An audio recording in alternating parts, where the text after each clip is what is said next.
Hello, everybody, and thank you for joining us on this wonderful weekend as we are about to watch Open Qualifier 2 of the Challenger for Major 2 to see if we can get 4 more teams over these next 2 days to qualify for the playoffs next weekend. I'm Kevin Ub, your main host today, and I am joined by my beautiful co-caster, I'm Jafafa. Hello, Jafafa. Hello, everybody. Welcome in, welcome in. As Yep. we are gonna be waiting a few minutes probably for our first match here. It's gonna be Artemis versus ENP if I had to guess. It seems like I am very correct on that. Yeah, I believe so. But how are you all doing in chat today? I hope you're having a wonderful weekend. I hope you are not melting, especially if you are, from parts of Western Europe there where it seems to be a little bit too warm right now for most people. But Yeah, definitely a scorcher out there for some people. But I hope most of you are going to be ready to be watching some F-15s and MiG-29s once again, just like last weekend. That seems to be the meta play. And of course we are going to see some teams that didn't qualify last time. As for example, the team we're going to watch, EMP, did barely missed out on qualifying last time. So let's see if they can make it through this time as they get into their first match pretty soon. Hopefully. Yeah, this is the Open Qualifier number 2 here. You got 4 more teams to qualify. The teams that didn't qualify next weekend here again, trying to get those last 4 spots. I mean, yeah, that's pretty much what we're waiting for. I'm just hoping that we get some good matches, of course. It's always better to get some close games. We always want to see gunfights. And of course, as always, no sweeps.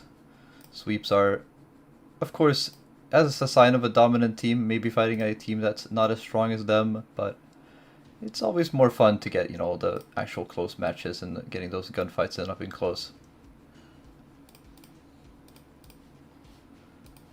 Yes, Yes, Jodo. This is going to be a 4v4 air-only tournament for this for the next couple of weekends here. This is the Challenger series, so the planes that we have in the lineups are a little bit lower tier than the top tier planes that we saw last tournament. So it's going to be mostly MiG-29s and F-15s like we saw last weekend, if I had to take a guess.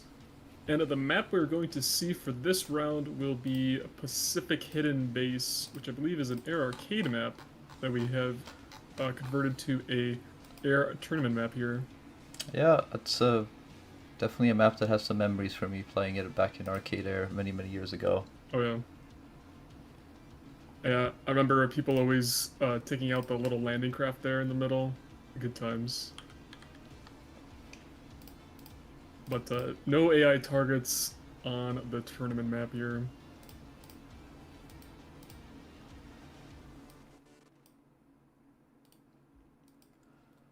But the match should start here probably by the top of the hour, just waiting for the players to join in here.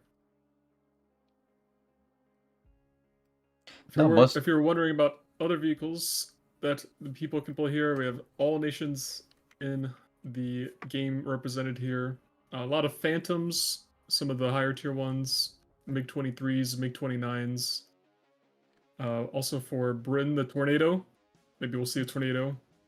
Or a Harrier, possibly. But France has their Mirage 2000s, but it's going to be the CS5 and CS4s, so nothing with Mikas there, just the Magic 2s, and I think it's Matra's 450? The Super Matras? 530, yes. The 530Ds, if I had to guess. 530, yeah. China also has the J8B, which I believe gets the PL5 E2s, so we could see some of those come That's out. true. Those being some pretty strong missiles. And then Sweden has their Viggens and also some J35s as well. And Israel getting their Kafirs as well as some Phantoms, some F-16s, and the F-15 there.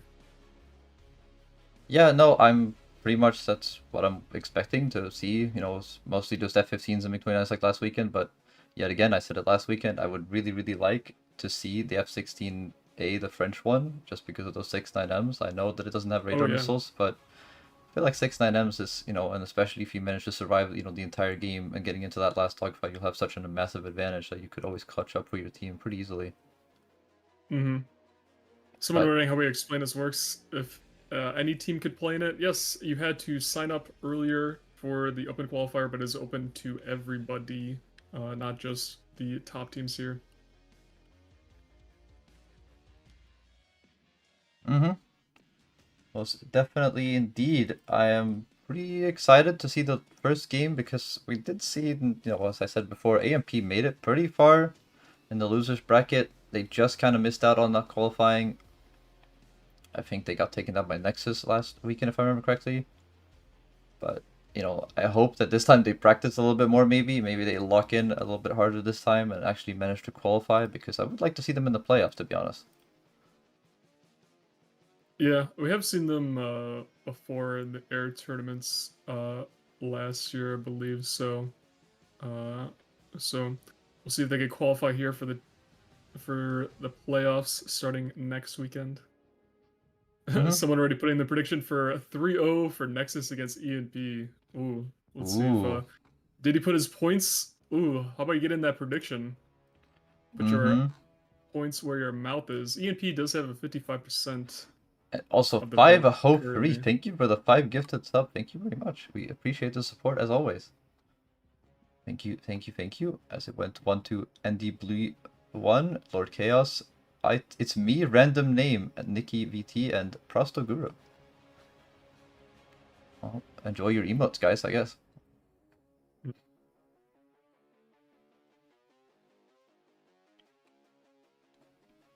Also, to note, we is a best of 5, of course, as well. So whichever team gets 3 points first wins. So, the maximum amount of games you can have is 5. And of course, the first team that gets to 3 wins will be able to win their round and move on to the next round. And whoever loses goes down to the loser bracket. Today is a little bit different because I think we have less teams this weekend. So I think we'll only do 5 rounds today, Mhm. while it was 6 on both days, I think, last time. So maybe a little bit shorter stream today, but we'll see. Depends on how long the matches take, of course. Yeah, I believe we have 5 matches today, and I think 5 or 4 tomorrow as well. So should be pretty good amount of time here to watch these teams try and qualify for the finals here. Mm-hmm. As the force start, of course, for the first game is going to be in about 5 minutes or so, but we'll see if they ready up before then. Yeah, looking at the other teams in the tournament for this qualifier number 2, I do see some names that I've seen before. We have Olist, Alliance, Sigma's there, Legit Bongo. We've seen them before.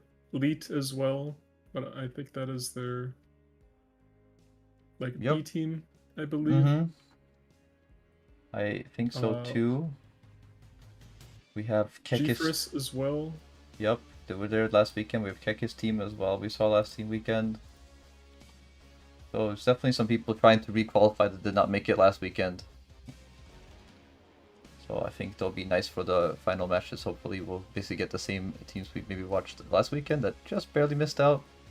And, get to see who actually makes it this time. Because, of course, you only have, I think it's 8 slots for the playoffs, if I remember correctly.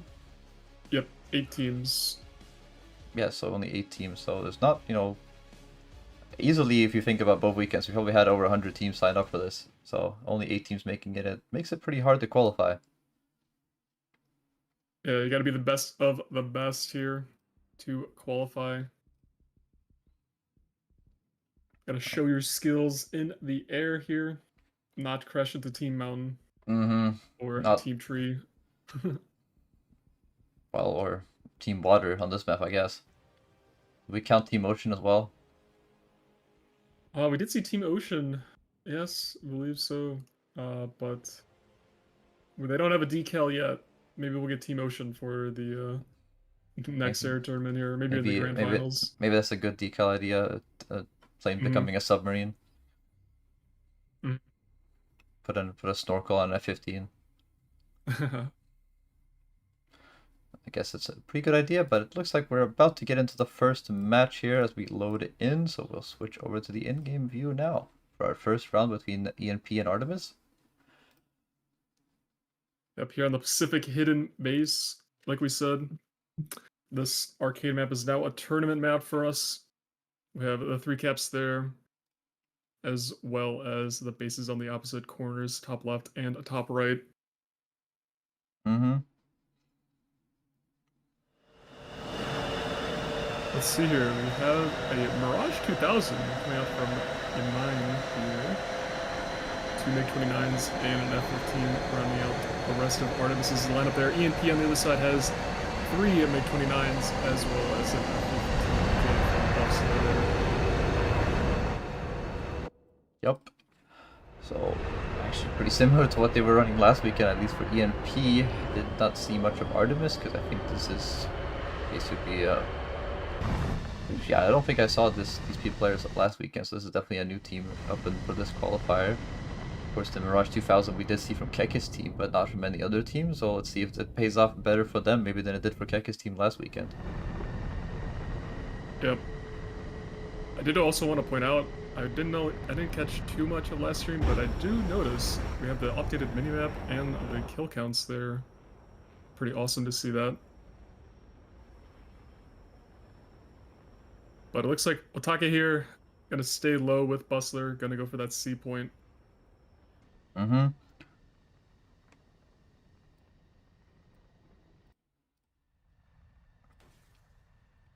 We got Mirage Man with launching the first aim 7 there at Otake.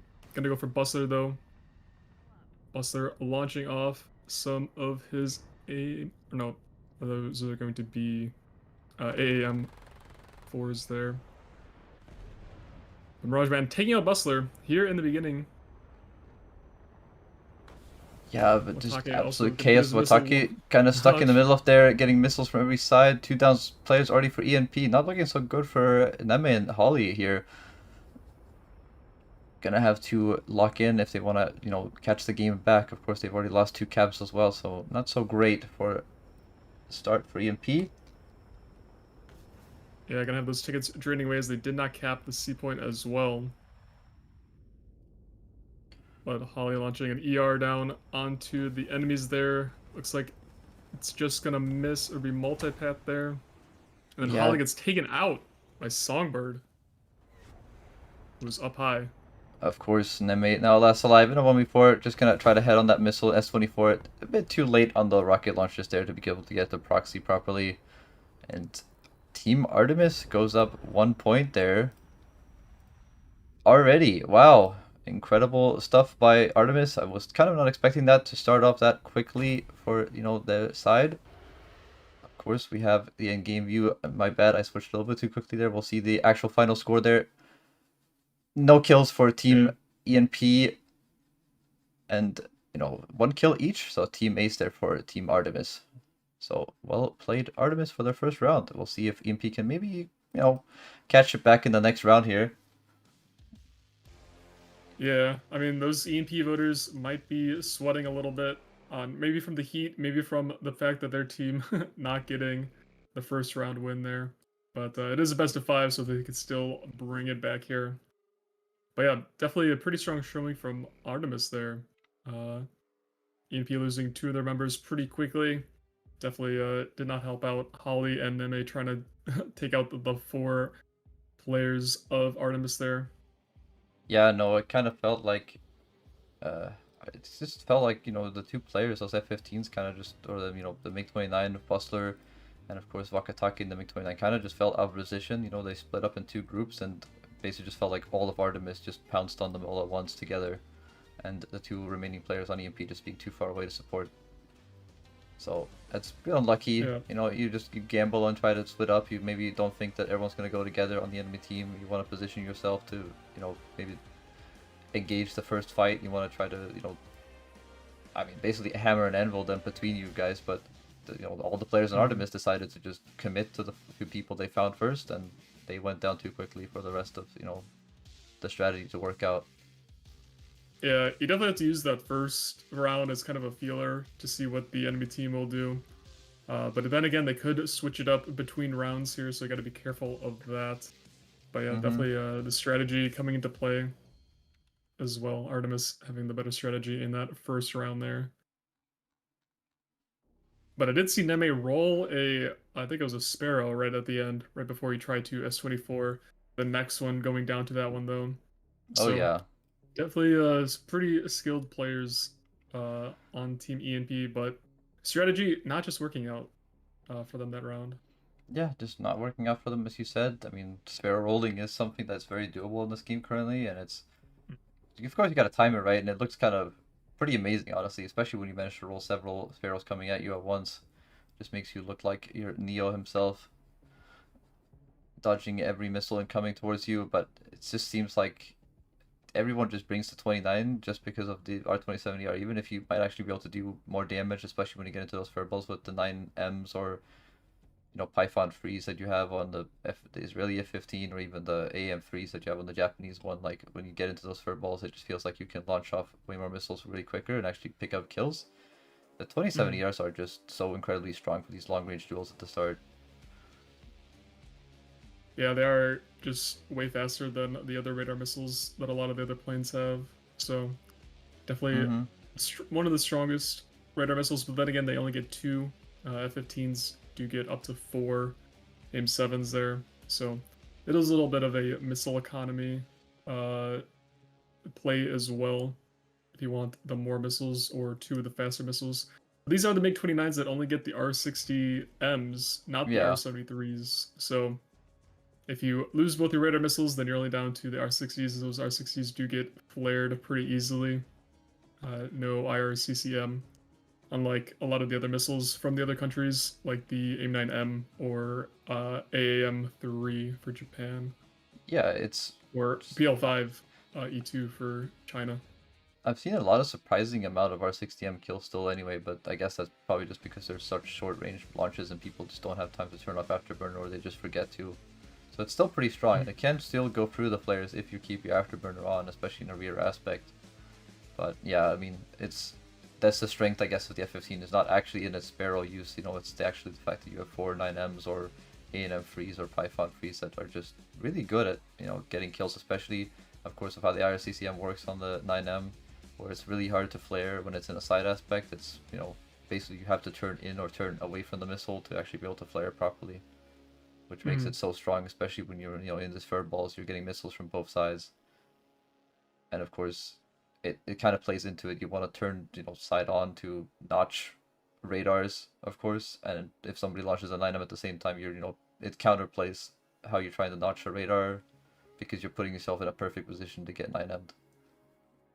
Yeah, for sure. That is definitely the wombo combo there that a lot of planes can pull off. But looks like the round has started here, so Yep. we'll get into that. Round number 2 here between ENP and Artemis. ENP down 0-1. See if they can tie it up here, or will Artemis get the lead increased here? Mm-hmm. Teams will be switching sides here, so now we have ENP taking off from the bottom right here of the map. See if they can get their home cap this time. But Team Artemis is going to be spawning in the top left. Yeah, of course we switch around again with the teams. Every side, every round we switch sides, of course, to make it sure that maybe there's a bias to one side, but I don't really think there is that much bias, at least on this map. It's just very hilly, very mountainous, of course. You have the sea level is right there, but I mean, you just have to climb up these massive cliffs if you want to actually go help your team really quick, which can make you pretty vulnerable if somebody notices you coming in to try to help your teammates. In a rush, you might say, somebody's saying, I need support over here, and you come over the mountain, and you basically are in no position to like turn a multi-path a missile that might be coming your way. So it's very Yeah, interesting. especially a lot of the, I mean, a lot of these missiles have lock-on after launch Mm-hmm. capabilities as well, so you can launch your radar missile and then lock the radar a little bit later. Do have to be careful for that. Looks like Yamin here gonna go for the B point. Mm-hmm. Get that early ticket bleed going for Team Artemis as the cap C as well. He's ENP about not going for the A cap. Yeah, EMP not going for the 8 cap. It just looks like he's going to run into Bustler here. I mean, they're going to pass by each other, I think. Not really interested in turning in, maybe. Just yet. Yamin's going to circle around this mountain and try to get behind Bustler, though. So Bustler's got to be careful of that. As Songbird over here with the fight with the other person on over at A there. Kvizia down low, getting missiles launched in by Holly. Manages to put that one onto the ground. He's got to be careful about getting a gunshot here, though, for Holly. But he pulls out just fine. He's going to accelerate upwards. And the missile from Neme. Ooh! Barely misses. Does some damage, though. Broke his radar, actually. Yeah. And Mirage Man goes down at the same time. And Buster's gone down somewhere else on the map as well. Neme getting a missile launched at him. Does not manage to flare it. The R60M actually does connect through the flares there. But Holly in a great spot to finish off Kvizia here to bring it back to a 2 versus 2. Oh, can we get the guns on? Just gets one hit. Another hit there on the flap. And he manages to finish off Kvizia. Nice job Back there down by to Holly. 2v2. And yeah, we have but one... Artemis here. Look at the caps, Cave. We have yeah. all 3 caps for Team Artemis as well.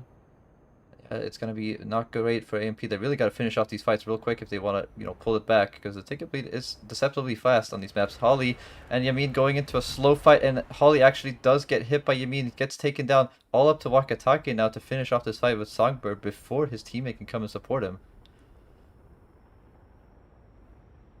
Yeah, they're locked into 1v1 here in this raid fight. Wakatake looks like he's going to extend now. Songbird has to try and go back. No, not gonna defend the cap. Wakatake going to decap the A point here. Has to go to B as well to try and stop that ticket bleed. Those tickets going down pretty fast for EMP here. Yeah, since he's last man alive, the ticket bleed is gonna be pretty brutal. Gonna launch a 27 ER, I think, over there. Another one coming out as well, just trying to finish off Songbird as fast as he can. Oh, but he does actually get the ground splash, and it does set Songbird on fire. He's still alive, though, so you gotta be careful about him turning in behind him. He could get some R60M launches off here. Ooh, puts out that fire as well. Oh, man. Does have 4 R60s there on his wings, but it's gonna be hard to turn for him. Yeah, as Jamin finally comes in to help off, or finish off Wakatake here. But, I mean, yeah, there's just no way to dodge the missiles incoming R60Ms. I think he just run out of flares at that point.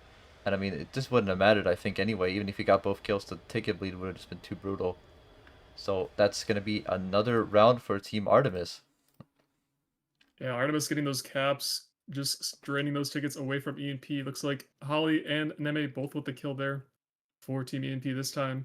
And for Team Artemis, it's going to be Yamin with 2 kills there, Songbird and Kvizia with a kill apiece. And also getting a cap there, Mirage Man as well with the cap. So, again, still pretty strong showing here for Artemis. EMP is going to have to try for the reverse sweep if they want to continue on in this upper bracket here. This is going to be a double elimination tournament. We will have a upper bracket and a lower bracket.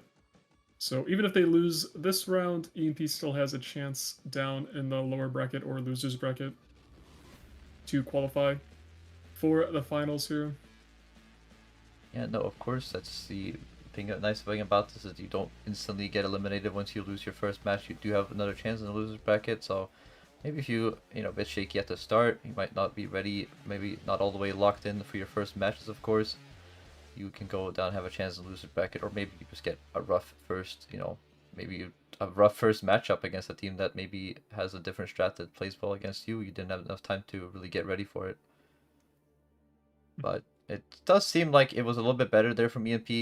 They did manage to trade some kills back, but I mean, basically just losing those 1v1s in the end, especially for Holly losing and getting killed by that Mirage 2000, was kind of the nail in the coffin, because I think it was winnable at that point for Team EMP, definitely.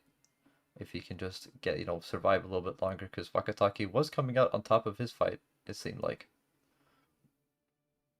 Yeah, it looked like he did eventually get the kill there, but or I'm not sure he didn't actually go down. He was just crit. Yeah, he just managed to set him on fire.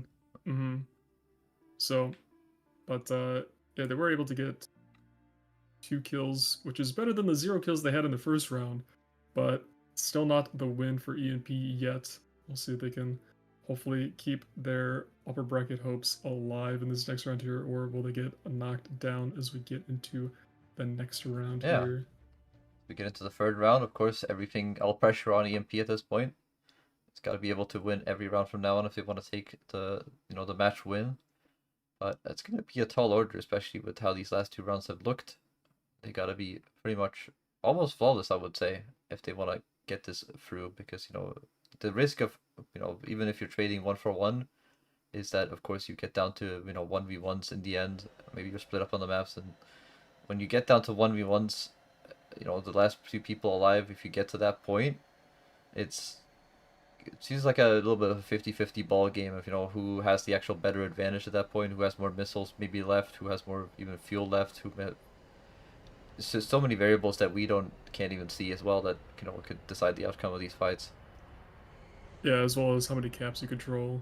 Like if one team has 2 and the other one has 1 and you're stuck in a 1v1, you can't go for the D cap to try and stop the ticket bleed. Puts pressure on you to try and win the 1v1 as fast as possible. It looks like no changes for Team EMP here. Going to be running the same lane loadouts. Same with Artemis. Yeah, They're as we using what get works. an interesting launch by Holly there. He maybe misclicked his wrong key there, launching an S24 instead of an R27ER. Oopsie whoopsie. But he will launch off an 27ER, the things you said with these relock missiles, you can launch pretty much really early here. Get the missiles out, but try to find the person as the missile's about to hit pretty much. And he's definitely trying to guide it in on that person going on the side of B. Bustler's going to be in a spot to actually maybe get an advantage on Yamin here. He's going to be able to roll in behind him if he goes aggressive. But unsure if he wants to, but it does look like he kind of wants to. Yamin's actually going to pull straight up.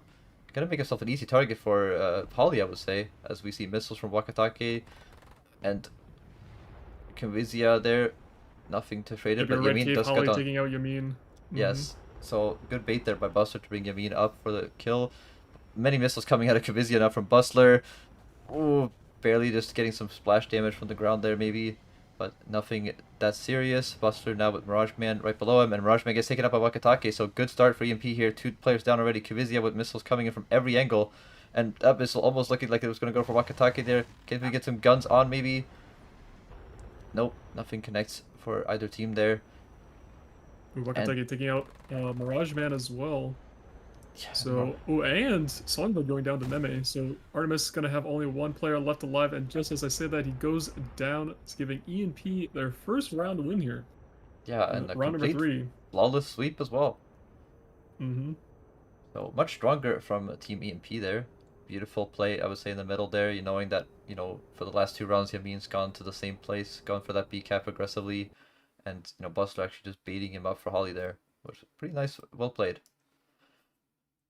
Yeah, that scoreboard is pretty telling. Team Artemis not getting any kills there, just getting 135 points each for getting shot down. Holly with a kill, Wakatake with 2 kills, and Neme with a kill as well. So pretty strong showing here from Team EP to stay alive in this best of 5. Still going to have to win 2 more rounds in a row to stay in that upper bracket. But we'll see if they could pull it off here. But maybe definitely stronger. Maybe forces Artemis to change their strat.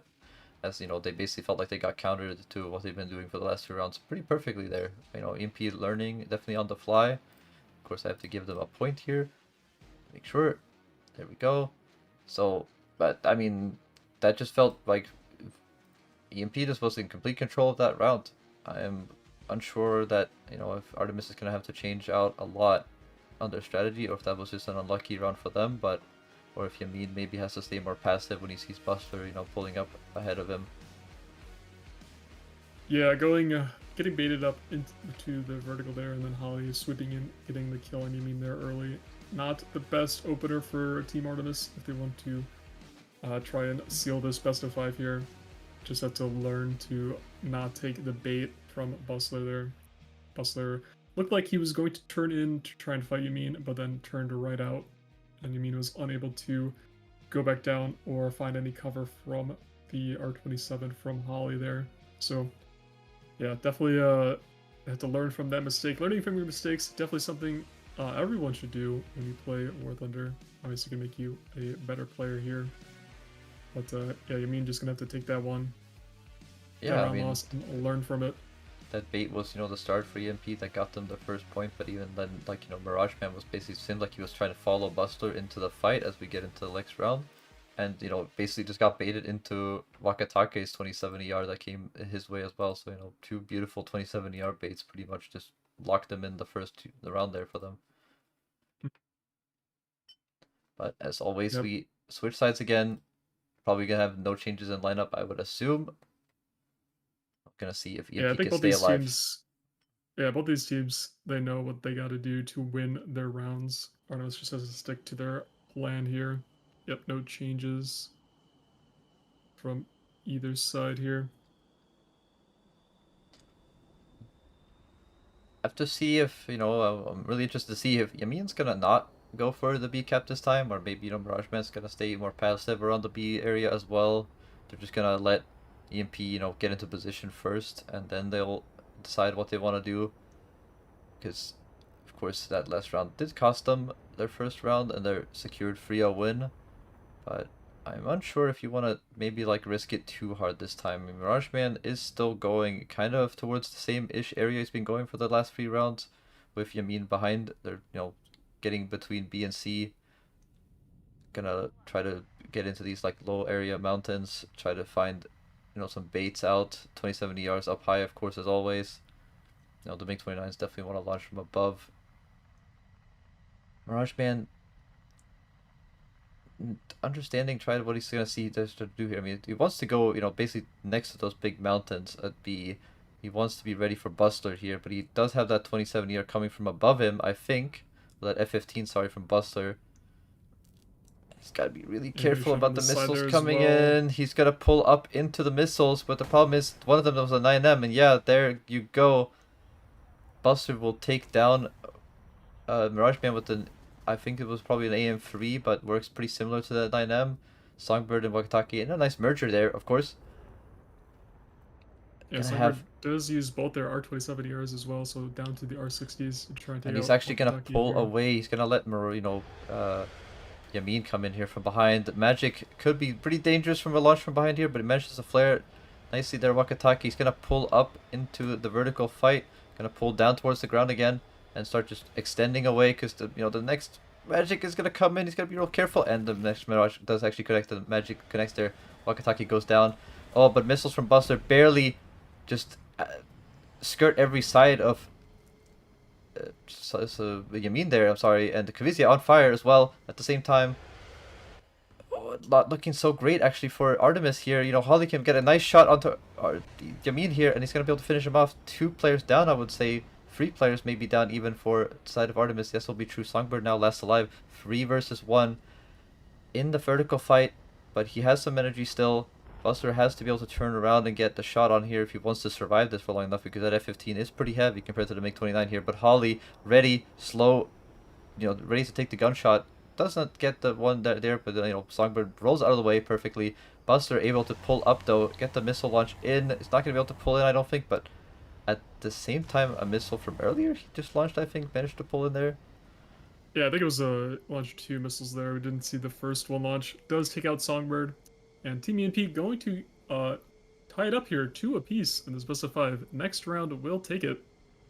But yeah, definitely pretty strong from EMP here, just showing that those first 2 rounds were a fluke, able to knock out 2 rounds against Artemis back to back here to stay alive here in the upper bracket. But looking at that scoreboard, we will have Team Artemis getting 1 kill, Yamin in the Mirage getting 1 kill onto Wakatake there. And Bustler and Holly, Bustler getting 2 kills and a cap, Holly getting a kill and a cap, and Neme also getting a kill for Team EMP. They are staying alive. Now it's going to be down to next round wins it for this best of 5 here. Yeah, it did not look so great from the start there by Team EMP, but coming back just fine. It feels great. I mean, it felt like they got the first kill onto that F-15 Mirage Man, taking him down pretty quickly. Their Buster just as we said before, with those 7M launches plus launching the AM3s from the side aspect, just spamming them off, basically just catches him off guard because he's trying to notch the radar and he just gets caught by the 9M and that he launched first. So the 9M pretty slow at that point, not burning anymore, so you can't even see the missile diamond anymore. and just caught out, thinking maybe it won't reach me, but he just gets taken out. Wakatake, though, I will say, even though he was the only player that died for EMP there, he did waste a lot of time for Yamina Songbird on that side of the map, and a Mhm. lot of missiles. I mean, that took both of the Mirages, one 530 and both Magics to take him down. So he did waste a lot of time for Team Artemis to try to, finish him up and bring it back to a 3v3, which basically was what allowed EMP to take that match pretty easily because, once they managed to take him down, they were both pretty low and slow and low on missiles. And Yeah, like just taking time away from your opponent to do something else on the map is definitely a pretty strong play to make, especially if you're in an advantageous position, like in a 4v3. mm-hmm. If you just take away one other player from the fight and the rest of your players have the numbers advantage over the last two other players or so, then you help them turn the tides. And then if you're still alive, they can come in and help you. So Yeah, definitely a pretty good strategy there from Team ENP that round. and Let's well, see if they can. Let's see if they can complete the reverse sweep onto Artemis in this next round, or will Artemis say that's enough, winning for ENP and knock them down to the lower bracket? it's But definitely yeah, match should start here in a couple minutes. it's gonna be definitely interesting to see. Of course, if Artemis can recover, because it looked like the last two rounds were pretty shaky from them. I mean, EMP just feels like they're completely in control already. They're just better positioned at this point. They're ready for how Artemis has moved into the B cap area. They put Bustler in a good spot where he can actually manage to counter. The initial rush, I would say. Yeah, I think what's interesting is I'm not sure if it's the map or just because we're in the Challenger series here, but I noticed that a lot of the teams are kind of split up uh in terms of they send one person towards the A cap, person towards the B, and two towards another cap. But usually in the majors series, we usually see 2 and 2 uh, spread most of the time. Yeah, So you not definitely get sure. a lot more solos. Yeah, yeah, for sure. So not sure if it's just like the planes or the Challenger series itself or the map here, but or maybe it's just the strategy that they like using. But we did see a lot of doubling up for the last major tournament, so not sure if they might want to adopt that strategy as the top teams are doing it a lot. But we'll see if they change anything here. I don't think any of the teams are going to change anything. They both won 2 apiece here. They know what it takes to win. They just have to win one more battle here to move along in the upper bracket here. We'll see if how the rest of the bracket is going. Let me refresh it real quick. See if any teams have won already. It's like G Frisk has won 3-1 versus Team Leet there. Team Palmaze has won 3-0 versus Vey Vladik. Legit Bongo has won 3-1 against Panzer V8. Team Kivat has won 3-0. Team AWW and B has won 3-1. And then we have Alliance winning 3-0 versus Team Sigma and Olus winning 3-0 versus UBRM. Looks like some teams didn't show up. Some teams got an automatic Yeah, an win automatic to. forward. Of course, if nobody shows up, you get automatically pushed to the winners bracket in your group, of course, or your little bracket there. So it's Yeah. We also have T Caution and Stratos also in the round 5 as well. yeah. I was So looking at that. It's not the only game. I guess we start off, and Kekis team and Agriculturist you saw down there as well. They're only 1 and 2 right now. So mm, they just yeah, they're still 1 and 2. So they haven't even finished their fourth round yet. So their games are taking a bit longer. Maybe another close matchup, which is nice to see always. yeah, good to see some good competition between these teams here. Yeah, no, I will say, I mean, bringing it back to what you were talking about earlier, it's just, it feels like there's a lot more solos, but of course, the big difference is that when you have Fox Freeze, you don't need to actually hold lock as we get into the last game, or the Mm, last round of this matchup, Artemis versus EMP. Whoever wins this, of course, will take the match win. But yeah, it's very interesting because Fox Freeze, of course, you don't need to keep radar lock you can actually, instantly turn away a notch or launch missiles at multiple people, of course, which is why kind of those 2-and-2 groups make more sense, because, if you launch missiles from 2 angles on one person, it's very hard to notch both, depending on where they're coming from. But it feels like here, it's more like here you get stuck in a trap of you wanting to really make sure, especially on the MiG-29s, you really want to make sure that your 2070 are hits, and you just don't pay enough attention to the fact that there's missiles coming in from, other people to your flank, that you're able to, you're not able to notch their radars at the same time, and you're just so committed to trying to make sure you get the kill. And, once you die, you lose radar lock, that missile will basically just miss within half a second, right? And that wastes, the entire effort. So yeah, definitely want your R27s to connect here. Does look like Artemis has switched up though. They've lost a MiG-29 and actually have another F-15. Oh yeah, they do have another F-15s. I believe their players, they switched out a player. Yeah. They have a Wedge Dog, or Wee Dog. Wee Dog Lock. Mm-hmm. And the F-15A next to Mirage Man there. Gonna get in some high altitude missile launches out from Wakatake. Of course, instantly gonna roll away. He launches the missile basically. Probably lost some radar lock maybe there, but can, have the ability to reacquire if he wants to when the missile is in its final flight path. And I think that's what he's going to try to do. The missile's coming in, and it actually connects with Kavizia, taking that instantly. A horrible start for Artemis. Beautiful shot there from Wakatake, and Artemis is going to be, Mirage Man is going to be all alone over there, I think, on the C-cap. Versus 2 people, as we have missiles coming in from Yamin, taking down Holly in the middle here. So that's actually a reverse situation here for Nemi. He's going to have 2 people in front of him. Is that 2070 going to connect? Yes, it is, but he doesn't actually manage to finish off the Mirage. Oh, barely dodging that missile coming back from Yamin. V-Dog Lock at the same time going down. And going to be a 2v3 here for Artemis. Artemis, though, does have to control 2 caps. Just have to keep those caps in their control by Yamin. Launching onto Neme there. And Neme going to go behind the mountain. Yeah, but missiles coming in from Mirage Man from his side. The 9Ms, he's got to turn into them and be able to flare. Going to go for the committed headshots, and he manages to connect with the bullets and with the planes. Fox 4 coming in once again for the win. And Bustler and Wakatake here. Now 2 versus 1 versus Yamin. Yamin has no missiles left on Mirage, but that Mirage in the first turn is pretty deadly. But once you're past that first initial energy turn, you are not in a great situation. And, with no missiles here, he's not going to be able to connect with Bustler. And Wakatake coming in to finish him off with an easy shot, I would say. And there he goes. And that will be a team win for Team ENP. Coming back with a reverse sweep. Did not look great when it started, but winning 3 rounds in a row to take the match 3-2. Well played.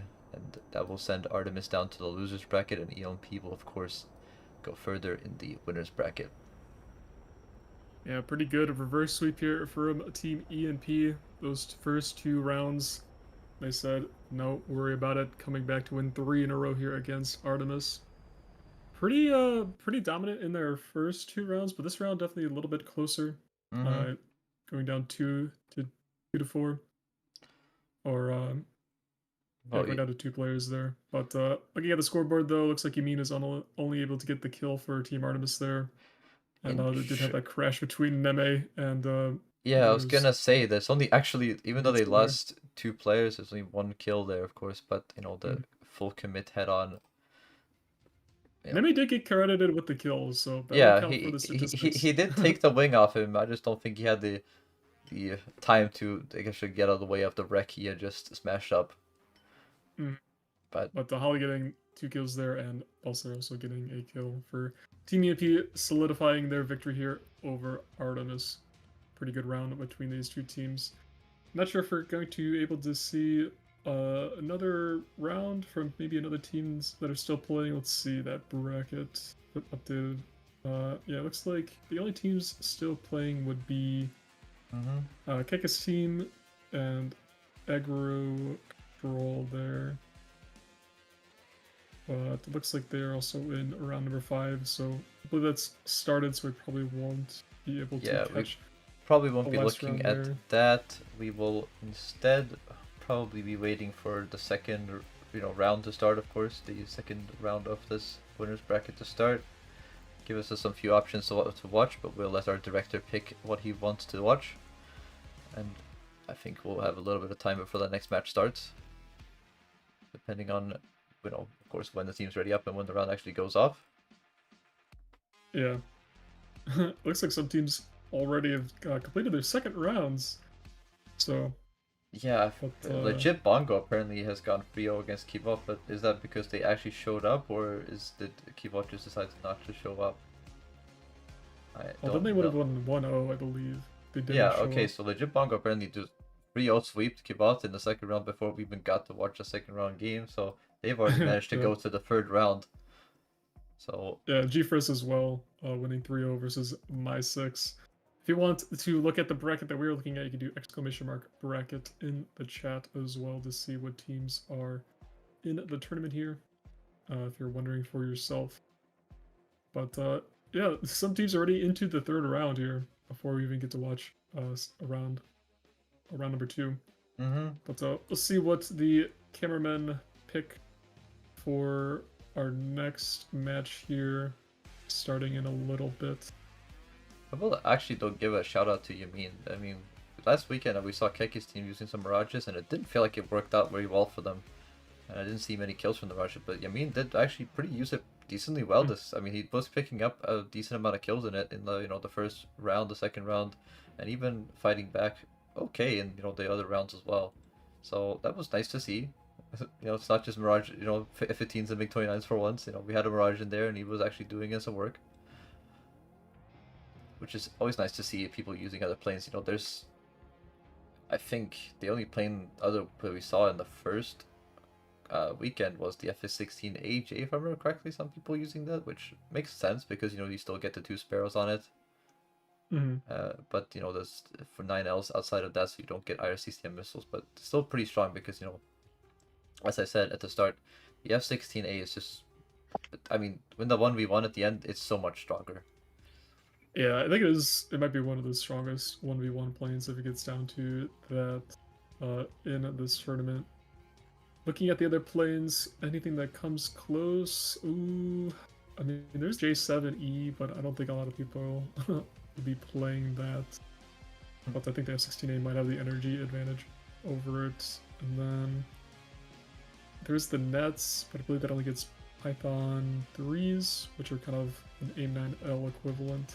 Yep, there looks like I do see Italy gets the F104 STAF. Not sure we'll ever see that, but who knows here. Maybe some people want to try those aspides with no gun. Yeah, F16A definitely going to be probably the best 1v1 fighter. I'm still just hoping that somebody's gonna have the French F16. Well, not even that, just the F16A. I just want to see the French F16A just because of the 6.9Ms. Just somebody please make my point valid. Make me feel like I'm smart and actually know what I'm talking about. Yeah, I think though, in terms of all the F16As, I believe the AJ is the best. I forget what block technically it is, because it is not a plane in Japan actually purchased, but I think it has the larger vertical Stabilizer? Yeah, I think so. I don't remember exactly what block it is. Elevators. I think it has the larger elevators, but it might be lighter. I'm not sure on the specifics, but I know it is one of the best F16A variants. Might have to get some fact checkers for that. It looks like the next matchup we're going to have is going to be Caution and Team Palms in the A20 matchup, it seems. Yeah, it'll start in a little bit here. Might take a small break, possibly, for the teams. Yeah, start. we have 20. This ready up here. Well, 23 minutes until the match is started. Of course, we have on Team T Caution.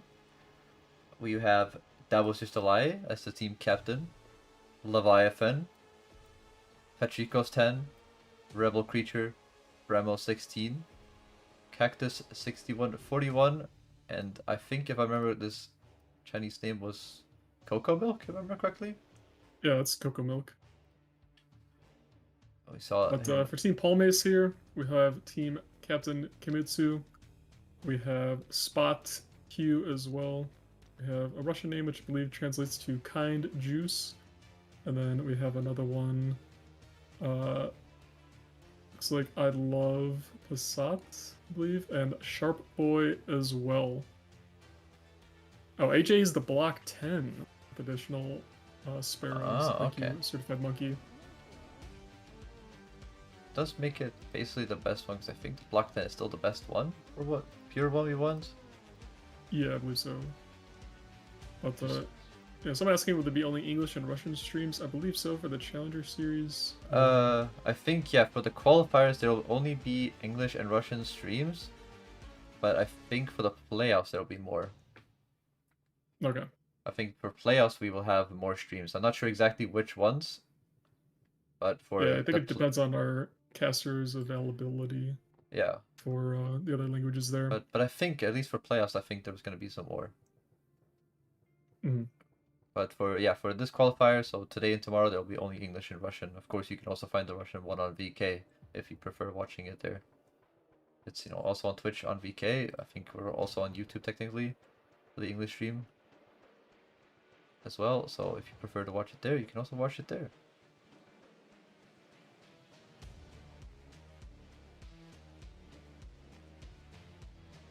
Yeah, looks like we might be switching to another lobby, depending. We're just trying to find one lobby where all the teams are ready, so we don't have to wait for the 21-minute timer, so we get to watch some more action. Yeah, but it looks like in round 3 here, it looks like Team Olist has also 3-0'd Team Alliance. So 3 teams are going to be moving on to round number 3 here. But we will have to wait for our team that we are watching to start up here. We'll figure out just soon enough. We'll try to find a match that we can watch so everybody is in the lobby and ready to go, but it doesn't seem that that's very likely, so we might have to just make a small 5-minute breather. Yeah, it looks like now I've switched to, I think it was Twilight versus Dive here. But let's see what our director will pick for us to watch. Yeah. Could go to a small break, maybe like 10-minute break here, if you want, Cave. As we try and find the next team to watch. Well, I'll put it on a small little break, so get up and stretch your legs, of course. Everybody in the chat, I'll just put it on a small break. I'll cut it short if we get into a match, of course. But it doesn't look likely for the moment, so we'll see you guys in a little bit. Once again, go to the bathroom, get a drink of water. It's very warm. Make sure you're hydrated, as always. We'll see you in a little bit. Water.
Hi, welcome back everyone. Hello, hello. I hope you had a little small break there. Go to the bathroom. Wake up, get yourself rowdy, get some water, of course. As we actually are gonna get straight into the match. We found one that everyone has readied up in. Just we came back just in time. We have AWWNB versus Team ENP. So a team we just watched there on ENP, but a new team challenging them in the second round here. On Team AWWNB, we have Pixie, Noxy, Genator 123, Luke 4910, Zeros, ein Krasser RNDM, and Nazup. As we actually get to go on to the air map Korea, which is an all-time classic of people who played ARB for a long time. This used to be basically the only top-tier map for top-tier jets back in the Saber and Big 15 days. As for, as Jeff can take us away with what the planes are bringing and what they're going to be doing here. Yep, for Team ENP, it is pretty much the same as we saw last round. We do have 3 MiG-29s here and Bustler in the F-15J. And over on the other side of Team AWWNB, we have the same thing. We have 3 MiG-29s and an F-15A, though, instead. So Japan versus US there for the F-15s. And the MiG-29s, let's see, we do have 1 German one and 2 Russian ones, but does it really matter? I believe they're all the same, I'm pretty sure, between the 912s here. Yeah, pretty much. It's completely basically no difference, but of course the F-15A versus F-15J being a difference in what IR missiles it has. However, as we get to launch this off from both sides here, the 27ER is at long range. We're going to see if they have to connect. There's one missile pretty close there, but no connection for the side of AWB there. There's one player on Team EMP that's going all the way to the top of the map, so it is going to be kind of a 4v3 here on the right side of the map. Yeah, if it gets into it, Pixie launching off a missile there, Neme also getting launched on by Noxy. Looks like 2 AIM-9Ms there. Able to dodge them. Ooh, and does get taken out though by Neme. And Bustler at the same time does fall down, so trades back and forth. 3v3. Down Neme and Pixie here gonna go for the head on. Lots of bullets coming out from Neme's side there, but no connections. Very close brawls by these 4 players over here. That one EMP player though is gonna be pretty far away and not be able to help. And Neme actually does take down Noxy. Finally did get the kill on him. Luckily, as we saw that, but I mean there's an absolute brawl here by the 2 teams here. Just too close to each other to actually get effective missile shots on each other. Just all down to guns, it feels like. Oh, the R60M barely missing Pixie there. Luke right behind Neme, taking him down. Down to 2 versus 3 for Team ENP, but Holly straight back with the trades. Gonna be able to crit onto that player there. I'm not sure Genitor. Yeah, Genitor. And he manages to get some damage on the tail at least because he was spinning out. Pixie gonna launch a missile here at Wakatake. Missiles coming in late. He's just launching missiles. Maybe a mistake by Pixie there to not just go for guns on Wakatake, honestly. He's going to be able to get taken down as well. It might be down to a 2v1 now. Here we go. Wakatake coming in for the last minute head on with Luke. Is he going to get the free piece with the head on guns? No, he's not. Luke actually does eventually connect with the missile down to a 1v1 versus Holly and Luke here. 2 missiles on Holly's plane there. He's going to pull away from the head on. Going to loop right over it with the air brake out. Luke not going to be in a great situation here, but he does get to pull in first over Holly. Barely missing the shots. Holly just dodging Luke there. Luke going up into the vertic here. Doesn't have any missiles, so is going to be a little bit lighter than Holly. Holly, I think, is now extending away. Just going to extend away, get altitude. They do not have any ticket bleed. Yeah, they do not have any ticket bleed, so they're pretty much free to 1v1 for the last 6 minutes here, unless Holly can get the decap onto the C point there. But it looks like he's just going to try and defend Luke from getting the decap on the B point. But Holly gearing up to go for a merge here onto Luke. Luke just missing his initial shot. Yeah, once again, Holly just rolling over perfectly. He's got the advantage, though. He airbraked a lot harder this time to try to get that first initial turn shot in, but Luke has a little bit more energy there to be able to pull in. Holly pulls up, though, playing the energy advantage very well. And just being able to pull in, can he full commit and get his nose on? Maybe if he uses that button, of course he could, but does he want to risk it? I don't think so. He just wants to extend this fight for long enough. He knows he has the advantage. He can drop right on top of Luke here. Just beautifully played by Holly so far. He's going to have an easy shot on Luke here. And he does connect, actually, doing some damage to Luke. But Luke is not dead. He might get some sprays there. but I don't think that's going to be able to connect. Luke looks like he has lost most of his tail control as he slowly spins down towards the ground. Still alive though. Yeah, Holly Uh, doesn't have any more bullets, but does have 2 missiles. So we'll see if Luke can keep that damage. MiG-29 flying. But it looks like Holly gonna go for the C point here to try and decap it. Luke, yeah, very much the crit center in the set. fuselage, pretty crit. Looks like his ailerons have also given up the ghost. Well, no, they're still working a little bit, but definitely not a very maneuverable aircraft at this point. Yeah, Holly gonna get the C point for Team ENP, gonna start the ticket drain. But Luke, nope, doesn't go for the B point. Tries to turn around here. Slowly sinking towards those houses. Yeah, not a lot of energy. He's gonna pull up as hard as he can to try to get this shot, but I mean, in some magical fairy tale land, he probably gets this shot, but Holly just cruising along up at high altitude. But Is he's gonna stalling be pretty hard here. easily gonna be able to dodge those bullets coming in from Luke, and just gonna be able to maybe. I mean, he doesn't even want to engage in the fight. A valiant Yeah. effort by Team AWMB coming down to that 1v1, but Holly coming out on top. So well done by Team EMP. Pretty close fight though, and a very exciting start to the first time I think we've seen Korea in this qualifier so far. Mm-hmm. Looking at the scoreboard here, we have Team EMP Holly with 2 kills and 2 caps. Neme and Wakatake also with a kill apiece, plus they're getting a cap there. But for Team AWWNB, it is going to be Luke with 3 kills and Noxie with a cap there. Luke unable to get the 4th one for his team there, giving EMP this round 1 victory. If you're wondering what AWWNB stands for and why we're not saying the full name, it is A World with No Boundaries. So it's definitely shorter to use the acronym there. Yeah, no, But definitely, but strong showing there by Luke. I mean, winning a lot of those last minute head-ons, I would say, right at the end there. Actually being able, it seemed like Wakatake and him were both on a tear of just winning those gunfights at the last second there. But just not being able to connect, with maybe not just being able to finish out that 1v1s. I know that Holly is a very good pilot at 1v1s, very competent at them. So it felt like it played into the cards of EMP to have that pilot be the last one alive to finish out yeah, that 1v1 fight. a lot of head-ons in that around there. Yeah, But, yeah, I think that it might have been coming down to all 4 players of AWNB there, and only 3 players from Team EMP pretty much at the beginning of the match. And I think it was Wakatake that was at the top of the map, had to come in late and help out Team EMP. mm-hmm. So But I it mean, was just a very chaotic round. The initial merges, the two F-15s going down pretty early, but MiG-29s just in close-up turn fights. It felt like just close merging furball there, just shooting guns at each other because missile launches were too close. But we did think we actually saw from Luke an S-24 kill. So he actually, instead of using that S-24 to proxy an R-27AR this time, I think he managed to take down Wakatake with the S-24 proxy. It was pretty nice. Well, not proxy, but time fuse, of course. Mm-hmm.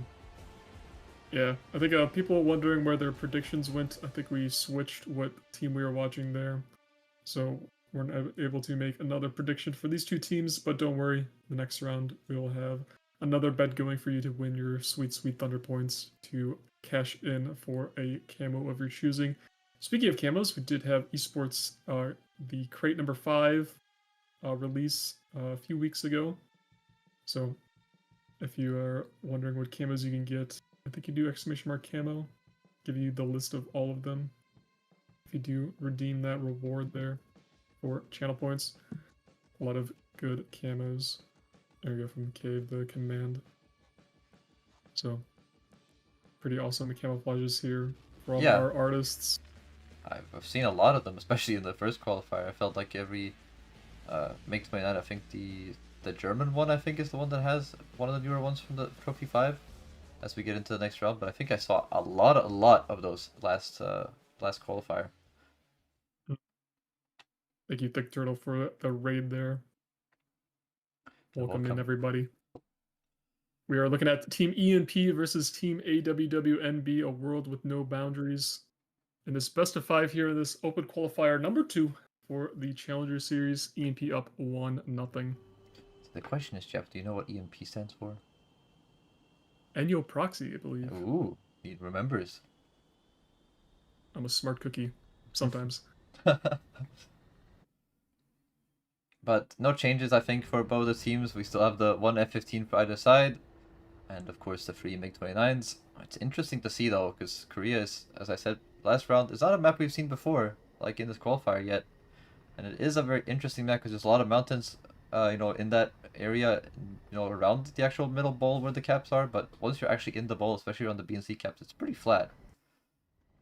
So there's not a lot of terrain to Yeah. be used inside the actual bowl with the caps, but once you're actually outside them fighting, you do have a lot of terrain to hide behind, so you might actually be in an advantageous position sometimes when you're outside the cap area. Always interesting Yeah, to it's a bit see. harder to multipath on the mountains.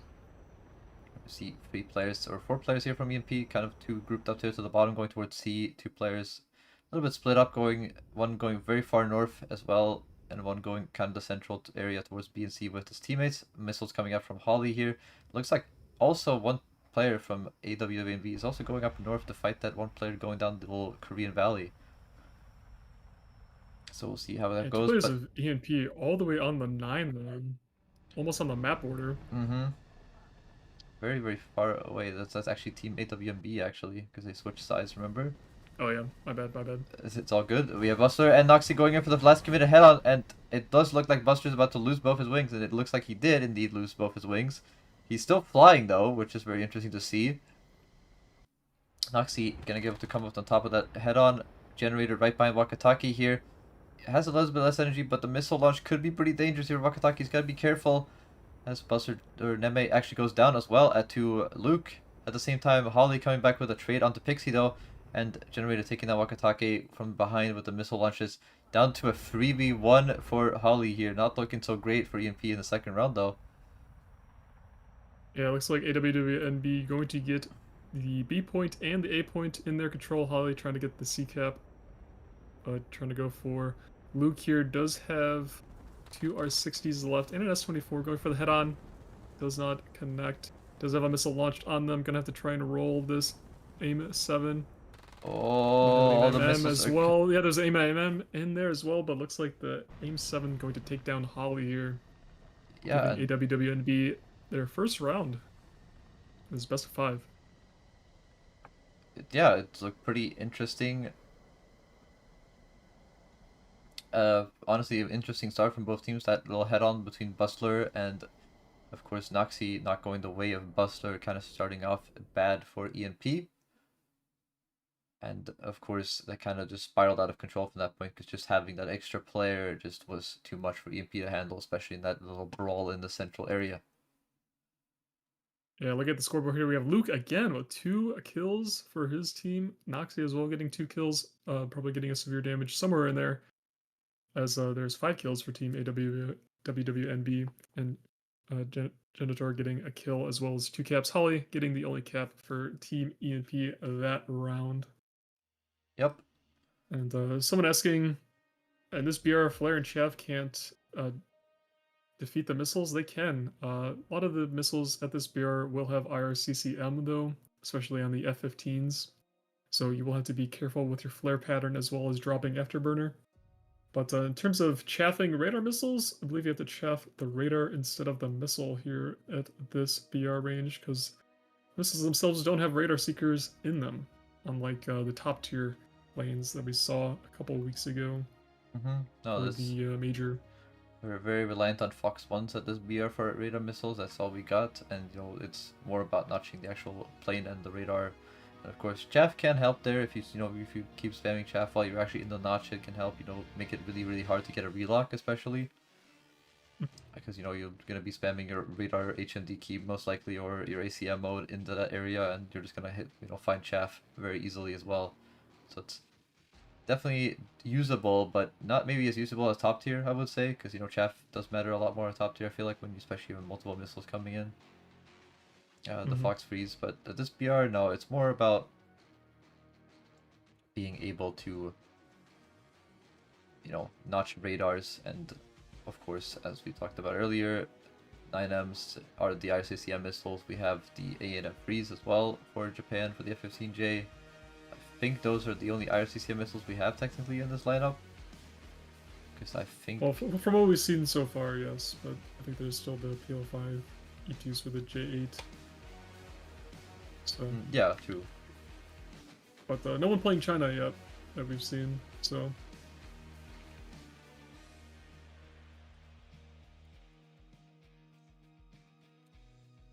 No China to be seen here. Just MiG-29s, F-15s did have the Mirage earlier as well. So. But yeah, the players are going to play what they feel like is going to be the best lineup.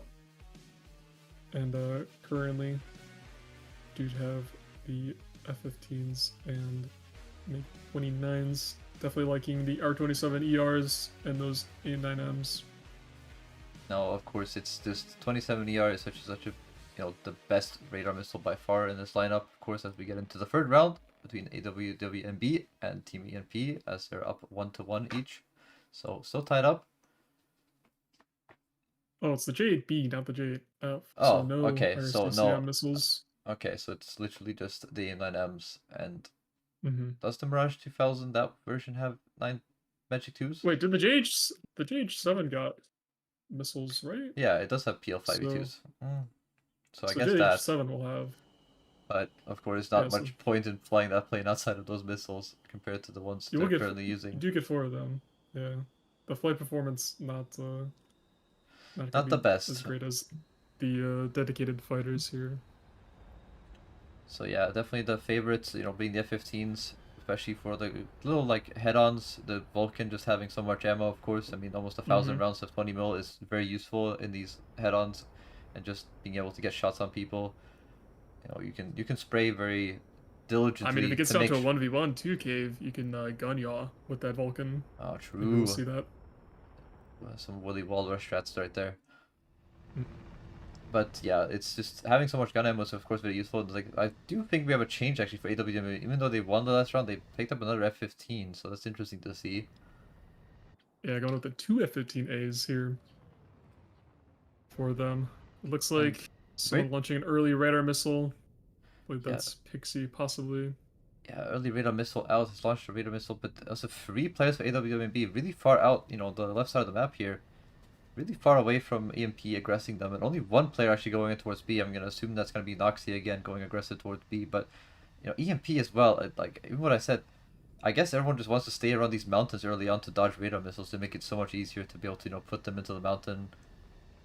It's just, I guess everyone seems a little bit scared of that bowl area, but at the same time, Noxy does actually go down from Holly, that 27 ER launch from above. Really dangerous. Good start for EMP. Missiles, of course, are coming out. Trades that was about to maybe connect with that EMP player going towards B, but I think he's going to be able to out-energy just at the last second.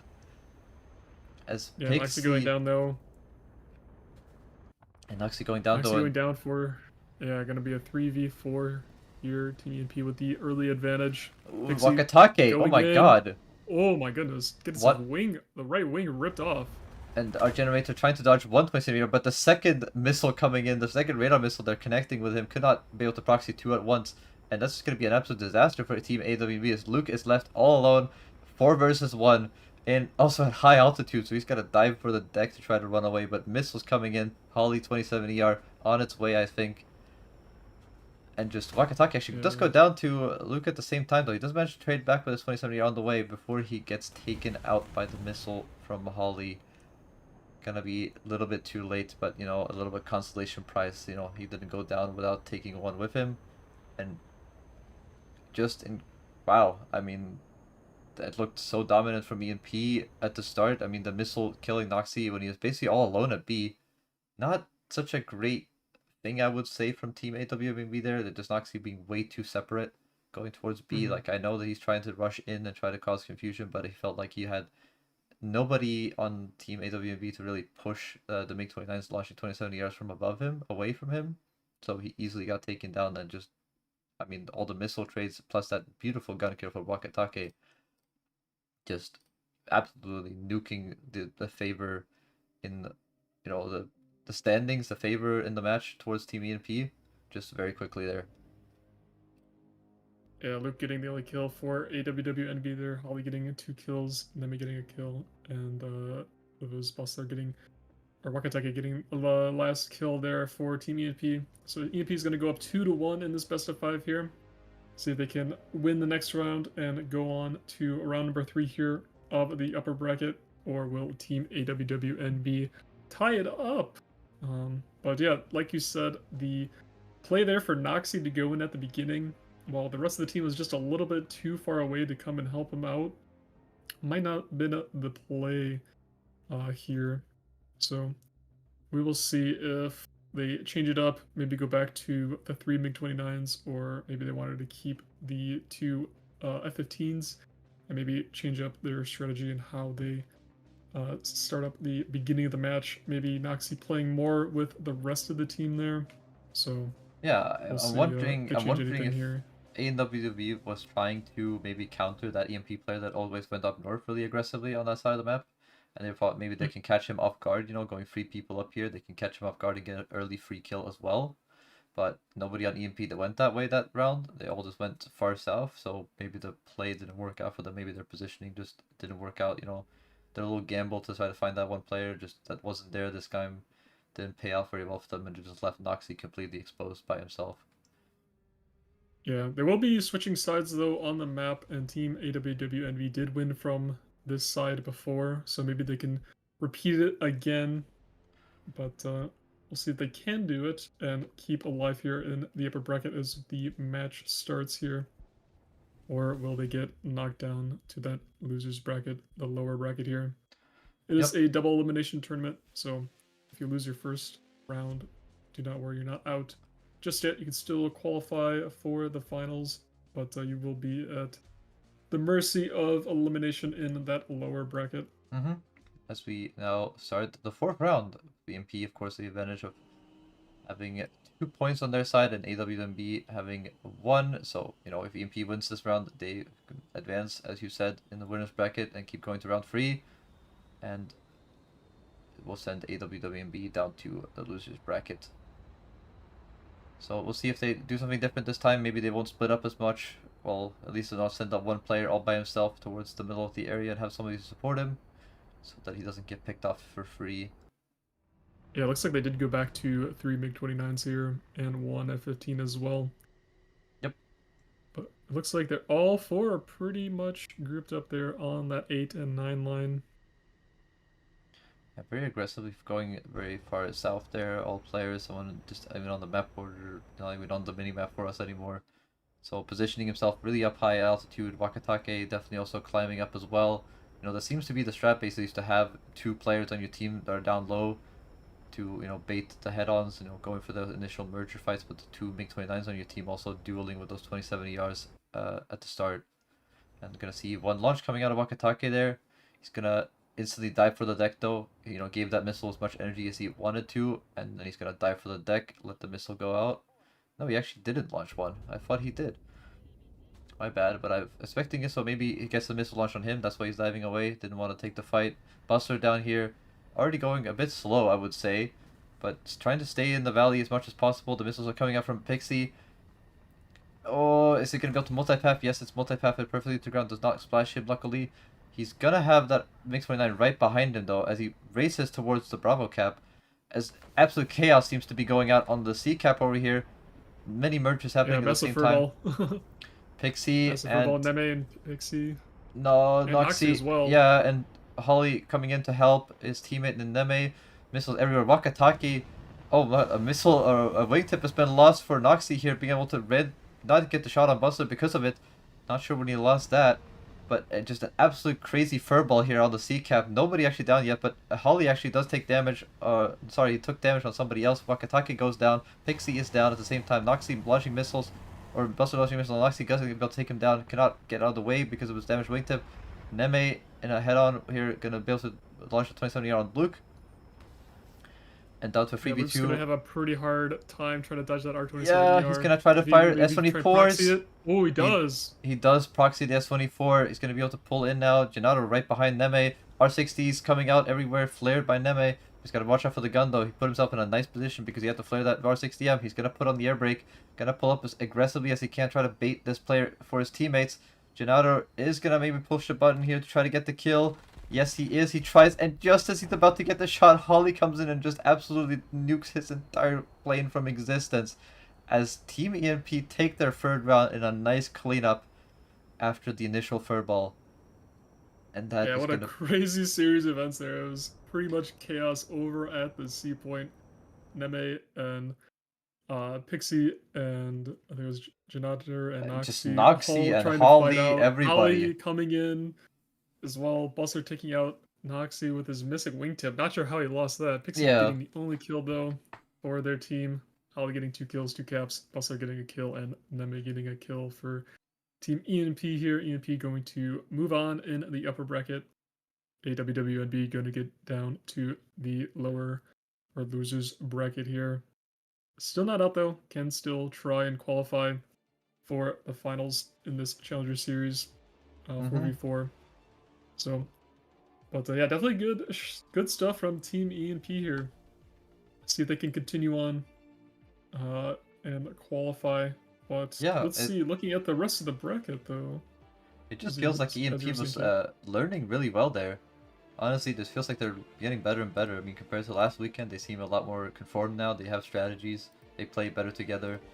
You know, Buster's staying alive for longer. Like, they're just all staying alive for longer, basically. Even the people that are rushing at the start and just being able to bait enemies to be able to finish off either MiG-29s that come in from the high altitude. So, just well played by them. I thought that was pretty... Honestly, just gotta feel a little bit bad for Luke there. He just... Basically, as he pushed the button... Poor Luke. as he pushed the button to try to AoA his shot into Neme there, he just gets absolutely just everything taken off his aircraft. So the literal second he was gonna push his trigger is when he is disintegrated. Yeah, looking at the rest of the teams here in the bracket, we had Team Dive win 3-2 versus Team Twilight. We had Trex win 3-1 versus Team Mistral. GFress won 3-0 versus My6. Palmaze won 3-0 versus T Caution. Legit Bongo winning 3-0 versus Team Kivat. We saw the ENP versus AWWNB game right here. ENP winning 3-1.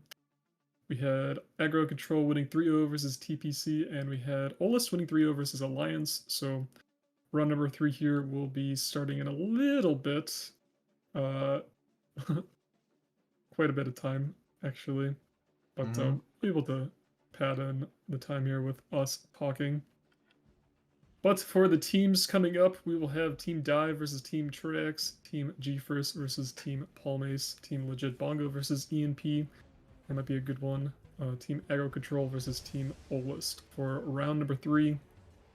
And then we'll have, I believe, 2 more rounds after that today. Yeah, we'll think about 5 rounds in total today. So we'll be able to watch... BPA John, fellow caster. We will be able to watch the final. He's probably burning alive right now, I would assume. Yeah, Jodo was in here earlier. Hopefully he's staying cool as well. But yeah, we will have the... all the way up to finding out who will be the finalist for the upper bracket today.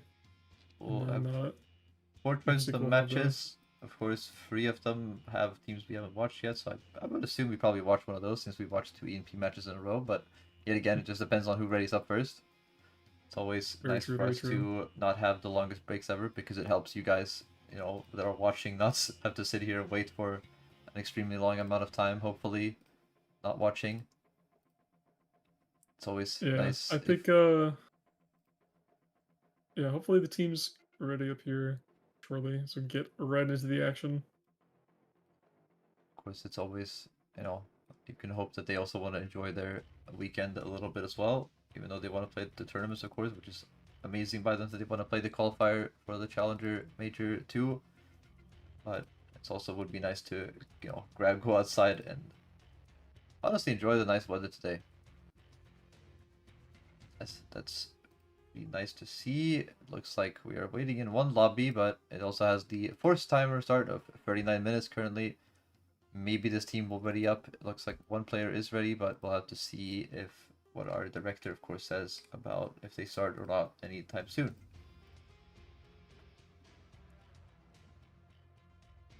Yeah, we'll see if they ready up before the matches already start automatically. But I'm trying to find one thing in the Esports Discord. If you're not in there already, if you're not already in the official War Thunder Esports Discord, make sure to join up. You can do !Discord, or the link is down below in our About section. But earlier in the week, we did have some new frequently asked questions answered during, it was a couple days ago. So a lot of people having questions about the new tournament platform. And if you have not seen the questions that we answered earlier in the week here, we can read them off for you guys here on the stream. And so this is a lot of the existing features and new features coming in. So we will have the Q&A here. Let me just grab the link for Cave to read as well. Send it to you. But in terms of existing features for the new platform, a lot of people are asking, can the tournament matches be paused during qualifiers or playoffs? And the answer is yes, tournament admins can pause a tournament at any time. So in case there's an issue or something like that, we can pause it. But so to also, some other points on that is no new matches in a best of series will be created while the tournament is paused, and ongoing matches will continue to exist and will not be cancelled, and once the tournament resumes, the matches will proceed normally. But if the scheduled match time expires during the pause, matches will start as soon as both teams are ready, and in the event of an extended delay, organizers are advised to adjust the schedule to avoid timing conflicts, which we can do. And this feature on the new platform is designed to handle situations such as server-related issues or player emergencies or pauses requests from team captains as well. Nice. You want to take the next one, Cave, about the match replays? We have match replays. Match replay. Yes, the question is, can a single match for an entire best of series be replayed? And yes, the answer is yes. Administrators can replay individual matches or complete series when necessary. This feature is intended, of course, for exceptional situations such as server-side issues that affected the outcome of a match. Of course, in the map ban system, we have the next question. Will a map ban system return? Yes, development is currently being finalized on this.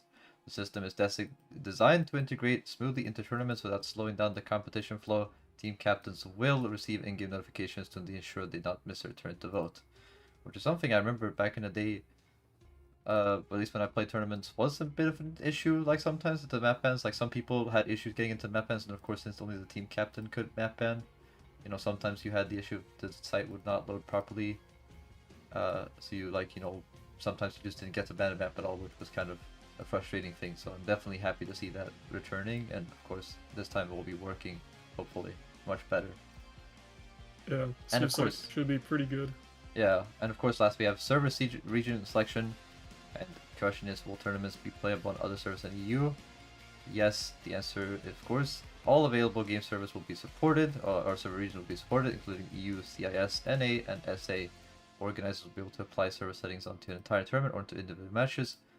As we actually get into our next match here, looks like the teams actually did ready up in time. We have Trex versus Dive. Crazy enough, but that's also nice to hear. I will say that right before we go, and that it's nice to hear that we have server regions back for tournaments again, because I think we used to have many tournaments as well back in the day, but it's really, really nice to see that returning, so people can play, you know, tournaments on their lower ping settings, of course, because it can be pretty frustrating, especially if you're from far reaches of the globe. Having 300 ping to play tournaments on can be very, very frustrating. Yeah, so we'll get back to those questions and answers after this round here. We do have Trex versus Team Dive here. Trex going to be consisting of Salty, Endermit, 4, 5, 6, Nimitz Boy, Iowa, 8 Morts, 6 Blesses, Cyril, and Soft. And Team Trex, or sorry, Team Dive going to be consisting of Spirit of TSS, Just Notch Bro,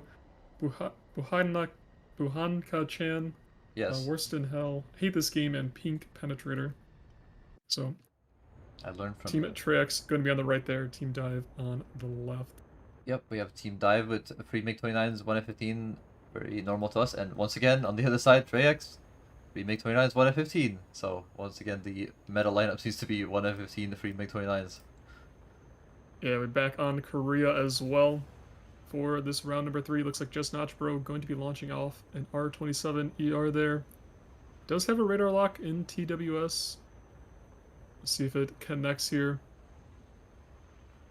Looks like the missile's still tracking that player there in the E7 square, crossing to F7 now. Mm-hmm.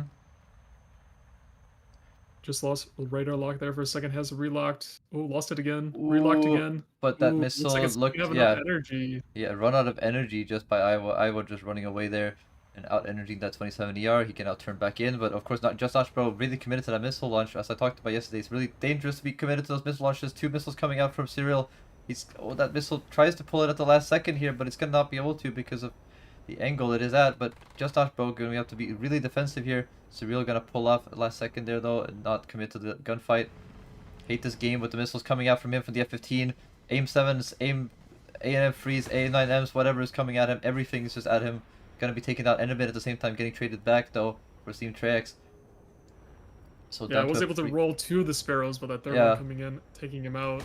and 3v3, and Just Cyril Notch Bro gets taken getting down, taken out. and Notch Bro at the same time, just down to a 2v2. The trades are just back and forth at the right time for both teams, it seems. Nobody able to get an advantage. Caps Yeah, in Trex favor just though. gonna have 2 caps. Yeah, in So- favor though, and Blanca-chan gonna chase down 8 more blesses here. Blanca-chan onto Iowa, actually, launching those S-24s in the head on, trying to get a kill, but no connection. Honestly, Yeah, gonna be down to 2 R60s here. gonna be able to decap that point, and the Spirit of CSS is trying to cap the C point in the favor of the teams to stop the ticket bleed. Is gonna be able to do so. So ticket bleed will be paused for the second. Blanca-chan gonna be coming in for this F-15 here. Gonna be able to help Spirit of CSS as he's getting pushed, of course. Not gonna be able to get an easy shot here. R60M launch a bit too late there to be able to pull in. Iowa though, coming out the R60 launches onto Blanca-chan, gonna be able to flare it away. Yeah, Blanca-chan does have one more R60, I believe. Nope. Yes, Out of no. missiles. Yeah, out of missiles, Spirit of CSS does have some left, and it's S-24s as well. He's gonna pull it onto Iowa here. Gonna not be able to chase him down, though. Iowa has a lot of energy still left, and he's gonna pull off of that because he needs to be careful of the F-15. Now he will keep going. R60M out, and not being flared by Iowa. He's not flaring nicely enough, but he does flare at the end there, but almost looked like he was gonna connect. And the other R60M does look good, but it also manages to get flared. But oh my god, the S-24's into the ground to try to scare off Iowa, just dumping his weight at this point, I guess. Turning into a little bit of stalemate. Yeah. There's a bigger fight going on at C, though. The two people are really merged real close as the Iowa chases him down. The F-15 has Blanca-chan right behind him here, but Blanca-chan with not a lot of energy. I don't think he's going to be able to pull it in for a shot at all. No, definitely not going to be able to pull it for a shot here because he's just way too far away. Esports has a lot more energy over Blanca-chan here. But they're fighting right in the C cap, so the controls going between both teams here. Team Dive does have a lot of their tickets missing versus Team Trex as well. They are going to lose the A point as well. Yeah, these two So, 1v1s Trex- here. I mean, the Trex two... are going to have ticket bleed Yeah. on their tickets now. 5 minutes left, so Yeah, still actually, a lot of time Dive here. capping 2 points here. I mean, they're just basically split up on the point. It looks like Iowa, though, is going to head back to try to help his F-15 teammate here. And Blanca-chan, I think he's run out of gas. I think Blanca-chan no ran out fuel. of fuel. And that's going to leave Spirit of CSS in a bad situation here because he cannot have a lot of fuel either for these 1v1s. And Yeah, he's not on afterburner right now. He might be low. So for the first We'll time, we see didn't how see it it last plays weekend, out. but the fuel fight might have actually have won Trex their first round here, because it's gonna be hard to be in a 2v1 with no missiles left and not a lot of fuel left probably as well. Although he is gonna... Mortz doesn't have any missiles left either. I don't think Iowa has as well, so it is going to come down to a gunfight here. Yeah, dodging the Iowa last just having- R60M from Iowa, but at last minute head on, not gonna be able to even connect with this plane onto Iowa there. And that's gonna be the round win for Team Trex. Yeah, it was looking pretty good there for Team Dive, although the ticket advantage was swinging pretty much every second as the teams were capping and uncapping and recapping their points there. Team Trex just coming out on top with Blanca-chan losing all of their fuel. crashing into the mountain, getting shot down there. But in Mm-hmm. terms of kills here, it's Spirit of TSS with 4 caps. Hit this game with a cap, Bahaka-chan with a kill, and just Notchbro with a kill as well. Looks But like 8 morts, 6 pluses there with 3 kills and another 4 caps. yeah, Wow, and and Iowa with a kill there at the end, and and 2 two caps caps. for him, and Cyril with one cap. So a lot of cap wars this game. Down stuck to that permanent 2v2. It felt like it was gonna go either way, but that Blanca-chan just running out of fuel, just basically just lost him the game pretty much. That was the end of Yeah. that round pretty much for Team Dive, which is the danger of getting stuck in these 1v1s. I mean, people don't want to take a lot of fuel because, of course, especially early on when you get into fights, you don't want to be too heavy. You don't want to be carrying too much fuel, but especially when you're burning in these MiG-29s, they do burn a lot of fuel very quickly. And just, I guess he just didn't have the fuel quantity to stay in that raid fight for much longer, and he tried it until basically the end. Yeah, you want to take enough fuel for how long you think the match will go, but if it goes just that extra longer, that extra couple seconds longer than you think, and you run out of fuel or you're not looking at your fuel count and you're just burning all the time, then you'll lose all of your fuel just getting taken out there.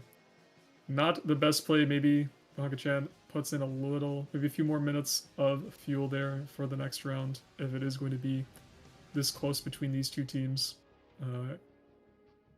Yeah, I Probably mean, one of the longer matches we've had so far yeah, as definitely the well. longest match we had. I felt like it could have gone. You know, if we had more fuel, it felt like it could have gone to the end of timer to take it bleed almost because it didn't feel like either player in each fight had an advantage. It just felt like one player was, the two players on top of the map. They had a little bit of initial fight. I think that was Spirit of TSS and I think Iowa just running after each other up to the top of the map to decapping points, but they kind of split up after a while and just headed back, because obviously Bahaka-chan would probably telling him that I'm running out of fuel.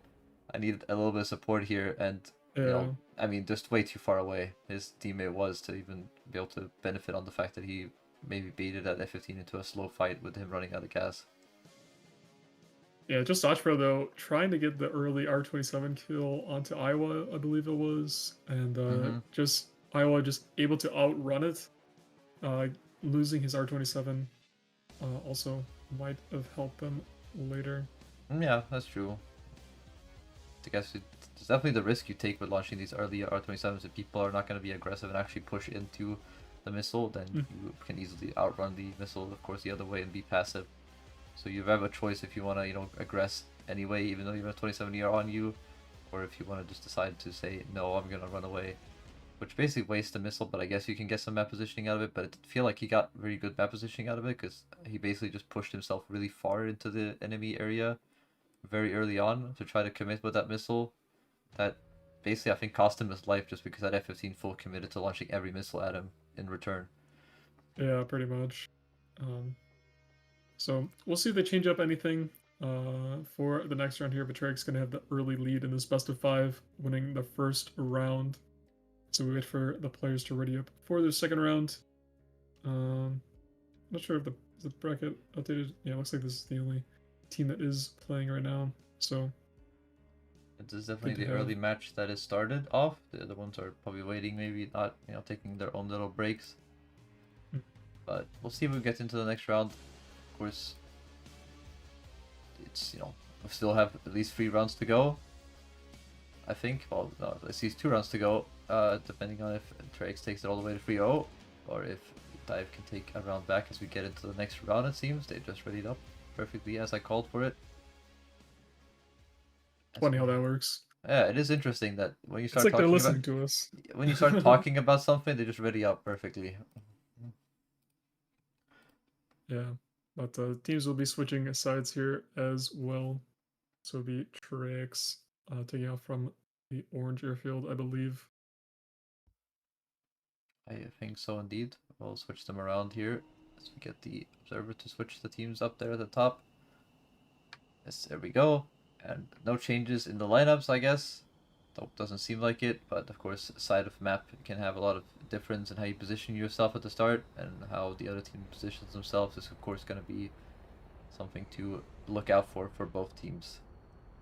Because everyone seems to have a little bit interesting. Like we saw the last game, course, you know, the EMP versus AWMB, and it just felt like both teams had very varying positioning at every match, right? Like it didn't feel like every single round was the same at the start. Yeah, they were mixing it up every single round. It seemed like. Looks like Team Dive though going to be in a bit of a formation there.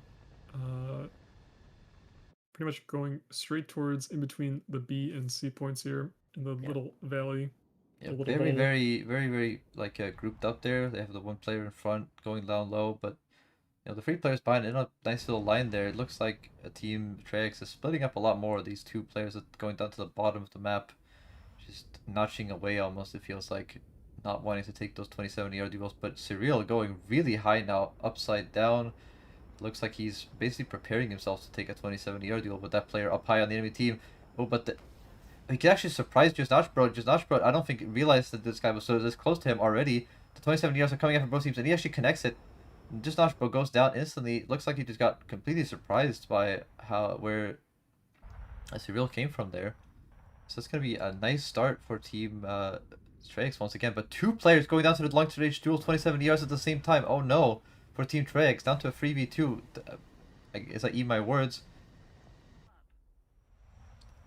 I mean, just incredible start by Team Dive to come back from that. Banka-chan and Iowa here, ready to go into a duel, it seems. But Iowa notching the missiles from Banka-chan, no real issue there. Missiles coming out from Surreal onto I Hate This Game, and it actually does connect onto I Hate This Game. So Yeah, down to a 2v2 now. Down. Oh, but another missile connects onto Surreal there from Sphere to CSS. So down to a 2 versus 1 for Iowa, it would seem at this point. Yeah, hey, this game is critically damaged, I believe, but But it he looks has like he's flares, still but the playing pretty 9M well.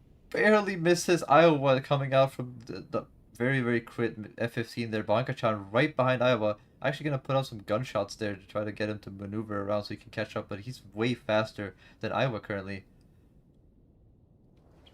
Gonna get an easy shot here, I would assume, but he's gonna actually commit to the air brake. Yes, he is. He's gonna be able to pull in. No, actually, no. He does not air brake and slow down enough, and he's actually gonna extend away. Realize it was a bad idea to commit to that fight. The F-15 actually coming in with the missile launches while being very quick, not being able to put his gun on target, but actually being a Yeah, he got nuisance hit for by a couple Iowa. more rounds there as well. Yeah. It's still flying. Iowa trying to get some shots onto Baka-chan here. Isn't able to connect just yet. Baka-chan dodging perfectly. Does have two S-24s though. I hate this game is coming in from below. Does have to be careful. Yeah, and Spirit TSS didn't actually manage to line up. He's gonna try to finish off. I hate this game again. Another that bullet F-15 going. is taking more rounds. But those tickets are slowly draining away from Team Trex. And Team Dive. Ooh, they're I'm gonna get the kill onto Iowa there. It looks like a Jay's connection. Out. Yeah. Yeah, just... so Team Dive gonna tie it up. One apiece here. And it's best of 5. Let's see that scoreboard. Yeah, Spirit of TSS getting 3 kills that round. Baka-chan getting a kill as well. 3 caps for hate this game. Able to cap a few points in that damage F-15. Still somehow alive at the end of the game. Was crit, not severe. And Cyril getting the only kill for Team Trex. But yeah, definitely good comeback from Team Dive. Definitely seemed a lot more cohesive between the players there. Able to play off each other pretty well. So we'll see if they could continue that on, or will Team Trex win right back here in the 3rd round. Yeah, I mean, Definitely it felt like between these two teams. a beautiful start there by Trex. I mean, that felt like they baited, completely baited out Just Notch Bro with the 2 MiG-29s going, basically in a line towards him, because not Just Notch Bro was launching definitely on the MiG-29 further behind Cyril, and he just came up from below and launched 2 R-27ERs at very close range to him. But, I mean, he basically has no chance to turn out, and he just tries to commit and pick up the kill on Cyril instead, but his launch just being afterwards just does not allow him to connect. But, I mean, just at the next 5 seconds after it felt like, oh look, Team Dive is not gonna have a good start to this, they trade back 2 27-yard kills almost instantly. So yeah, very interesting would have been to see where those missile kills happened exactly, because I definitely missed it myself. But Just not, or sorry, I hate this game. I really maybe fueling his hatred by just surviving for the entire game after taking a missile hit, being on fire, tanking more 30 mil rounds from MiG-29 and then tanking another burst of 30 mil rounds and just staying alive to get free caps during the entire game as well. Yeah, I mean, even though he was critically damaged, he was still able to launch some missiles at Iowa there at the end to try and get him into a worse position for his teammates to come clean up the kill on him and just get his energy taken away from him. Yeah, just being a So, nuisance to him and definitely just did work. making him, basically just making him bleed speed to dodge missiles to a plane that should already be dead. Not sure what that F-15 is made of. He just took a lot of damage to his plane, but was still able to be a pretty good deterrent from Iowa and help out his teammate there, take him out there at the end. But yeah, maybe they just go all F-15s if they know they could just survive rounds like that, just getting shot out, getting crit, and still fly around like that. But I think we'll still see the MiG-29s here as the next round here starting up.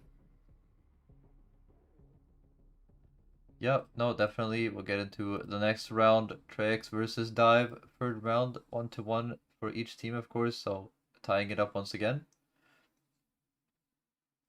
Have to see if anything's gonna go different there. Like maybe just Notchbro is gonna be a bit more careful to the start as well, with getting surprised by the MiG-29 right below him. Yeah, definitely have to be aware of where the enemies are coming in and launching their missiles from. You don't want to notch right into another missile. That's what definitely makes it a bit difficult as well, I feel like, on a map like this. It's just the way the mountains are at the start, especially that really, really tall mountain, you know, right in front of A on the southwest, like southeast side of it, is pretty tall. Like, it's deceptively tall, so you can definitely ambush somebody coming up that mountain, which I think is what Seville did. He just followed the terrain and, you know, just popped out right below it. And completely, you know, focused on the enemy, you know, the enemy further away with this 2070 launches, and that's the danger of Fox 1s, is that you just get so stuck into, you know, trying to complete your launches and get a missile connect that you just don't notice what's right in front of you. Yeah, especially if you're not spotted as well. And But it does get look enemy like by Team surprise. Trix has two players going up that way towards A, and there's only a single player for Team Dive there, so that's gonna be careful. Spirit TSS up high here on the far back of the map. He's gonna launch a 2070 yard looking for somebody to go behind C, but it doesn't look like he's gonna be able to connect. And just Dodge Bro is actually not in a great spot. He didn't go high this time, but he has Surveil right in front of him anyway. R60M barely gonna miss him there as he pulls into it. Iowa does get taken out at the same time though by just Dodge Bro, so he actually manages to get the connection. Surreal not able to actually finish off this Dodge Bro this time with the 2070 yard launches. But Endermit now coming in with the launches onto just Notch Bro. The missiles are coming in, but I think he managed to notch that just nicely anyway. Just Notch Bro does go. No, he actually did go down to Endermit. He did not be able to dodge that actually. Blanca-chan though with the missile onto Endermit at the same time, barely notches that one. And yeah, does have hit this game right next to him as well. Yeah, Blanca-chan does go down to in. Surreal, but he has Endermit and Trex over here, or on Team Trex over here with Surreal as well. Oh, missiles coming out from Spirit of TSS onto 8 Morts. Can he trade it back? No, he does not look like he managed to connect there. Surreal right next to Spirit of TSS could get a gunshot here. And does undershoot it a little bit, and that was his chance to try to, you know, equalize this game back into a 2v2. And Enderbit coming in to finish off Spirit of TSS. He's gonna go down and I hate this game also without a wing. Yeah, just spinning down into that water. Going to be going down here for Team Dive. So Team Trex going to be winning the third round here. So all teams technically winning from the top side of the map. Maybe it's stronger. Maybe it's just how the players are playing. But currently, all the round wins coming from the top side of the map so far. Just Notch Bro did pick up the first kill for his team onto Iowa there. You know, managing to dodge Cyril at the same time while keeping his 2070 yard locked up and finishing him up. But after that, it just felt like, I mean, just every trade basically just went in the way of Trex after that. So yeah, Endermit had a really nice play there in the middle of the map. He was notching, I think it was someone's 27 ER, and he had hit the scheme right next to him, but he did not want to turn in because if there was another missile coming right towards him, he wasn't going to be able to notch it. Yeah, so very smart play from Endermit there, getting 2 kills this round as well. Cyril getting a kill on the cap, 8 Morts getting a kill as well. And for Team Trex, it is, for Team Dive, it is just Notch Bro getting the 1 kill for his team. and hate this game getting the cap there.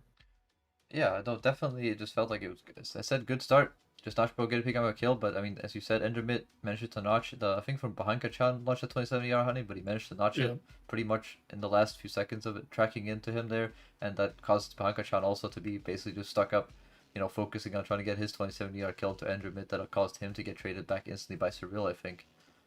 So basically, just a collapse at that point for Team Dive.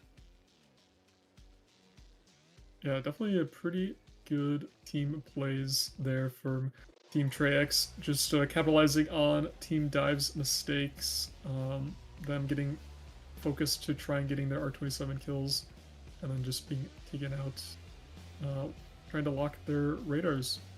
So we'll see if it continues on. If Team Treyx wins the next round, they will move on to the next round in this tournament. Or if Team Dive wins the next round, they will continue on to that 5th round. That's sudden death.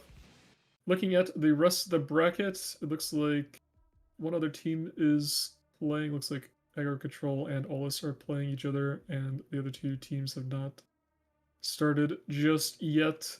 So we might be able to see another game right after this in round 3 here before we get to round 4. That's what I'm hoping for, that we'll catch one of these games that hasn't started yet.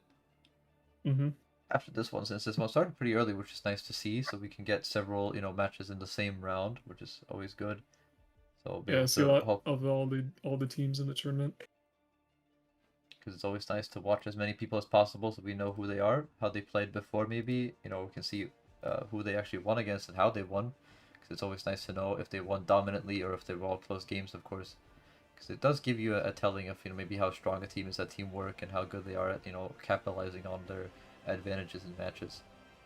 If they sweep games easily, or if they actually get into these close 1v1 fights that take the entire match through. It helps for all the chatters wanting to get in on the prediction to get those Thunder points as well. I know a lot of these people are gambling addicts, like to put their points on the teams. All right, so far this prediction is going to be pretty much 50-50 between Treyx and Dive, and it pretty much is kind of like that playing out as well, with the teams going back and forth. Treyx winning the first round, Dive winning the second round, and now Treyx winning again in the third round here. So we'll see if Team Dive can maybe win the the fourth round here, and ascend it to round 5, or Treyx will seal the round. As it looks like yet again. Finish saying that, they ready up. Yep. Yet again, this is the caster curse. Apparently, is that the team's perfectly getting to the match. Yeah. But as you said, this is Treyx's chance to close out the game. They got the 2 chances to do it, of course, now in a row. But they would probably like to get to the 3-1 score, themselves. Because moving on at a more secure score, gives you confidence, right? Makes you feel like if you do better, if not every game is close, it just feels better in general, I guess. Yeah, giving you that confidence in the later rounds to beat your opponents can definitely help there. Of course, it's always stressful, especially in some of these close games we watched as well. Down at the ground where everybody fights. It's got to be some high blood pressure situations where everybody is, a little bit panicked, probably a little bit just tensed up, knowing that if they don't get this kill in the next 30 seconds, the games are all lost, right? Yeah, I don't want to have high cortisol going into your 1v1.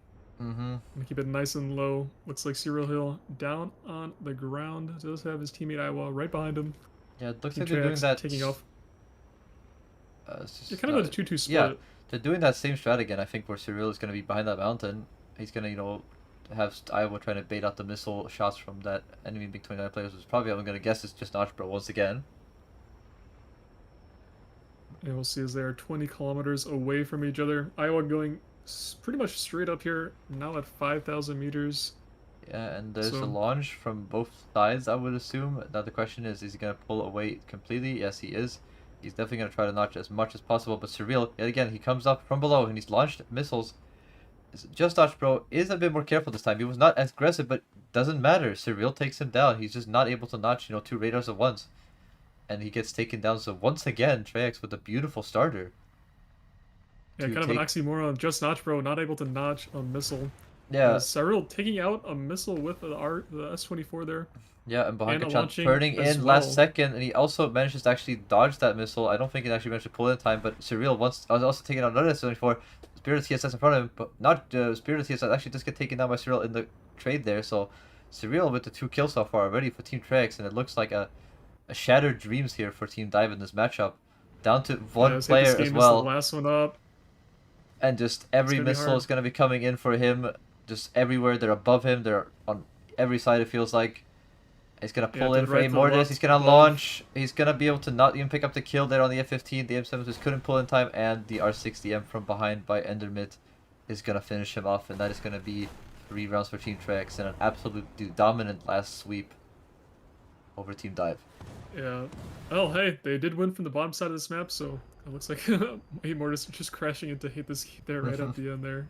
Securing the kill, though. Did get the kill Yep. for that one. But, yeah, Trex winning from the left side of the map there.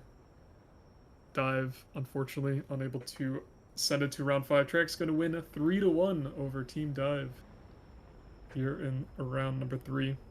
Should be able to catch another team as well in round number 3. Should be starting soon. We'll see what the cameramans can do. But yeah, Dive unable to get a single kill onto Trex there. Except technically 8 Morts did crash into Hate This Game at the end there, but it didn't count as a Yeah. kill for them. Cyril getting 2 kills that round, Endermit getting a kill and a cap, Iowa getting a kill as well. And 8 Morts getting finishing off Hate This Game by slamming Fox 4 right into him. Yeah, it just felt like that start from Team Trex onto Just Notch Pro once again worked out. Just Notch Pro was definitely a bit more careful this time compared to the last round, the second to last round when that happened to him as well, where he got pushed by that mixed winner from below, to surprise him by Surreal. But it just felt like he wasn't as ready as he probably wanted to be anyway.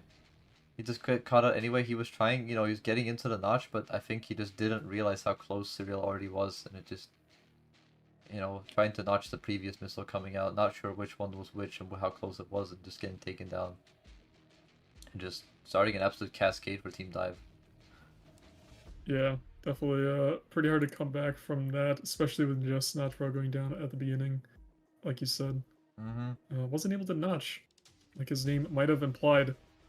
But we'll see what team we can watch next here, who is not started yet. It'll either be, I believe, Legit Bongo, an EMP, or G-Friss and All Mace. We'll see if we can get into one of those games.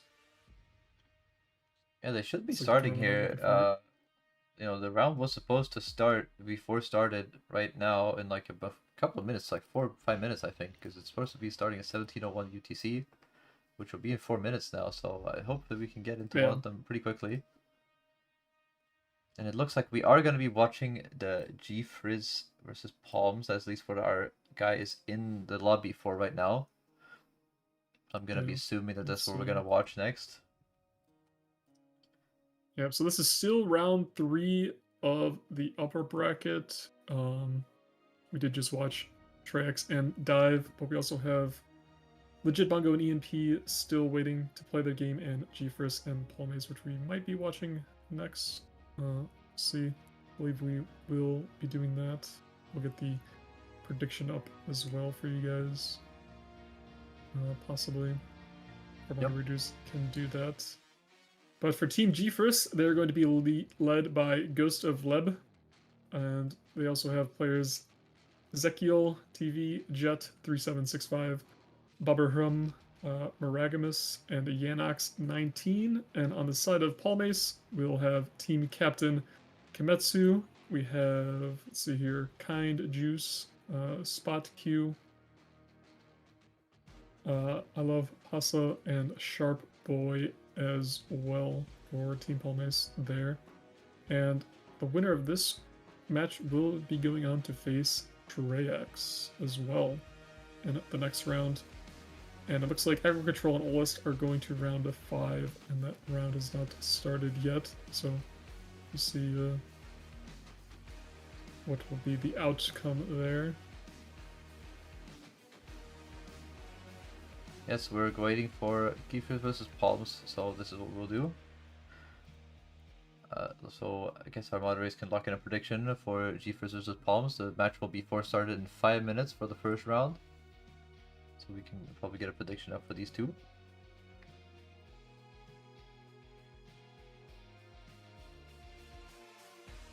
There we go. Get your thunder points in the prediction. Who will win this best of 5? G-Force or Palmes here?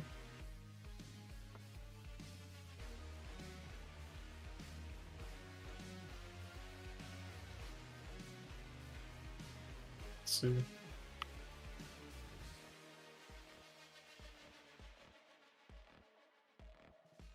Yeah, the game should automatically start here in 4 minutes. Looks like the match starts in just under a minute here.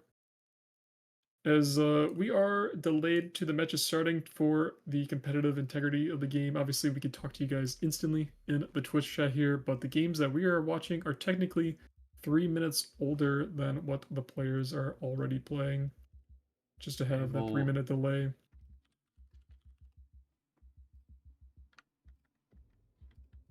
So, but yeah, match should be starting here in just under a minute.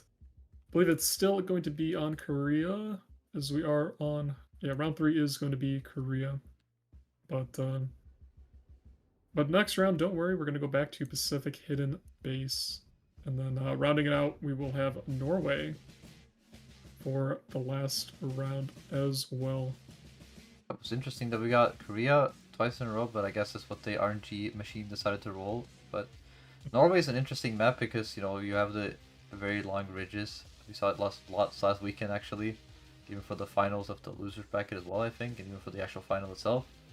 It's a very interesting map of, you know, the fjord areas make, you know, these really long, shallow valleys that, you know, are water filled, but the actual climbs up the small little ridge lines is very steep, so it's kind of hard to dodge missiles very nicely. You know, you can't follow the terrain very easily at an altitude where you can actually manage to dodge missiles.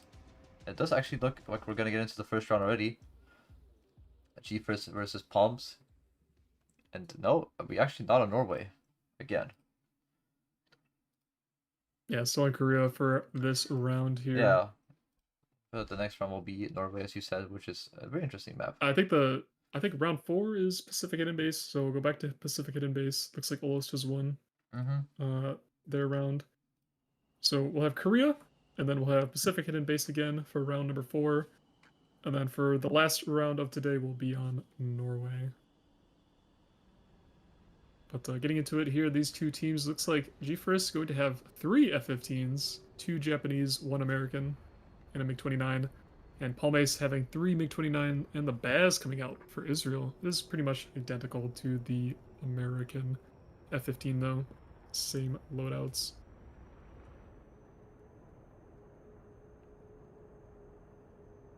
But just different skins. Maybe Kimetsu likes the skin on the Baz. Yeah, I would assume so. I mean, we saw one actually from Team Trace. I think just Spirit TSS, not Spirit, just Notch Bro, and I think one of the players, Cyril, had the Esports skin from Warframe CS5, Trophy 5 there on the MiG-29 that we're using, so that was pretty nice to see. But we have, you know, a lot of AIM-7 launches coming out here, very low altitude by Ghost of Leb, I would say. Yeah, it's 2 missiles out. And you said it's a lot of F-15s on this team. So that's interesting to see by G-Frizz. Just missiles from everywhere. AIM-7's going everywhere by Ghost of Lev. Not going to connect the first two, but Kimetsu here. Got to be a little bit careful because, you know, he still can get unlucky with the ground splash. But going to be able to notch both those, or dodge both those missiles with multipath. However, Yanox and Kimetsu here in a really close fight. And it could be an easy shot here for Kimetsu. Does not connect it though. Yanox barely able to stay out of the guns, but Jet's right behind. I mean, what is going on right now in this turn fight? I mean, there's F-15s just stalling over, all over each other. G-Frizz just looks like in a horrible spot now. They committed a bit too hard to that fight, I feel like. Yannick's going to go down to the missile, but at the same time, another player going down for the side of Palms, but Jet's also going down. Kaiju's going down for Palms as well as Kimetsu. So, and well as Jet going down for G-Frizz. So back down to a 2v2 here. Yeah, if G-Frizz going to have a cap though in their control.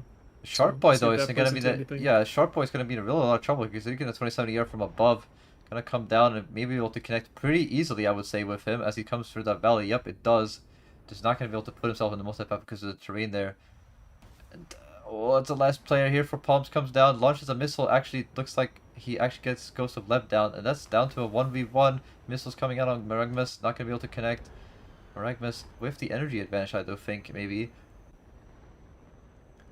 As Both players pulling in. Looks like Maraga's going to get shot at here. Does able to dodge the cannons here from the MiG-29. Does still have one more R60 as well.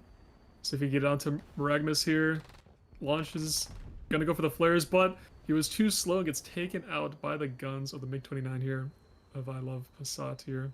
So 2 kills for him on Team Palmace, as well as looks like Sharp Boy got a kill there, as well as Kind Juice. But G-Frisk gonna lose the first round here. Team Palmace gonna go up 1-0. yes, indeed. I mean, everyone in the middle of the map, the Z-15s going into the verticals, stalling out, and then getting taken out. Lots of trades. Pretty chaotic there. Yeah, But, I mean, G-Frisk this. coming out on top. Don't you mean Palms? Oh, sorry, Palms coming out Yeah, on but top. I mean, I get what you mean though. It's like, yeah, we have Maragmas with 2 kills for the side of G-Frisk, Jev with 1, only have a cat for Ghost of Leb. We have 2 kills for, what's his name again? I do not understand what it says. The But one with the underscore is Kind Juice, and the top one is going to be I Love Passat. I love Passat, okay. So we have I love Passat coming up with 2 kills there, 1 kill for another player, and I love Juice as well had 1 kill. But yeah, I mean, as you said, those 2 F-15s from G-Frisk felt like they committed way too hard for that first merger for the enemy F-15 that went up. And you just had 2 F-15s basically just at 0 speed stalling out on top of a loop. Just at the top of the arch and just being able to be picked off super easily by the side of Palms. Yeah, Palms just sending all of their R27s at them, taking them out. So we'll see if G-Frisk can maybe clean it up a little bit. It did come down to a 1v1, so pretty close between these two teams. Let's see how that prediction is. Looks like it is going to be 55% for G-Frisk and Palmace with 45% there. So pretty even split in the prediction. Mm-hmm. We'll see if it continues to be this close. If G-Frisk can win the next round here, Palmace get the early lead. Yeah, no, very interesting. Honestly, it's just it just felt like it was very chaotic to start. It felt controlled though, like, you know, the 2 remaining G-Frisk players managed to pick up some kills in return, but it honestly just felt like that last player, I love Passat, had a lot of altitude because, you know, Sharp Boy was down low by himself for Palms there, and he did get picked off, and it felt like he was gonna get turned into a 2v1 for a second. But I love Passat just being able to have the altitude advantage. You know, he came in very late with a lot of energy and just, you know, he had the position to pick off a G-Frisk player and just, you know, get the 1v1 pretty securely, honestly. It felt a bit like Maragmas could have had the chance to reverse back, but he just kind of wasted his chance by bleeding too much energy dodging I love Passat's guns in the first merger, you know, between those two. Yeah, And so we'll see what happens in this next round here. Someone asking, are there any of the matches in Sim? I believe we do have a simulator tournaments, but most of the tournaments that we'll be streaming here will just be realistic battles with markers for the tanks as well. So if you do want to play in some of the tournaments, you could go over to tss.warthunder.com. Go ahead and sign up to tons of tournaments on the tournament website. You have SB Air 1v1, looks like that tournament's going on July 1st. We have AB tournaments as well, Air 1v1s, AB tanks, 1v1s, jets, lower 2 tanks, higher 2 tanks, lots of tanks and plane tournaments, as well as mixed as well. So if you like using your CAS in ground battles, there are mixed tournaments as well. With it's 2v2 up to 4v4 as well. There's sometimes we have I'm not sure if the labs tournaments are coming back. Those are kind of our experimental tournaments, trying to try out some new things there. Not sure if those are coming back. If you want more information when those tournaments might be happening, you can also join the official War Thunder Esports Discord. You can do !Discord or click the Discord link down below as well. Yep, there it is in the chat. Thank you, Wasabi. There were some lab ones actually. There's some lab 2v2s that were ran this week. They just on June 25th there was a 2v2 in AB and a 7v7 or RBM actually as well. So we had some lab ones definitely. They still happen, but they usually are like midweek tournaments. They're not the weekend, ones that run basically every weekend, but they'll be like in the middle of the week where it's like, hey, we'll try some lineup, we'll put in some 2v2, maybe a 1v1, or like a big tournament of 7v7, like the one they had on, yesterday, where they do a little bit of experimentation with lineups of new vehicles maybe that came to the game and see what could work and what people like.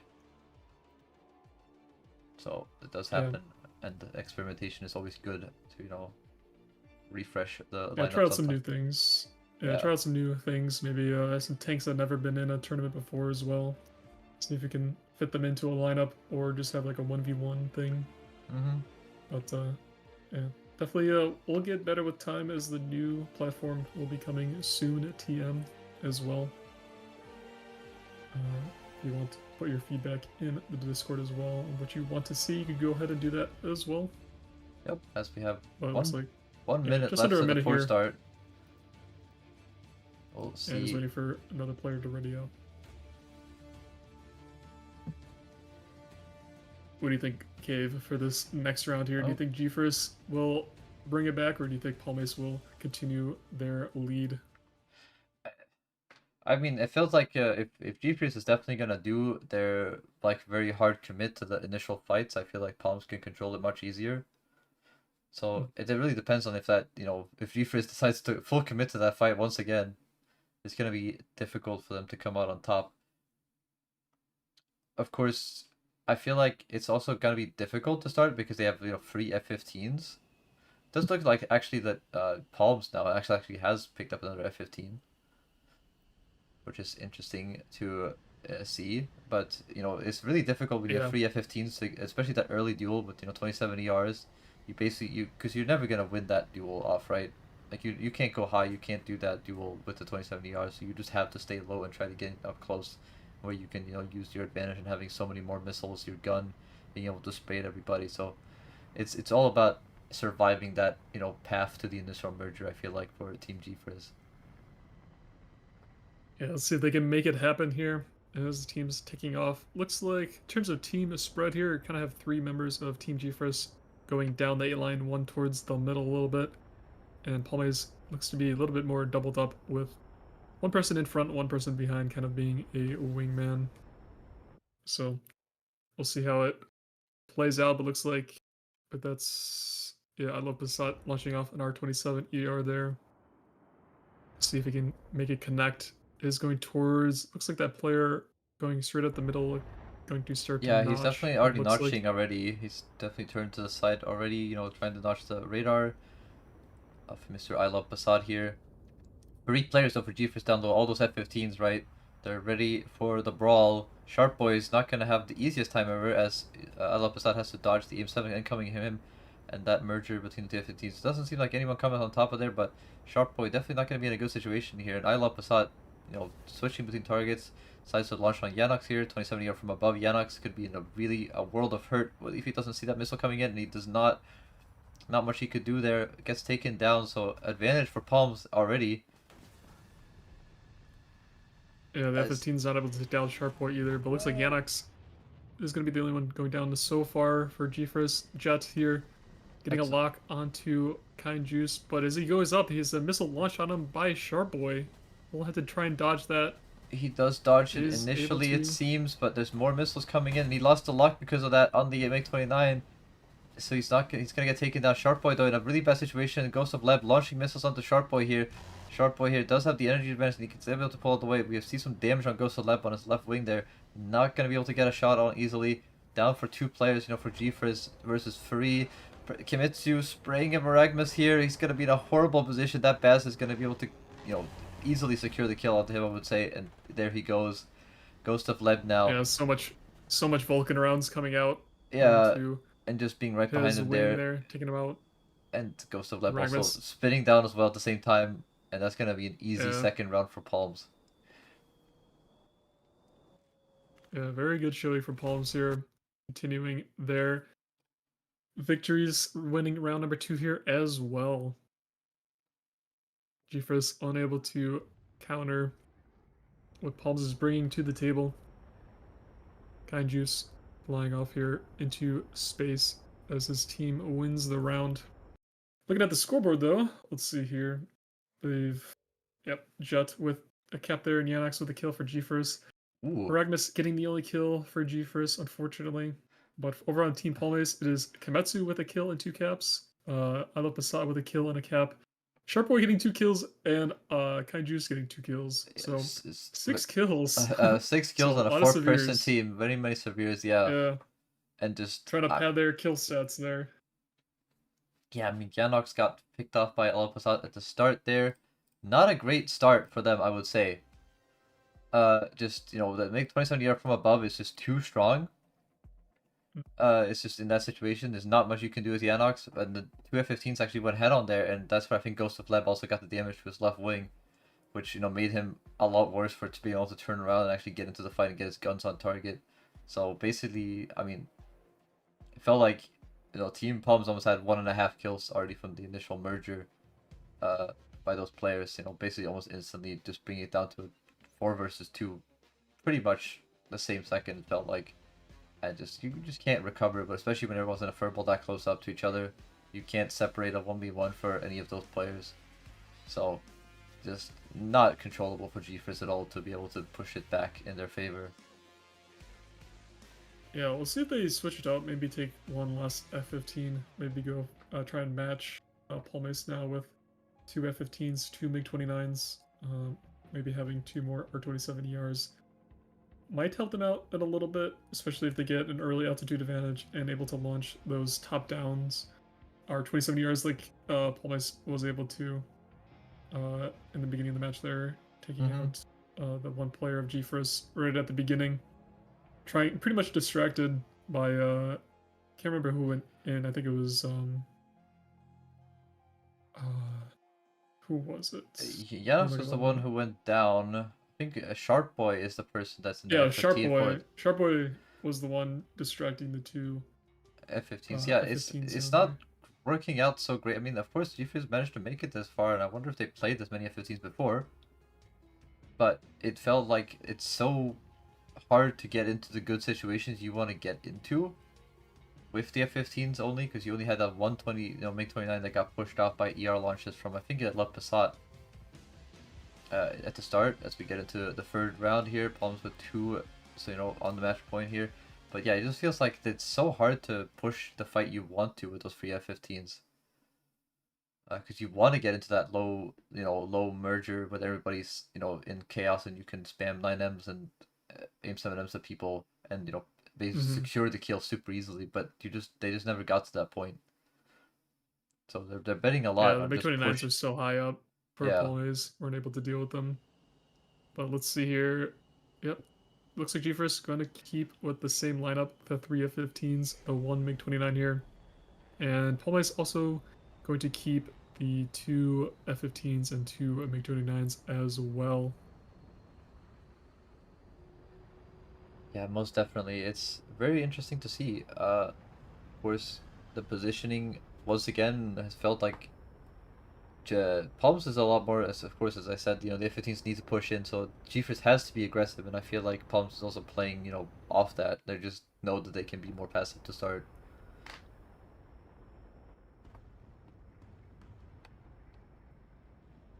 Yeah, let's see how it plays out. As looks like Team G-Force pretty much stacking all 4 players going straight towards between A and B. It looks like Ragmus a little bit behind, going for more altitude.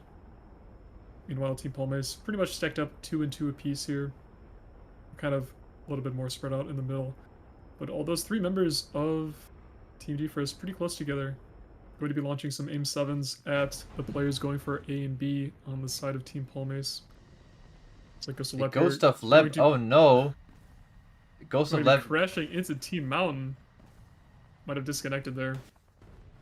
That might be very unfortunate for Ghost of Leb. Not the greatest start that they wanted for G-Frizz, and that goes Maragmus down as well. They only make 29 down on their team. Oh no, and Palms, just not a great situation for G-Frizz. 2 players down They said already. we had Yanox. pack less. Oh, that's so unfortunate for Team G-Frizz. Jet down to the last person now. And he gets taken out. I mean, a complete sweep by Palms and just completely so unlucky for Team G-Frizz getting to fall one player falling to packet loss to start. But I mean, even outside of that, just an absolute domination by Palms in positioning. It felt like. Yeah, their positioning very, very strong. Just cleaning up the last 3 remaining players there of G-Frizz, giving Palms a 3-0 victory over them, moving on to the next round here. But it looks like they're going to be going on to face Team Treyx as well. Yeah, they will be fighting But, a Team Treyx, and in the other part of the bracket, we had Legit Bongo actually win 3-0 over Team ENP. So the team we saw before with ENP that actually played pretty well and managed to get to that point just got completely just nuked out of their match against Legit Bongo there. And in yeah, the look at the scoreboard for the kills though. Palmes looks like Sharp Boy getting a kill, Kainju's getting a kill, and I Love Passat getting a kill. And unfortunately, G-Frisk not getting a kill that round, sending them down to the lower brackets. Yeah, But I believe the next match we will have will be Legit Bongo versus Olus, 2 teams we have not seen so far this weekend. All teams pretty much staples here in the tournament scene, seen them before. yeah, and then the other, of course, bracket. We have Legit Bongo versus sorry, we had Legit Bongo versus EMP winning over. We saw Treyx win over Dive, of course. That's our first match we watched there, and Palms winning over G-Frisk we just watched. And of course, in the bottom of round 3, we have Agro Culture versus Oldest, and Oldest came out on top 3-2 in that matchup, so they moved on. So we have in the round 4, we're gonna have Treyx versus Palms, and Legit Bongo versus Oldest. So Legit Bongo versus Oldest is what we're gonna watch next, I seem, but it also has currently until the 4th start we have a 42-minute timer. So for the moment we have plenty of time until the next match. We'll see if they show up any earlier. Of course, it's always appreciated if they do, but we will probably at some point have to take a small break again, I would assume, but we'll see what happens between then and now. We can go over the players of the 2 teams we'll be watching here. So for Team Legit Bongo, it is going to be led by the captain Legit Bongo. Also in their team they have Dex_X. Artem is God. We have Tenryu, Space 3089, Simpy, or Simple, what that is, and Gunnisvan. And over on the side of Team Olist, they are led by Demonk, Kiev 20, I1H, Syntax, Lumencito, Pingaslinga, and Sabasis as well, running out their team. So we will have those 2 teams play here in a little bit. Maybe they're ready up for then.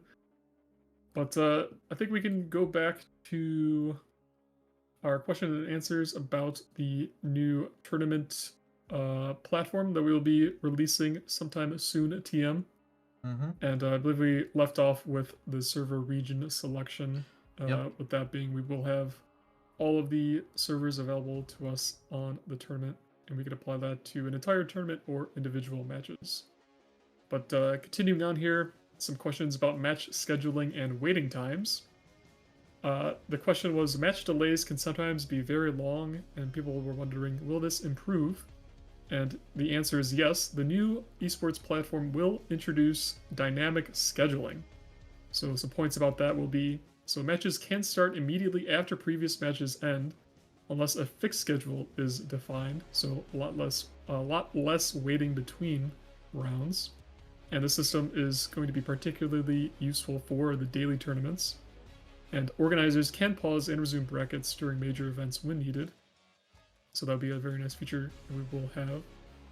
And optional rest periods between matches can be configured, but they will not be mandatory. And then another question here about improved random map selection. People were wondering, so the same maps often appear repeatedly. Will this be addressed? I mean, today we saw Korea. Yeah, a lot of Korea. And then I think we also have Pacific. The hidden base here coming up.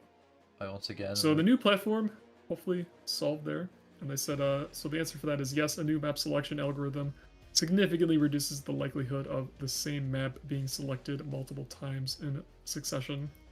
And so, I mean, the repetition will still remain possible, but it will occur a lot less frequently on the new site. And so that would be that. So that's some of the existing features that we are improving and enhancing. And here are some of the new features that we have coming up on the new esports platform. If you want to do the first one with the notifications. So, match and tournament notifications. The question is, will the new platform include notifications for matches and tournaments? I say yes. The answer is this feature is currently under development. Planned notifications include in-game notifications for tournament starts, platform notifications for general updates, dedicated notifications for major events and special competitions. So I guess, you'll have more in-game notification that, hey, there's a tournament that's starting.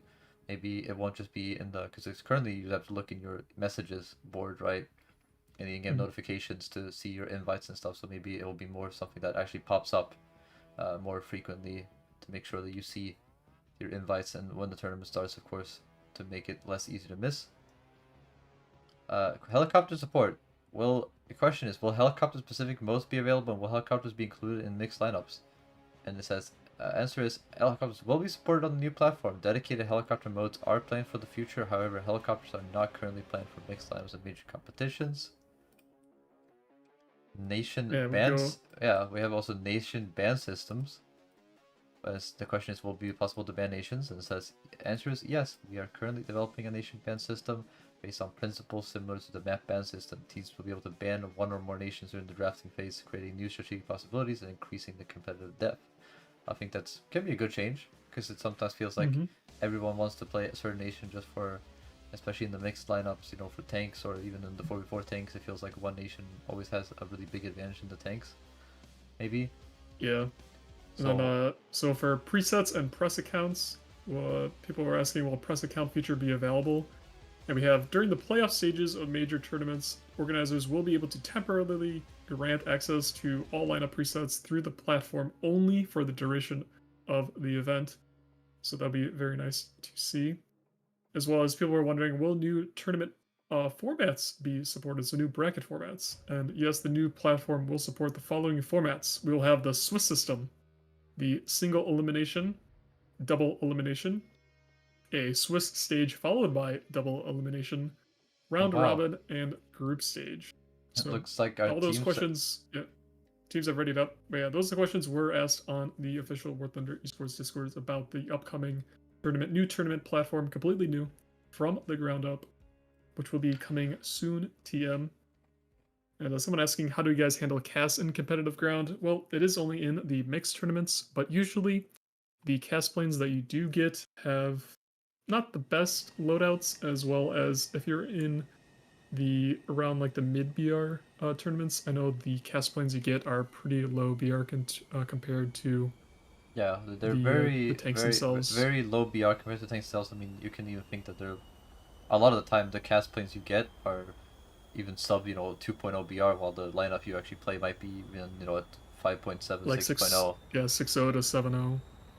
So that's basically how it's handled. The planes are very, very easy to shoot down in the SPA. They're very, they're just very easy to counter if people bring them with SPA or planes. Yeah, like in the top tier tournaments, like we won't have SU-30s with KH-38s.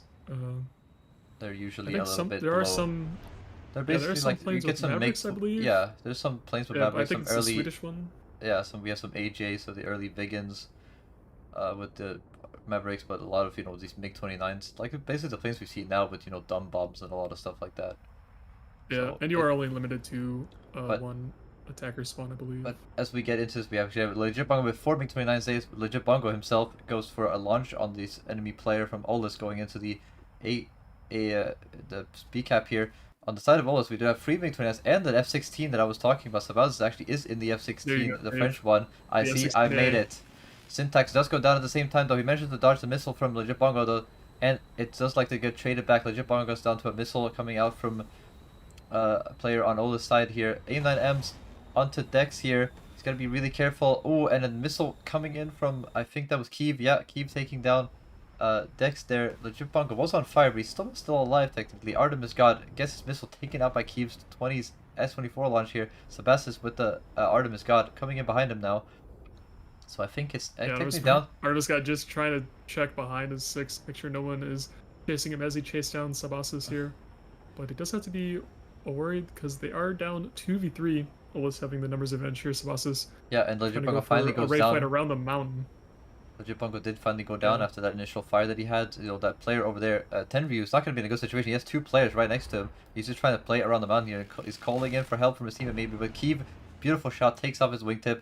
That's going to be Tenryu going down. Artemis God, now the last player alive, at Sebastius. I mean, as I said, he's in that F-16. He's just going to have every advantage here over a MiG-29 in this close-up fight. I mean, he's a lot slower, but Artemis God just will not be able to get away from that person, I feel like. If he like stayed in the fight, but he actually does extend away, realizing he just needs to keep his speed up, and he does accelerate over to the almost supersonic here. But Keeve, of course, having the advantage of being able to come from top of that mountain, has all the speed. Artemis got just in a horrible situation here, and the missile from Demonuke. The Demonuke coming in to clean up the last kill there. Always looking pretty strong here, winning 3 versus 4. Sabassus though in that F-16A that Cave wanted to see the entire tournament coming out. Even though he didn't get a kill, but he manages to distract that player, the Artemis God. He just did a lot of distraction this game. He felt like he was being a nuisance. It's very strong as well on a map like this, where there's so much terrain to fly around, and just the F-16 is very strong. Like the engagement distances are also pretty close. Yeah. But, look at the scoreboard. Keeve with 3 kills and a cap. Demonuke also getting a kill there at the end on Artemis God. Artemis God, though, getting the cap there. Dex X getting a kill as well for Legit Bongo. Legit Bongo himself only getting a cap.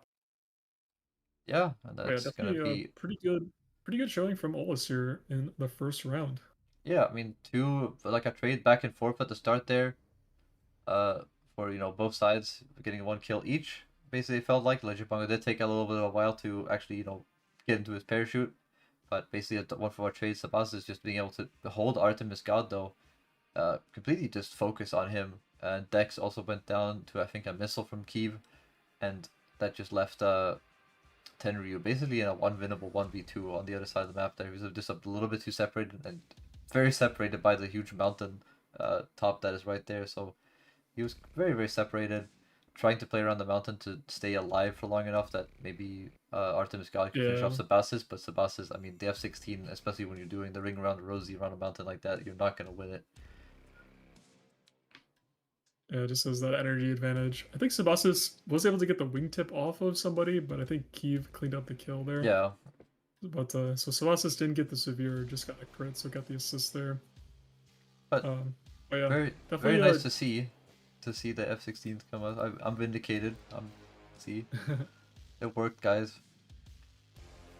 But yeah, now we just gotta see him get into the 1v1 at the end, so we can really see and show that as we get into the second round, of course, versus Legit versus Oldest with the 1 point from the first round there.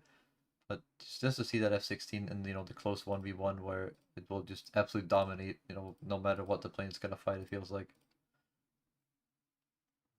Yeah, it definitely can outturn the MiG-29. It might be a little bit closer with if an F-15 is still up, but I think Legit Bongo is running all MiG-29s. Yeah. So definitely, let's see, did they change anything? Nope, MiG-29s all across the board for Legit Bongo. Going to be staying with that. And Olus also staying with the 3 MiG-29s and 1 F-16 there. I feel like it's the strat, I guess, they're running is Legit Bongo just trusting it all to the MiG-29 and R-27 ERs being able to pick up kills for them, hoping that they can pick up as many early kills as possible to swing the round in their advantage, maybe. Because I think 2 players on Team Olus though were able to S-24 to the R-27s, so definitely it's definitely a pretty good skill to have to be able to S-24 and time it right when an R-27 is coming at you. To be able to shoot it down. As we see Syntax climbing up here as the Esports skin on the Trophy 5 for the German MiG-29 there. Very nicely. Yeah, Syntax going to be going at the top of the map here. Yeah, has his TWS on. has to, looking for where the players of Legit Bongo are gonna go, if they're gonna all go high or if somebody's gonna go low. There's a lot of missiles. I mean, look at the missiles on the map. Well, not the missiles on the map, but the people on the map. Sorry, for Legit Bongo, all spread out everywhere on the map, and kind of the same for Olus, but not really. They're more grouped up towards the middle of the map. Missiles from Syntax onto the enemy player there. Did he eventually connect? No, he did not manage to connect with that MiG-29. He's gonna pull back in. Artemis God heading this way. There's a lot of chaos going on over at the other side of the map as well. Syntax and Artemis God though having a 1v1 duel here. Syntax is going to try to go for the S-24 launch, and he does nuke it down, I think. Yes, he did. Yeah, it should be good there. Looks like Sebastian's getting a fire set onto Dex there and severely Yeah, damaging him, and taking him down. But 20 Keep though, does, going yeah, down on the exactly. Keep going down. For Team Olus here. Going to be a 3v3 here. And Demonuke also going down at the same time. That's going to be bad. Sebastian's also going down as well. This 1v1 over here seems completely irrelevant to what is going on in the rest of the map. Because at the same time, Olus has lost 3 of its players in very quick succession, only taking down Dex at the same time, and Artemis God now in this 1v1, but at the same time, I mean, yeah. Yeah, so Dex just Jing out.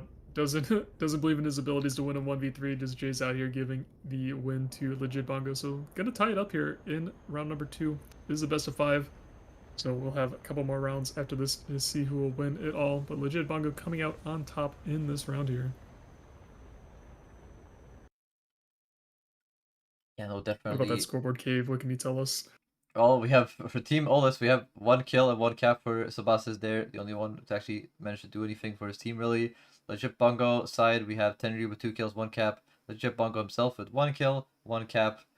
And Artemis God with a kill at the end there, mostly down to, Syntax just saying, well, I'm not winning this, I'll just go to the next round. And giving Artemis God a kill. But yeah, very interesting start there. I'm not really sure what we saw what happened on the other side of the map there, where the actual real big fight happened, but it seemed to start off okay for Team Olist.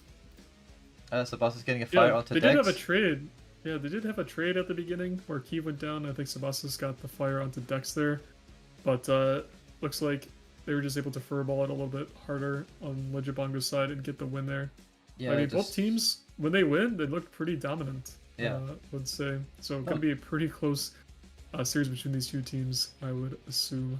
No, most definitely. I mean, this Demonuke and Sebastian fell pretty quickly in the quick succession there. So probably just down to positioning, I would assume. Just not being able to put himself in a good enough position to not get missiles launched at them from different angles, and just being traded out too quickly to actually make an impact themselves. And of course, Syntax and Artemis God having a 1v1 very separate from the rest of the game on their side of the map. Yeah. That was gonna drag on for so long that Syntax realized that nobody's gonna win this fight by the time that his teammates get over here, so might as well just lock in for the next round. Yeah, we'll see if they change anything up. Looks like next round is going to be starting here. See if Olist can get back to their plan of using that F-16 in the middle of the map there to try and cause some disturbances, cause some players to make some mistakes with those AIM-9Ms and that flight performance. But overall, Legit Bongo just continue on, get the momentum back in their favor, and maybe win the second round here, or Team Olist will come back and win it as well. But it's going to be a best of 5. Teams tied at 1 apiece now. No changes on either side. Both the same lineups of planes here. Obviously, the teams switching sides on the map will be the only difference from this round and the last. But we did see some more S-24 kills on missiles, so these players... Yeah, definitely these two teams seem definitely like they've practiced shooting down some R-27ERs with S-24s, because it felt like we got not a lot of S-20 or R-27ER kills, even in the last round. I didn't see any in the kill feed, really. It just felt like everyone was a gun kill, pretty much. But as we see, as you said, we have a bit of a spread. We have Olist has a group of 3 players, very aggressively. 1 player, of course, I'm going to assume that's the F-16 going in towards B, but 2 players aggressively towards A, so that player on Team Legit Bongo is going to have 2 players coming in towards him in a second here, and Dex now coming out with the missile launch. towards that MiG-29 at the bottom of the map for Team Olus, I would assume. That is going to just try to notch away and pull away and waste the time of these players. Sabastis launching an 9M at Dex. Dex is going to use the terrain to his advantage. And Sabastis pulling away towards Legit Bongo there. So the missile launch is definitely going on. The Legit Bongo might be in trouble, I think, with that F-16 right behind him.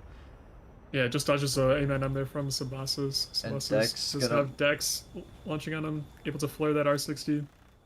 Dex but go Team Mountain! And Sabastis wasn't looking! Crashes into Team Mountain. Team Mountain gonna get another kill here. Not a great start for Team Olus, losing a player. Kiev also on fire at the same time. Syntax really's got to be able to fight back here.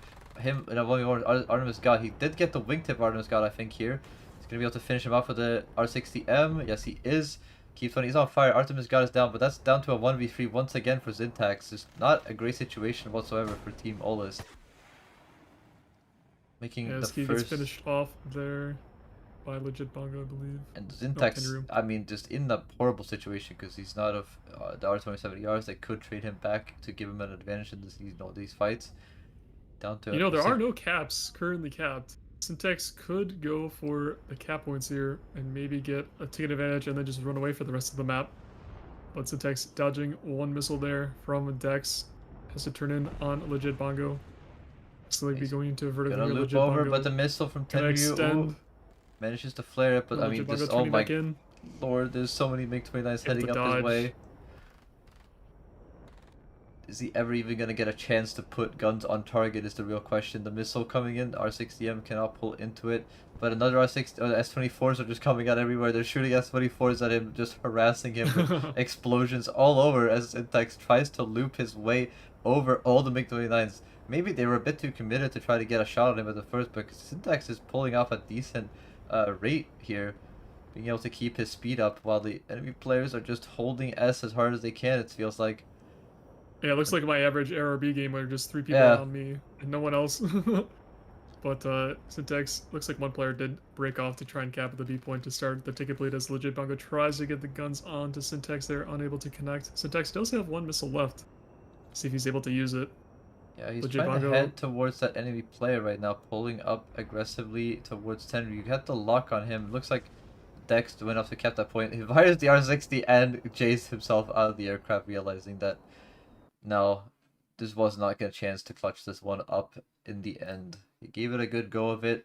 He did put 3 players into basically, a little bit of an energy trap fight there, but I think, if you give him enough chance, people are going to realize at this stage that, okay, this fight is not going to work out for us. We'll just leave and take a cap point, separate away.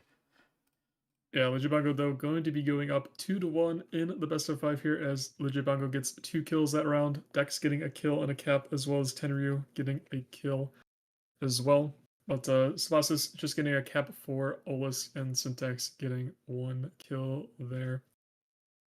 Not looking too great for Olus, winning 2 games in a row there. Pretty decisively. I think it was pretty much 3-1 in the last 2 rounds. Right at the last stages of the round. So, I mean, they looked really good in that first round against Legit Bongo, but now Legit Bongo, I believe they kind of adapted to the strategy that Olus are using, figured it out, and now pretty much putting Olus through the ringer as winning 2 rounds right in a row, pretty decisively, as Team Olus wasn't able to do anything.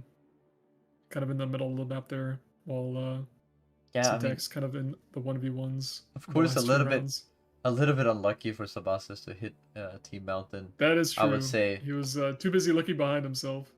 As we get into the 4th round here, Bongo with 2 and also 1, but yeah, a little bit unlucky by Sabastis. I'm not sure it would have changed that much about the outcome, but of course him staying alive in the F16 would have been nice for Team Olus. Probably could have done more impact in that way, and kept that player distracted, of course, in the middle of the map, so not him help. I feel like that almost maybe was the reason why it went so well for Legit Bongo, because Artemis God basically could just leave the area where Sabastis was and say, well, I guess I'm not busy anymore, I can go help my teammates now.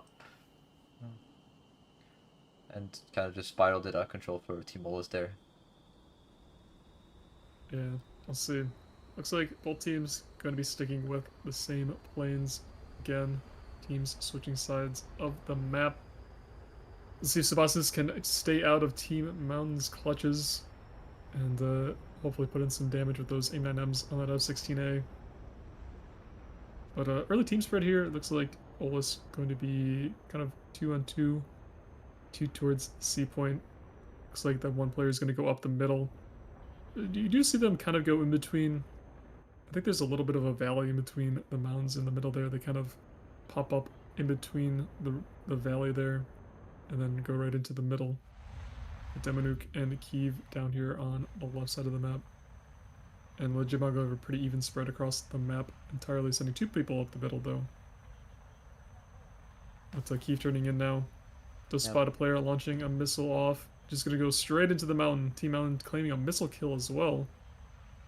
Legit Bongo getting spotted as well in the middle of the map. Kiev and Dex probably going to be... Yeah, they're going to be the merge. Kiev is trying to position himself very well here. He's, you know, he saw where he's coming from. He's going to try to position himself well, but he's actually going to launch a missile at Legit Bongo. They're going to trade each other. Those 27 yards pulled into each other surprisingly late.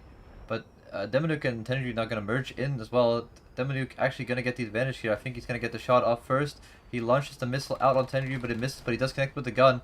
That's going to be Artemis God also down as well. Tenry, it looks like a complete sweep. I think Legit Bongo is completely gone. Yeah, they are. Climbing right back. Gonna tie it up to 2 apiece here. In round number 4, Artemis God still on fire. Still up. Finally Jay's out. At least saves the pilot. But yeah, I mean, it just happened. The quick trade between Kiev and Legit Bongo there, but then Artemis God and Tenryu going down and Dex getting taken out as well. Yeah, I mean, just... by that, in that head-on. Nice trade by Demanuk. Oh, and Demanuk taking Dex to the end there, having a little bit of a dogfight. Demanuk getting another kill. Oh my god, he's gonna get another one. It does. Flare. Sabasas, no.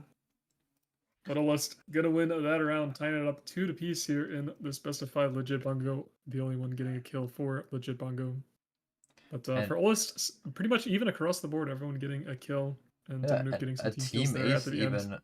For Team Olust.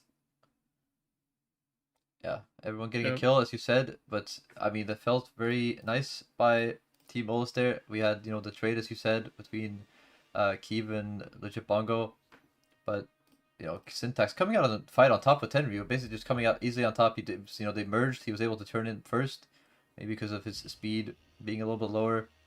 He launches the missile. Yeah. Tenryu tries to dodge into the, you know, by pulling in harder, which basically just presents him perfectly for the gunshot. Yeah, it was very nice there by Syntax on Tenryu. Yeah, team also tying it up now. Best of 5. Next round wins the round here. We'll see if Team Olust can do it and complete their small comeback here, if Legit Bongo will have their advantage as well. But it looks like, I mean, these 2 teams pretty evenly matched between... let's see that prediction. Yeah, Legit Bongo getting 42%, Olust with 58%. Pretty even predictions for there. A little bit of advantage to Olust. But looking at how these teams are playing so far, I mean, it could be anyone's round this next round. It's been extremely close between these 2 teams. Yep. If Olust can just get the ball rolling there in the middle of the map there with the F-16, or Keith helping out, or Syntax winning a 1v1 pretty early can help out the other players of Team Olust. I think if they could just stay alive and just get an early kill there. I mean, even though they did trade at the beginning, the rest of the team was able to just collapse on those Legit Bongo players and take them all out individually. So yeah, I mean, even though we only saw basically the 1v1s on that side of the map, right, the trade and the gunshot by Syntax onto Tenryu, on the other side of the map, it just felt like they got absolutely collapsed on as well. Yeah, let's see here though. No changes for either teams. They know that they have their winning lineups. They know how they have to play these planes in order to win the rounds. Next round going to be, for this round, going to be it for this round. They want to move on in the upper bracket. They got to stay alive up here. Sudden death now. Interesting as well. At the same time, it seems like as we get into this one for the last round, Trax and Palms has only managed to play 2 rounds themselves so far. Maybe because we readied up a little bit early in this one, of course. Mm-hmm. So they're trading blows as well at the same time. So it seems like this round 4 is very balanced between the teams because they're trading back and forth. So Yeah, only no 4 teams are going to qualify in these qualifiers to face off against the 4 teams that qualified the last weekend. So hmm Legit Bongo want to be in it. Olus want to be in it. Who wants it more? Who wants to stay up here in the upper bracket? Does not want to be knocked down to that lower bracket where one more loss will knock you out of the qualifier. Legit Bongo just turning out here, not launching any missiles. Going to use the mountain to dodge that missile coming in at him. It's like Dex Yeah. here and Artemis God going to be in the middle of the map. Sabas is Probably coming in from a Sabas's- head-on, trying to go for a last second shot. Sabas, but he pulls out of the way pretty easily. It's gonna be an annoyance now behind him though, because he can pull in right behind Artemis God. He's gonna launch a missile at Artemis God. He's gonna be able to dodge that 9M. Oh yes, he does. But at the same time, Tenryu goes down for Team Legit Bongo. At the same time, 2 players, Demonuk and Kiev, down for Team Olist. Not a great start either for both teams, I would say, but definitely worse for Team Olist. As there goes Syntax down as well. Only 1 player down, and Sabas is all left alone in a 1v3. He's trying to Vulcan down the R27 there, but unable to from Dex. Nolist, unfortunately, it was looking good at the beginning with the early kill onto Tenryu, but just losing Kiev and Syntax, or sorry, Kiev and Demonuk right at the beginning, or right after that. Yeah. Going down to a 2v3 was not looking good for them, and Legit Bongo just taking them out. Putting them down into that lower bracket. And Dex getting a kill there on Legit Bongo in the end. But yeah, it was looking good at the Olus with that early kill, but then it just all fell apart there as Legit Bongo was able to knock them out pretty fast right after that, coming back. And Legit Bongo getting 2 kills there, Dex getting a kill, and Tenryu getting a kill for Legit Bongo. And Demonuk, unfortunately, the only one getting a kill on Team Olist's side. So Team Olist, obviously, they're not going to be out of the tournament, out of the qualifier. Still have a chance to qualify, but they will be down into that lower bracket where one more match loss will knock them out of the qualifier. But it looks like we might be able to check out Trex versus Palms as well, as I believe it is 2-1. Trex winning 2 rounds, Palms winning 1. So we'll see if we can get into that round, but congrats to Legit Bongo for winning that round, and they will be fighting Trex versus Palms. Yeah, we'll do Trey X versus Whoever wins Palms. that one. Trey X versus Palms. We will get into that one just in a second here. Yep, X versus Palms. Gonna be the next match we're gonna be watching. We're gonna try to hop into that one while it's still going on. We're gonna be able to wait because I think there's a round going on. Oh no, there's actually they're all waiting still. So nope, we should be getting round 4.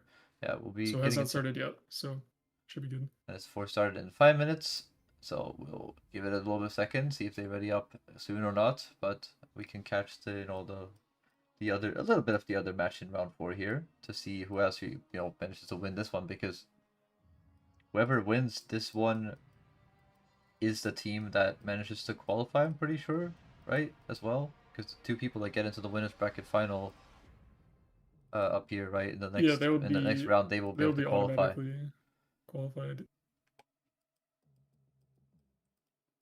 So yeah, because it'll be whoever's in the finals, and then the I believe it's whoever wins or whoever gets to the B30 point of the bracket. Yeah, I think it's B30 as well. So whoever gets into B30 as well will also.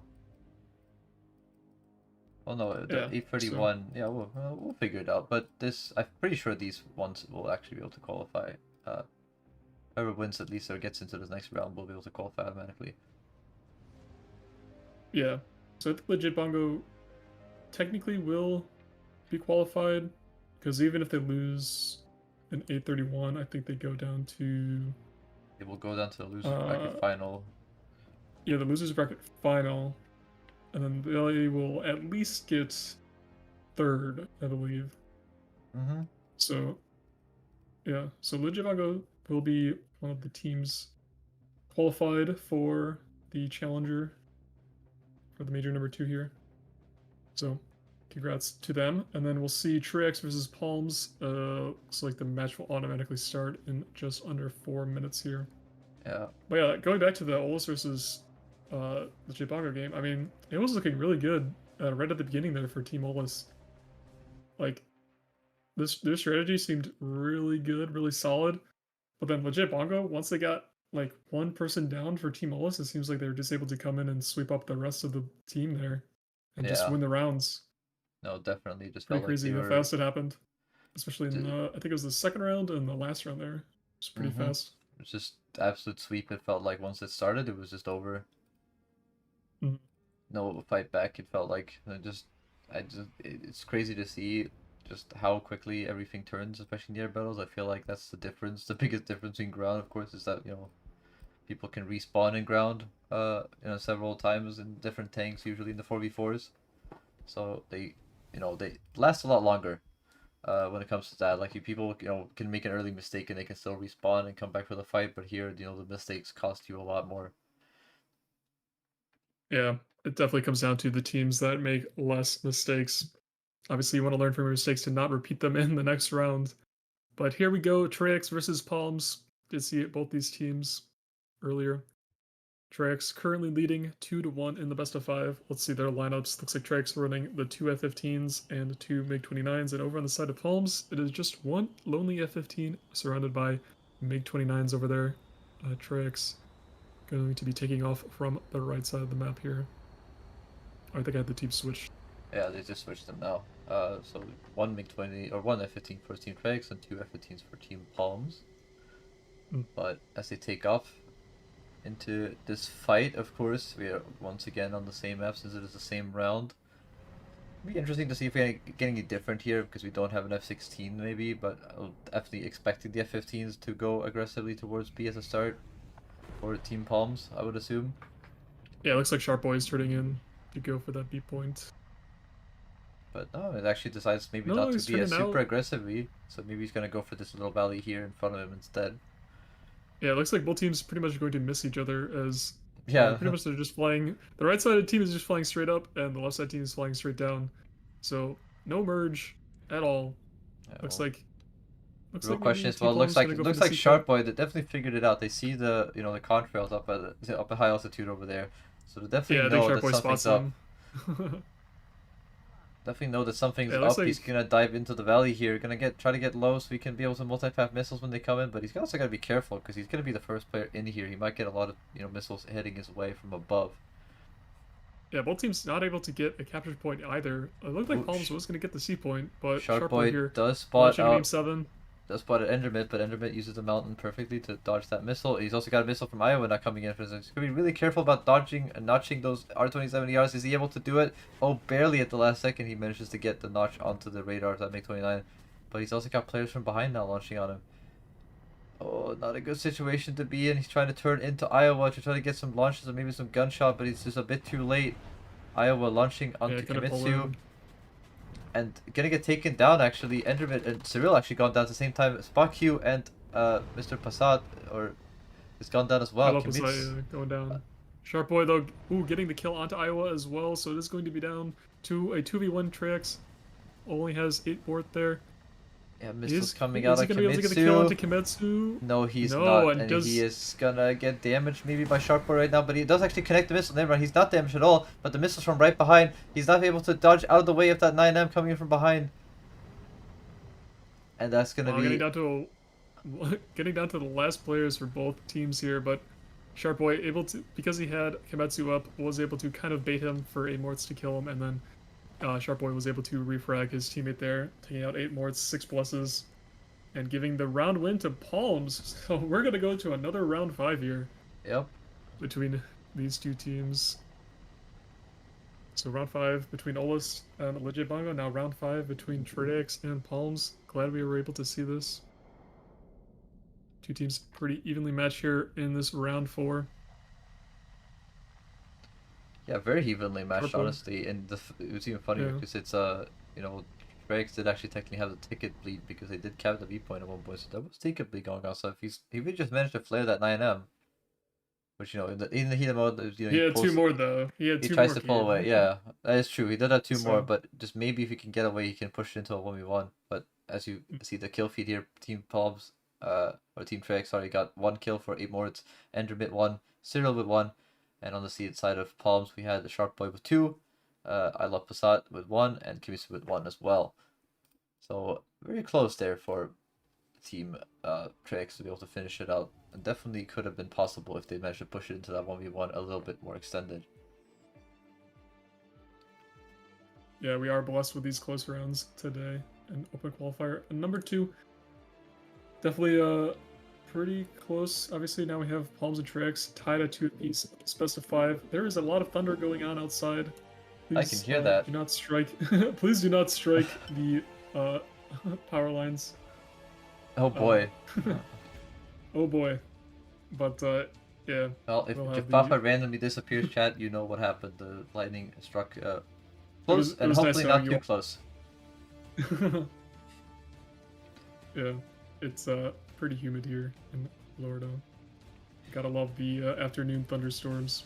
Yeah, that's pretty much a regularity in the summer, isn't it? Yeah, pretty much.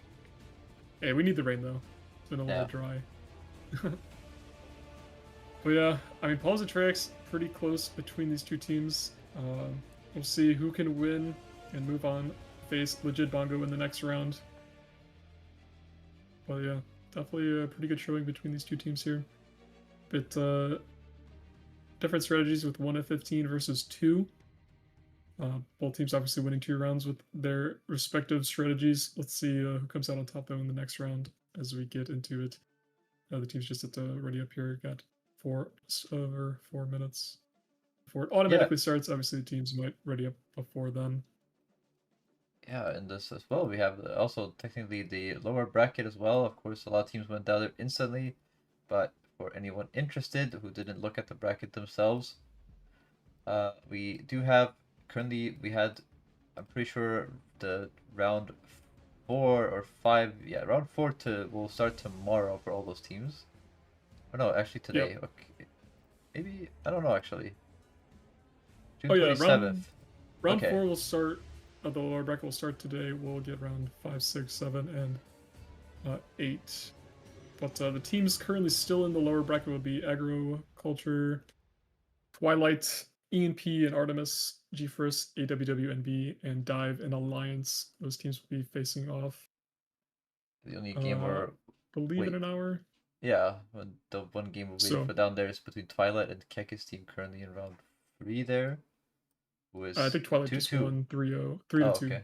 Okay, they just won. Team. So Twilight will move on in that lower bracket. But getting into the round here between Trix and Palms, winner of this match will go on to fight Legit Bongo. That will be our last match of the day coming up.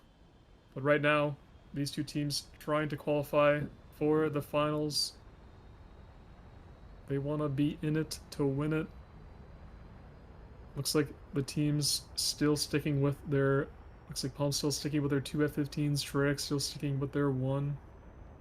Yep, indeed. We'll see if the same thing happens as last round, where pretty much the teams miss each other entirely in the beginning. Yeah, I mean, it sure looks like it already. They do not want to go... It does look like it again, yeah. Yeah, they really do not want to go straight towards the middle or send anybody up north or down south, singularly. There is one player that's a little bit further south, I would say, compared to the rest of his team for Team Palms. I think Esports here just spots someone on the radar. Yeah, pretty aggressively towards B, I would say. He's got the MiG-29 up high, locked up, I would say, but there's some one player down at B that they might not be ready for him being all the way in there already, I would say.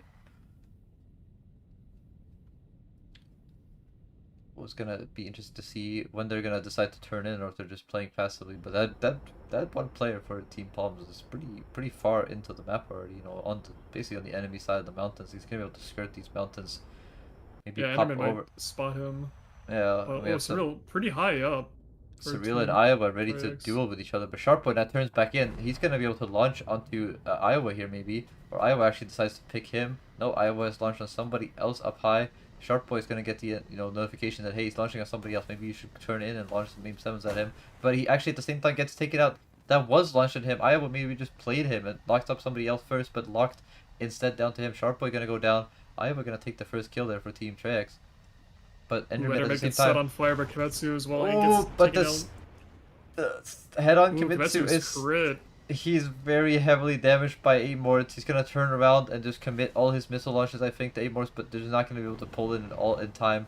Amorts staying up high. Kimitsu should be an easy pickup kill if somebody could finish him off on Team Trex. But Yeah, so Lila also getting the Passat kill also onto I down love down. Passat. Yeah. We'll So see one if player crit, one guy alive. Kimitsu gets taken down. Sharp Boy, last one alive, dead already, and that's gonna be Team for Win Trex just absolutely dominatingly cleaning up that after that first trade. yeah, pretty strong from Team Trix there to win round number 5 here. Moving on to fight Legit Bongo. Palm's still in it though, can still qualify. Will be down in that lower bracket though. I think they have to win one more to solidify their 4th place in the Yeah, qualifier. most definitely. I Looks think. like Edmort's trying to get some more kills here onto Iowa as the game ends. Trying to pad his stats. Team kills don't count. But look at the scoreboard here. Unfortunately, Palms unable to take out Trex. 1 kill for Kimetsu there and a cap. But over on Team Trex, it is going to be Surreal and Iowa both getting 2 kills apiece, and Endermit getting a kill as well. Mort's getting an assist as well. Really weird that a lot of the teams are not going for the capture points. It might just be the map. Yeah, I feel like everyone's watched a lot of maybe the previous matches, I guess. Maybe they did a lot of replay reviewing as well. Where, they But I saw mean, on that going Korea, we saw yeah. 8 caps. But now on the Hidden Valley here, no caps. I feel like Or it's just 1 cap here. very scary to go for that B cap on hidden base because it's just how much terrain there's around it, but you Yeah. also feel very exposed from above because of those MiG-29s being so high up early on. So, teams maybe just not wanting to risk it. Maybe it just feels like too much of a gamble with that early merger on B. Yeah, so Trax will qualify as well as Legit Bongo. Now it is just determining who will get the best seeding. You want to be the first qualifier. Yep. And the qualifiers get maybe a better chance in your first round here. But yeah, let's see. Gonna move so on it will to be Team Trex versus the Chip Bongo will be our next game coming up. Yep, and it is going to be on Norway, so a new map. That's true. No more Korea, no more Pacific hidden base. Why I erased all of that because I already had Trex on one of the teams.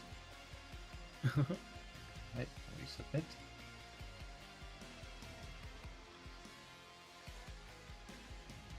Alright. Norway, Norway, Norway. And Cyril with an in-game message in the lobby right now saying GG for the qual, guys, which means yes, both those teams have managed to qualify. So this will just be, as Jafapa said, this will just be about getting the bragging rights, getting the better seating, saying you won the entire thing, right? But this Hello, will be... Loto. Thank you for tuning in. Thank you for the compliment there. Hopefully you're enjoying your time. Do you have the prediction up for who will win this best of 5 between Legit Bongo and Trex? We saw both teams pretty much evenly matched versus the last rounds. Palms and Olas putting up a good fight against the 2 teams. But now it's going to be Trex and Legit Bongo facing off against each other. We'll see who comes out on top. If you want to look at their other scores between other teams, Trex 3-1 on Mistral, Trex as well 3-1 on Dive, and then we just saw the 3-2 on Palms. But Legit Bongo, how they got here, they beat Panzer V8 3-1, Kivot 3-0, ENP 3-0, and Legit Bongo won against Olist 3-2. So make your predictions accordingly. Maybe go for your favorite team. Maybe go for a team you think is going to win. But it looks like currently Legit Bongo in a little bit of a lead there for people wanting to win. Got to get those predictions in though. I mean, Trex was looking pretty good. Olus put up a good fight against Legit Bongo. I think it's gonna go maybe to another round 5. Cave, what do you think? 4 rounds, 5 rounds? Ooh. I think I'm gonna bet on 4. You think 4 rounds? I think 4 rounds, yeah. I think there's definitely at least like whichever. I'm not gonna place my bets, but I feel like there could be a 3-1 scoreline for either team here, honestly. Yeah, I mean, these feel teams like did fight some pretty good teams before on their way up to making it. So yeah, the team that wins this round will be locked into the finals of the qualifier, and then the team that loses will have a chance to win out of the losers bracket and come back to fight whoever yeah, wins as well tomorrow. basically we have a lose to lower bracket, so the team who wins this, as Jafava said, will move out to the final of this qualifier, which will be played tomorrow. But the losing team will go down to the losers bracket final and basically wait for whichever team manages to get up to fight them by playing in the lower bracket to play one match. And basically, you know, if you manage to win that losers bracket final, you actually get a chance to fight that team that beat you already once more to actually take the entire tournament win, or the entire qualifier win, I mean. Yeah. So you do get a second chance to win technically. You, like, if you lose this like kind of like winners bracket final, you actually have a chance to win the actual final again. So you are not out. But both these teams are qualified, so they just want to get the better seeding. Yep. Getting the first seed in the second qualifier. Get a little bit more of that, maybe some rewards for qualifying better, of course. You get some more G for getting the first place. Yeah, and speaking of the prizes for the tournament, for the finals of this major number 2, the Challenger League series between these two teams, what they are playing for is in first place victory, they will get 12,000 Golden Eagles, 30 days of premium, a tank coupon worth 300 Gaijin coin maximum, a plane coupon worth 200 Gaijin coin maximum, one esports camouflage of their choosing, 100 Gaijin maximum, the first gladiator decal, some RP and SL boosters.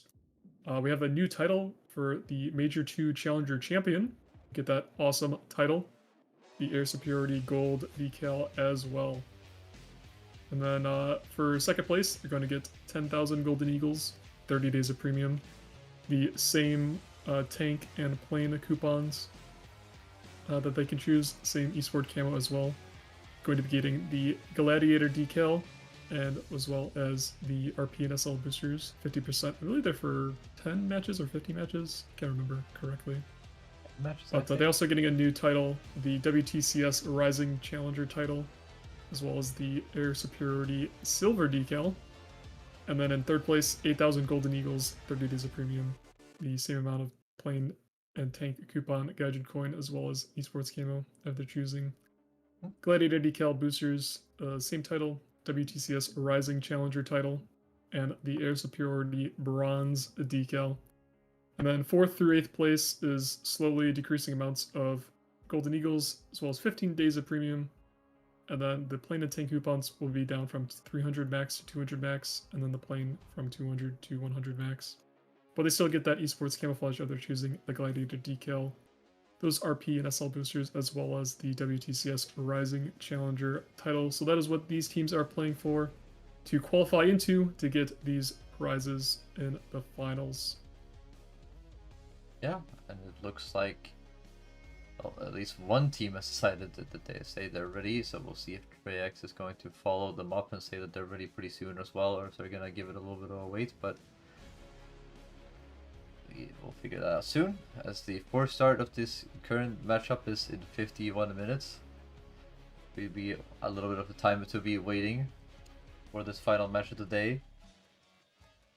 But some pretty nice prices though, honestly, I would say. Especially the coupons for the tanks and planes. You can pick some nice stuff out from the marketplace there.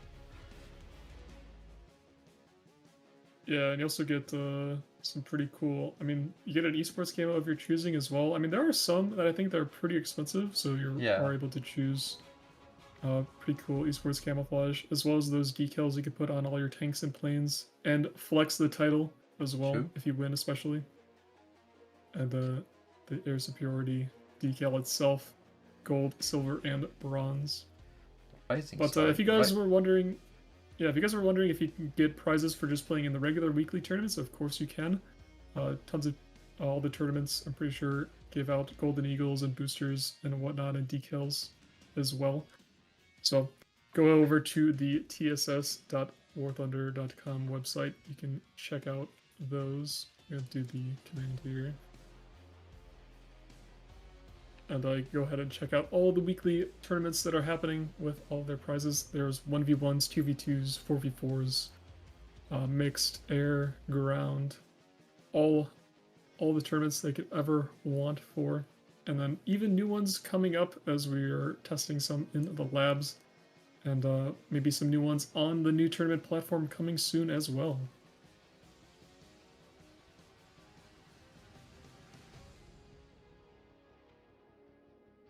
Yeah. The complaint coupon is 200 gadget coin max because they didn't want people buying the F14 IRAF. I don't think it's because of that. I think it's just, I mean, IRF I think is pretty good, especially now that we do have the F14 released, or F14D in the new update. A lot of people are playing that. I hear the Phoenixes or the Farcore 90s definitely a lot faster than the Phoenixes of the F14D. A lot of people flying that out. But there's a lot of good planes to be had on the Gaijin market.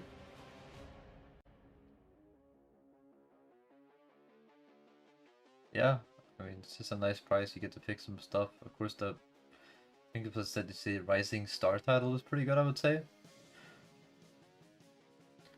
So, yeah, the WTCS Rising Challenger title is pretty cool.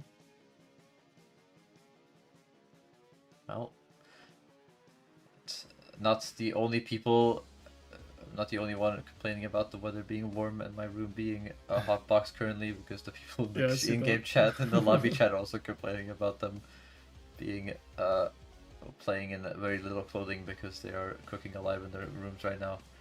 It's definitely not easy being a gamer when it's warm outside.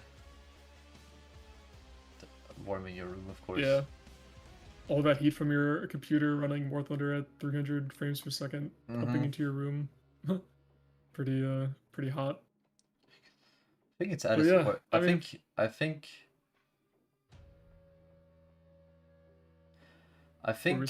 it's the worst for me probably when I'm rendering stuff on my computer. That's when my computer goes into high drive mode, where it's like, oh boy, here comes all the heat. Yeah. I mean, if I close my door, it gets extremely hot in my room, even with my fan going and the AC pumping. So it definitely gets pretty hot in here, especially if I'm playing like War Thunder and max movie graphics. The heat my computer puts off is pretty extreme. Well, looks like Trex has said that they're all going to be here in 20 to 30 minutes, so we could take a little bit of a break if you would like that, Jeff. Yeah, we do like stretch our legs and take a quick breather. I gotta refill my water. Yeah, I need some water too. I've emptied my entire bottle of water at this point as well, so I need some more water for this last match. Make sure you hydrate, everyone in chat, as always. If it's warm in your country, it's good to hydrate. Keep your water up. It's no good to be dehydrated. Trust me, I've been dehydrated before. It does not feel good. Yeah, we will be back though with the last round of the day. See if we'll move on to the finals. Well, so see you in a bit, guys. Right back.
Welcome back, Hello, everybody. everybody. Welcome back.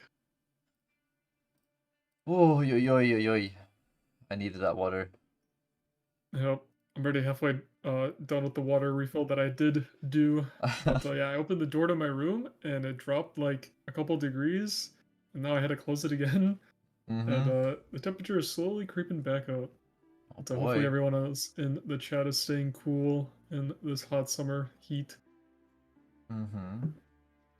But yeah, we did have a War Thunder update earlier in the week. How's everyone enjoying the new update? What have you guys been playing? Any of the new vehicles? Maybe get yourself one of the new premiums that were in the update. Are you grinding for anything? Cave and I were both playing the Albatross, the Japanese attacker, a little bit yesterday. Pretty fun. CCIP with Zunis at 7-3. Pretty fun. Playing some naval. Are you enjoying or trying to go for the North Carolina? I saw they added the North Carolina and like the Jean Bart was added as a premium as well. Great morning For some from naval. Alaska. Well, maybe it's at least maybe a little bit colder there, I guess. It's probably a Yeah. nice temperature in Alaska right now. Well, I guess it depends on where in Alaska you are. But Anchorage is probably nice right now. Yeah. I don't know. I've been trying my best to play everything.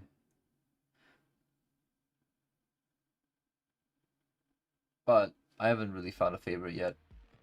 I think the 2RI has been pretty fun. Just because the... Yeah, I saw your video on the 2RI. Is it do you think it's better than the 2PL or just like a Yeah, the side grade hull thing? armor is definitely pretty good. The Oh, hull is armor it? is really good. Like, it actually is the same level if from plays like a 2A7. Oh, So that's the pretty hull is cool. actually deceptively strong.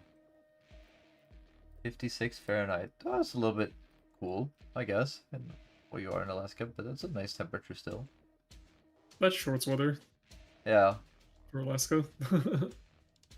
35 degrees Celsius here in France. Yep, that sticks to what I hear from most people in France.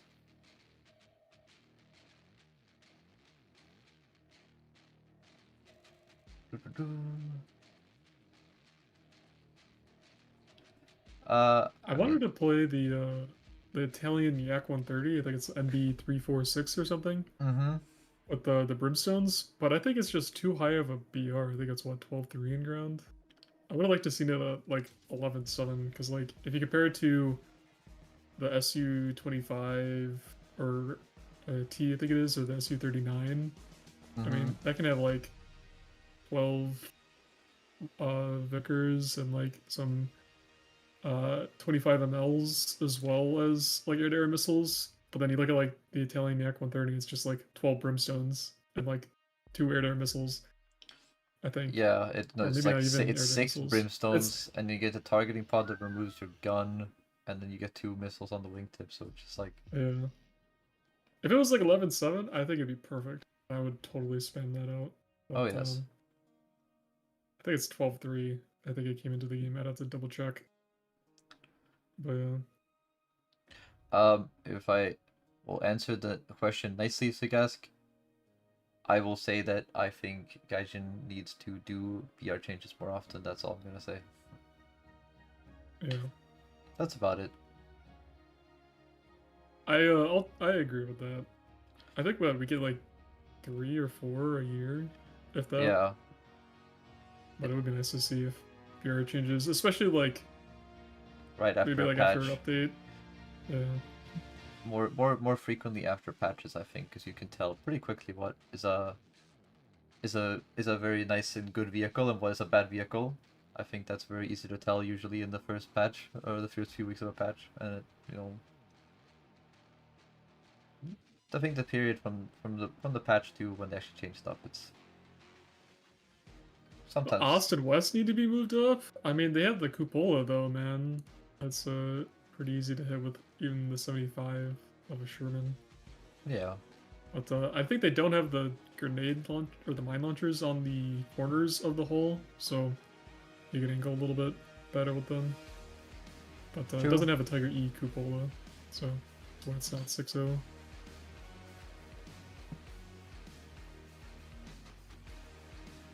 What else? Oh, yeah, I think I think there was an update today where the rank 8 tanks got better stock darts, so Mm-hmm. that might be good if you're grinding out the new top tier Abrams. I think they now get M829A2, which is pretty cool as your stock round. And Yeah, and some rounds I the think there's a T. new round for Leclerc, I think. Yeah, so And FLF2, so you then don't have to do the, 3BM which was 3BM pretty. 42-2 or something.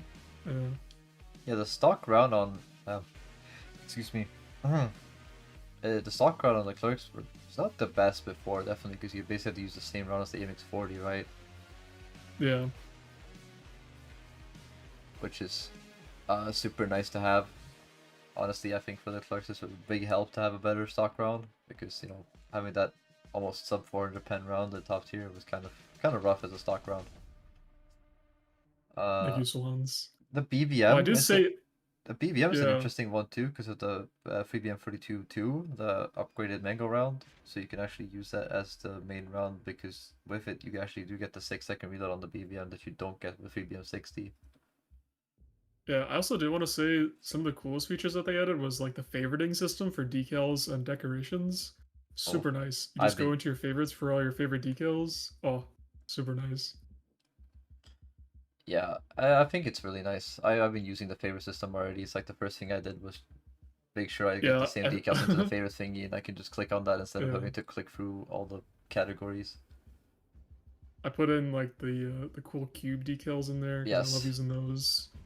The Twitch one, uh, and then the cool crab from a Facebook quiz all those years ago. That was just so funny. Yeah, the Facebook page crab is one of those like hilarious ones where people like always ask like, where did you get that? Hmm.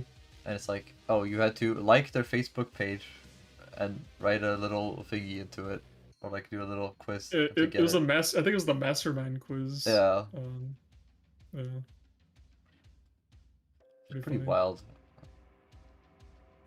When did the Twitch decal come to the game? When was that from? It was a Twitch drop. I think 2 times. Um,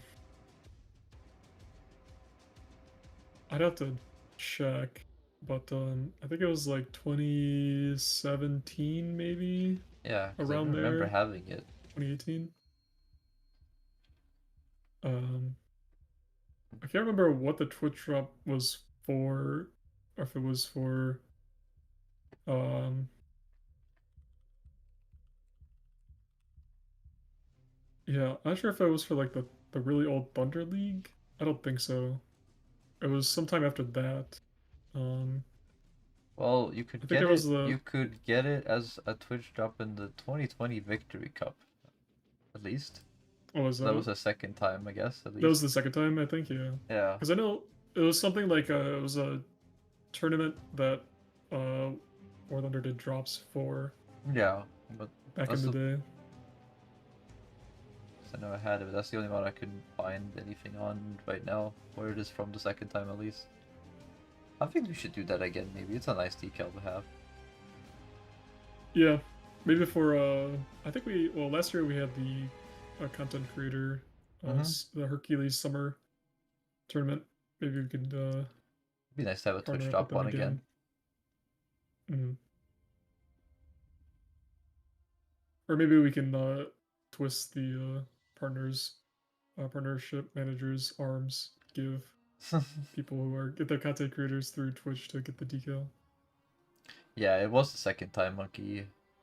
The second time it was with the Twitch with drops. Oh yeah, the Twitch drop vehicles. Yeah, because there's a Twitch drop. There's a Panzer 3. There's a Panzer 2. There's the Chaffee. I think there's a Chi Ha, I think. There's an STRV M39, I think, as well. The Swedish 1.0, I think, as well. Yeah. There's the P40, the Oh plane. yeah, yeah. Uh, There's a couple of them. remember that I have the camo. I think the highest tier thing that had the camo though by itself was the Type 16 prototype. I think has a Twitch drop camo. Yes. Yeah, yeah. I think it looks pretty cool on that. It's a cool camouflage color. It's like white, gray, black, and purple. It's pretty cool. pretty cool camo. Yep. Camos is always fun to have, honestly. Or camos is always good. Looks like one of the players has just said that he will finish what he's doing in about 5 minutes or less, so not too long, hopefully. So we can start the final match of the day. Yep. Now, speaking of cool camos, we do have all of our amazing esports camos on the Gaijin market. We did release the esports box number 5 a couple weeks ago. I have some pretty awesome camos in that. So if you guys are interested in any of those, you can do !camo for the full list of them. If any of them catch your eye, you can look at the Gaijin marketplace. I think there are some of you that there are a few that are pretty expensive, but some of them are pretty affordable. I think you could also get a random box drop at the end of any War Thunder match as well. If you're looking for pretty cool camo to pick up. And then, yeah, a lot of talented artists on the esports team as well. Alright, what's your favorite Shoutouts to our Chifafa? artists. My favorite one? Yeah. You talk about all time? Or Yeah, out all of, like, the time. Do new all box? time. All time? I think my favorite still is the Italian Eurofighter, the non-Asa Radar one. Mm-hmm. It's just a sick skin, like the Artemis bow on the bottom. Yeah. Just No. really good colors. It's a That very one's good probably one. top one for me. What about you? Ooh. I mean, I'm still like the M1A2 T, the normal M1A2 camo, so just the blue and white one, the like frosty winter one. Frostbite. Yeah, I still one's love pretty that good. one. That's a good one. That's a good one. But there's so many camos I like. There's a lower bracket game. I don't think any of them have started. I think there was one that started. Yeah, they Yeah, were it's gonna. just- The thing is, they would have started the same bracket. Yeah. Yeah, It's- both the games started at the same time, but only one team readied up. We weren't able to pick that up. We're on a little bit of a break. But it looks like the teams should be running up here in just a few minutes. So, because we want to show the upper bracket games, and obviously if we're in the middle of a lower bracket game, we have to go right to the upper bracket game if it does start early. Can't really switch between them as easily. You won't know who wins on the lower bracket. Oh yes. Hello, Dark Commandant. Oh well, looks like. One of the Looks like they are players- ready. Yeah, looks like the players for Drake said you're ready as well. So let's see if we can get the people to ready up or not. Right here as we go into our final match today. I think we're both doing okay today, Dark Commandant.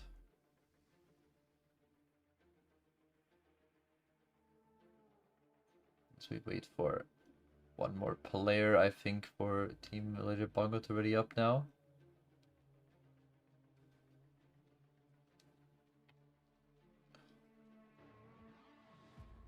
I think it's just one more player.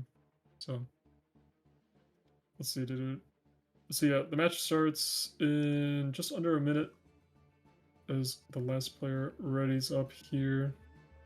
Well, let's see if I will be proven wrong as they get into Yep, it. Of there it course. is. Yep. As Here soon we as you start go. talking, somebody readies up. But here we go as we get onto Norway. Trex versus the Jipango for the final match of the day. As this will be the upper bracket, well, I guess the final of the upper bracket. To send one team down to the losers bracket that will be in the losers bracket final, and one team to advance to the actual final of the qualifier. Yep. Let's see here. On Norway, first time we saw it today. Let's see. These two teams bringing out pretty much the same. Well, legit Bongo turning around though. Gonna be taking off the other direction. But both teams having one F-15 and 3 MiG-29s here. Can legit Bongo take off from this side? Oh, he can. Yeah. That water is pretty close though. I was gonna say, I was wondering if he's gonna use any flaps or not, but I guess he doesn't need it. He's calculated that one before. Taking off aggressively backwards so he can go towards the A-cap and maybe do it a little bit secretly. And Ryu following him Yeah, his try way to as mask well. his plane with the mountains here, the fjords of Norway. So we have and one F15 on the side of Legit Bongo, yeah, 3 MiG-29s, and on the side of Frex, 1 F15, 3 MiG-29s, so same lineups once again. Both teams matching themselves. We're gonna have a big fight down here. Saw that a lot last weekend. You know, the fight down at the the two central valleys around B is usually where the initial fights always happen. The F-15s racing at each other. But Cyril's also got to watch out for missiles coming from above him, from those MiG-29s in the back. Oh, hey, Morris Bless is actually just blasts Gundesvan out of the air instantly. As Iowa gets taken out in return. We have a 3v3 down for the players. Morris coming in behind Dex here. Gonna be able to pull in. Maybe no, he's not gonna pull in. No, he actually is gonna commit for it. He's gonna follow him around the mountains as we have rockets being fired down. Cyril shooting down R27 year one as they merge Tenryu and Cyril up to the left. We have Morris launching 9Ms on Dex. Is not gonna connect, I don't think. Dex is flaring his way down the valley. He's gonna have another missile coming after him. He's gonna have some guns on him here as well. If Morris decides to full commit, Cyril goes down in the background to Dex though as well. So down to a 2v3 for Trex here, but as he picks up the kill on Dex. Oh, but he gets taken out in return, and Endermit, the last player alive for Trex. And Legit Bongos seal the victory here as Endermit fires off another R60M. Looks like Legit Bongo was able to flare it. Endermit still alive. Does have 4 missiles left, or sorry, 3 missiles left. Does have Tenryu on his 6 though. We'll have to be careful. Tenryu having 2 missiles as well as Legit Bongo might have some left as well. No capture points being capped by these two teams until right now. Endermit trying to get the cap point. Get the cap. Yeah, it forces in, flares the R60M as Tenryu comes in for the gunshots. He pulls above it. Endermit gonna be losing a lot of energy though going up like this, and Legit Bongo is gonna full commit to it while Tenryu just keeps his energy up, goes up. Endermit going to fire the R60M. Tenryu flaring the missile away. And I think this might be the end here for Endermit pretty soon as he has low energy and the R60M comes in from the top. And with low flares, he's got to be real sparingly. He does manage to flare it, but the gunshots might be connecting here. Tenryu just unable to hit him as Endermit able to dodge the rounds coming in from Tenryu, but Tenryu gonna be pulling in here to shoot him some more and does take him out with the guns. So Legit Bongo going to win the first round here. I mean, in the beginning it was pretty much a 3v3. Yeah. But, Legit Bongo was able to get the advantage there, taking out 8 Morts as well, getting baited by, I believe it was Dex, and then Iowa as well going down. Yeah, Cyril and Legit Bongo having a fight up at, or Tenryu was having a fight up at altitude, and Dex was actually able to help by taking out Cyril. 8 Morts managed to trade back pretty much Dex right afterwards, but that felt like it got the advantage inside of Legit Bongo, who was able to pick up a kill, 8 Morts right afterwards, while trade back, and just down to a 2v1, and just not in a good situation there for Endermit at the end. Yeah, unfortunate there. But looking at the scoreboard for Team Legit Bongo, we have Dex with 2 kills and a cap. Legit Bongo himself getting a kill and a cap, and Tenryu also getting a kill there. Over on Team Trex's side, it is only 8 Morts, 6 Blesses, getting 2 kills, but unable to get the other 2 for his team. So Legit Bongo will go up 1-0 on Trex here. Yep. Definitely an interesting play by Legit Bongo there, taking off backwards to try and flank around there. It does seem like it worked out pretty much in their favor as they did win the round there. Yeah, just that close up, brawl in the middle there around B. Felt like it was going in the way of Trex, definitely, but Dex actually being able to maneuver himself around the mountains, even though that, they picked up the first kill with the F-15 versus F-15, going in the way of Trex. Dex was able to stay alive. He put himself under the ridges while launching an R27ER at Cyril. That Cyril, of course, couldn't dodge because he was already up fighting Tenryu up at altitude. And, Dex can basically Dex, I would say, was the one who kind of put the game back in favor of his team as we go into the next round already. But it felt like that was the kind of deciding moment because they just got behind on the trades at that point. It felt like for Team Trex. Yeah, and I think we saw Legit Bongo use 4 MiG-29s on the Pacific Hidden Valley, but here on Norway, they are using 1 F-15. Yep. So might be something that they like to do on this map specifically. Maybe on other maps they want different plane loadouts. But looks like Trex going to be subbing in C softs here as well for 8 Mortis. So Yep. different player for Trex. See if that can help them have a little bit more teamwork here in the F-15J. But no changes from Legit Bongo.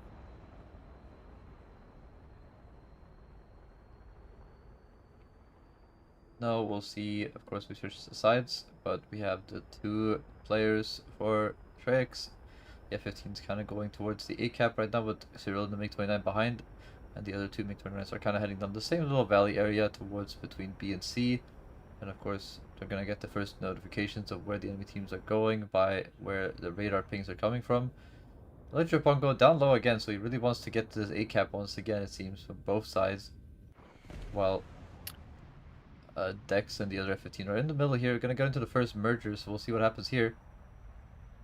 Yeah, looks like Soft was spotted by Dex there. Oh, actually, Gundazon going in, trying to take him out. Does miss his aim 7 there. Does have Cyril up on the left there. Might try to go for a Sparrow kill as well. Cyril gonna go for the S-24 on the R-27. Takes it out. Ooh, does damage himself, though, in the process. Yeah, a little bit late, Tenryu. and Tenryu doing the Ooh, exact Tenryu same thing shooting back, down. and then Cyril gets taken down by Gundasvan. Soft's also down at the same time. Not a great start at all for Trex. Once again, losing two players. Endermit in a bad situation with Legit Bongo right behind him, gonna get gunshots. Takes off his wingtip as he launches at Dex. Did he get the kill to Dex? Yes, he did. But Iowa now basically all alone in a 2 versus 1, I would say. Another player down by Iowa. To a fair fight, I would say 2 versus 1. But Gundasvan and the F-15 and the MiG-29, it's gonna be really hard for him to beat, especially when he just entered this fight really aggressively to try to save his teammate before he went down. And that R60 might find it. R60 Does not just find it flared mark. by Iowa. Did Iowa does have a... Yeah, I think Legit Bongo definitely has more energy here on Iowa. Iowa trying to get the guns on the F-15, though. Legit Bongo doesn't have any missiles left, but Iowa's going to be able to extend here. Looks like the F-15 might go for the cap point for Team Legit Bongo just to start the ticket bleed if Iowa continues to run away. Gundasvan actually went out. He did hit the Oh, no, shot actually- onto Gundasvan. Oh! Gundasvan unable. Yeah, and to get the Iowa F down points. into Down to a 1v1. 1v1. Ooh. I actually completely missed it. I did not think he got the shot onto Gundasvan, but well played by Iowa to get the shot onto Gundasvan there. So yeah, down to a 1v1. Iowa does have the altitude advantage and a little bit of an energy advantage. He's just going to try to run away, extend away, to try, he wants to enter this fight at an advantage, of course, or at least equal terms. But Legit Bongo, being right behind him, might just turn into a fuel fight at this point if you just keep extending like this. Yeah, Iowa has to be careful. It does not want to get hit by the map border. Yeah, he just turned off his afterburner, so Iowa is going to try something here. He's turning in slowly, trying to close up the gap before he decides to make his move. Maybe he just decides to run away anyway. Decides that nope, Legit Bongo is not going to the put the position burner I like. back on. He's got to go for caps here. I feel like Iowa just needs to race for some cap zones and force the fight over a cap zone so Legit Bongo has the pressure of cap behind him. Yeah, putting the pressure of the ticket bleed on. Because he has an R27 ER. Yeah, he has a 27 Yeah. ER left, so that's probably why he's trying to extend, because he wants to use this 27 ER on Bongo. And of course, maybe Bongo knows that it could be so bad for him. Is he going to be able to get the cap before Legit Bongo pulls into the cap zone? No. He's just going to be able to pull away as Bongo. Legit Bongo does have two S-24s, though. It is going to go off afterburner here. Try to save some fuel back on it. Iowa is trying to save fuel the best he can. The problem is that 27 ER is going to weigh him down as well. So if he gets into this close fight, which Legit Bongo thinks he wants to try, it's going to be a bad advantage for him. It's going to be a problem because Iowa's going to be pretty heavy. If he keeps that missile on, he's going to full commit to the fight. Going to roll into Legit Bongo. Legit Bongo keeps his time though. He rolls in perfectly and blasts Iowa with the cannon. Perfectly patience played by Legit Bongo there to get the advantage. Iowa did try something. Eventually he had to, but just not going to be able to come out on top of that.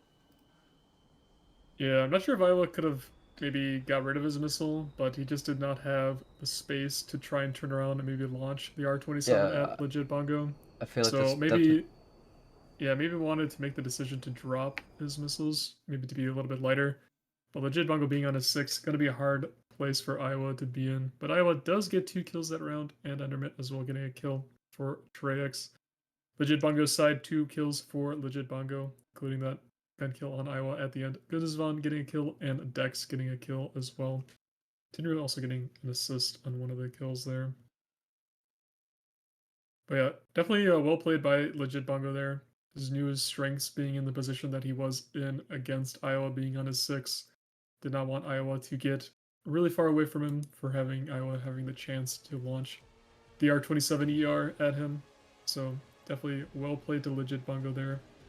Gonna go up 2-0 versus Trex here.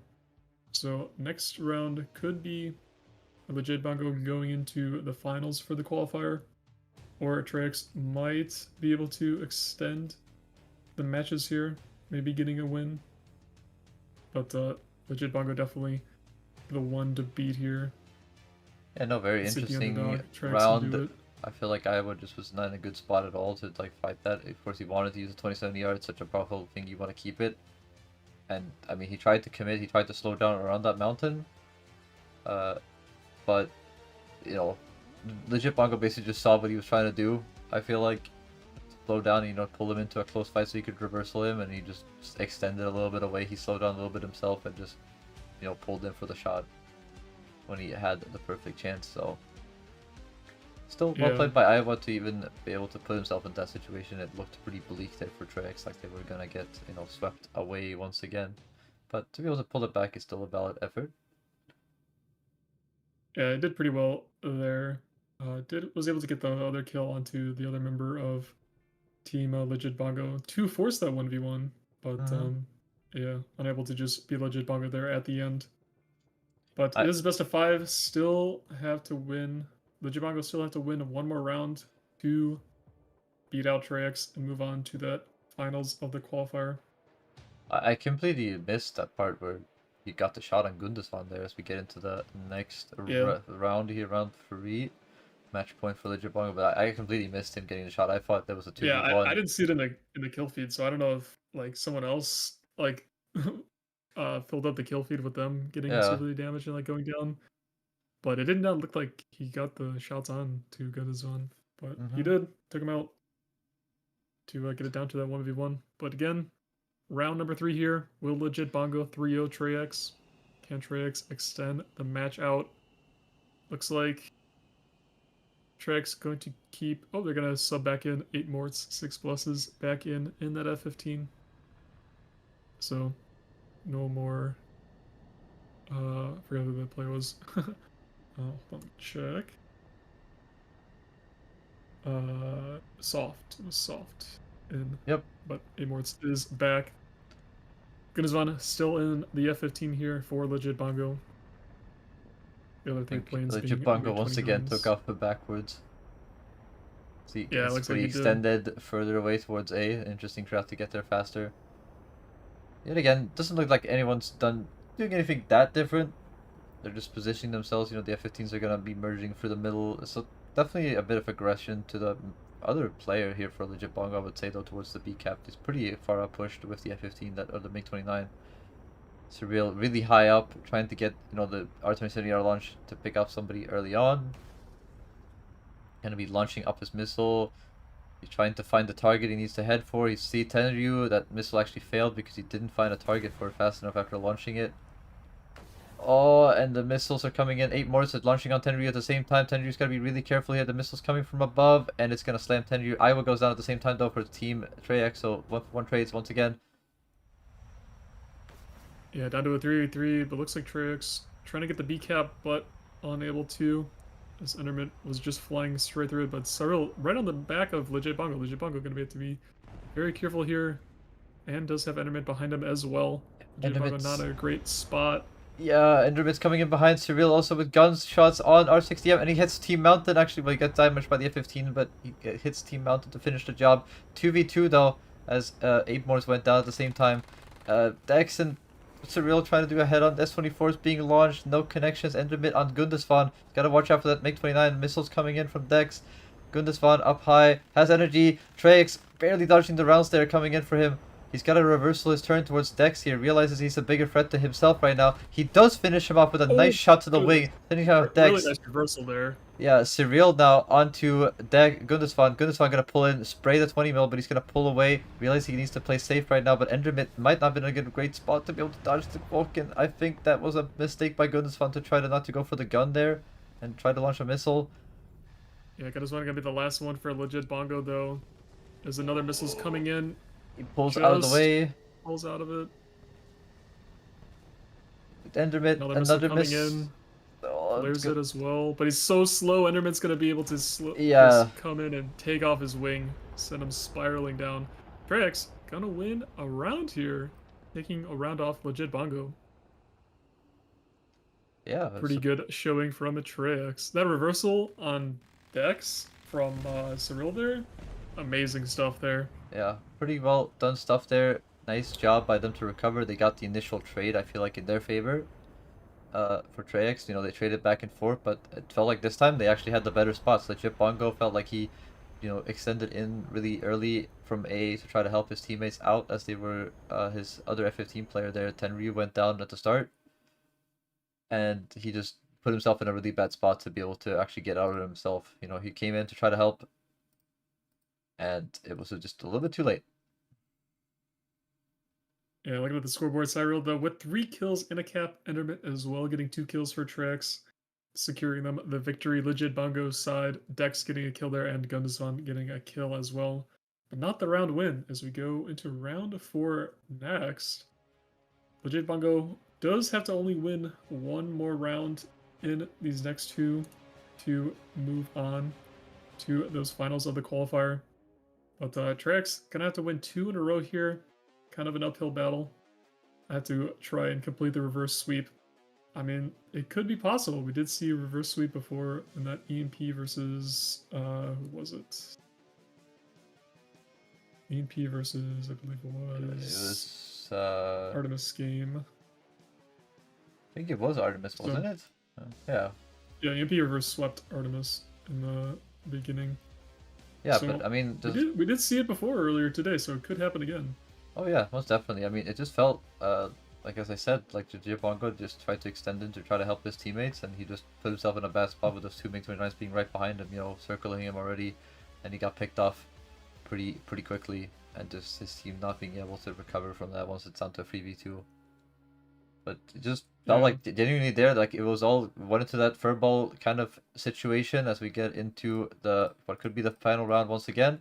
Because Trex, of course, has to win 2 rounds in a row to get the 3 points that he to win, and Legit Bongo is still a match point.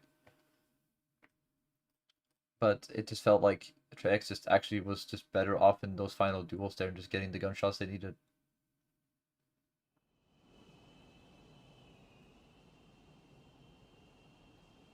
We switch sides once again. Here. Nobody on Trex's side doing the Legit Bongo shot turning around though. And no Legit Bongo. No F15 this time. Oh, yeah. And Artemis God is in. Artemis God has been subbed in. They are abandoning the F15, it seems. 29. Interesting to see. Yeah. They're changing it up. Maybe they realize that they're just more comfortable with playing the MiG-29s. Maybe their shots work out well with them. It'd be interesting though to see, because that means that Amorts is not going to have, you know, an F15 to merge with at the start in the middle there. That usually the F15s do. They, you know, they go down the middle area of the map, they merge in. Legit Bongo actually going not aggressively towards A this time. He's actually going down the middle with Dex this time. So maybe switching around the positions they play. Dex coming out with the launch. He's gonna lose his lock, but he's gonna try to regain it as the missile is closer to the target, of course, which it should be about now.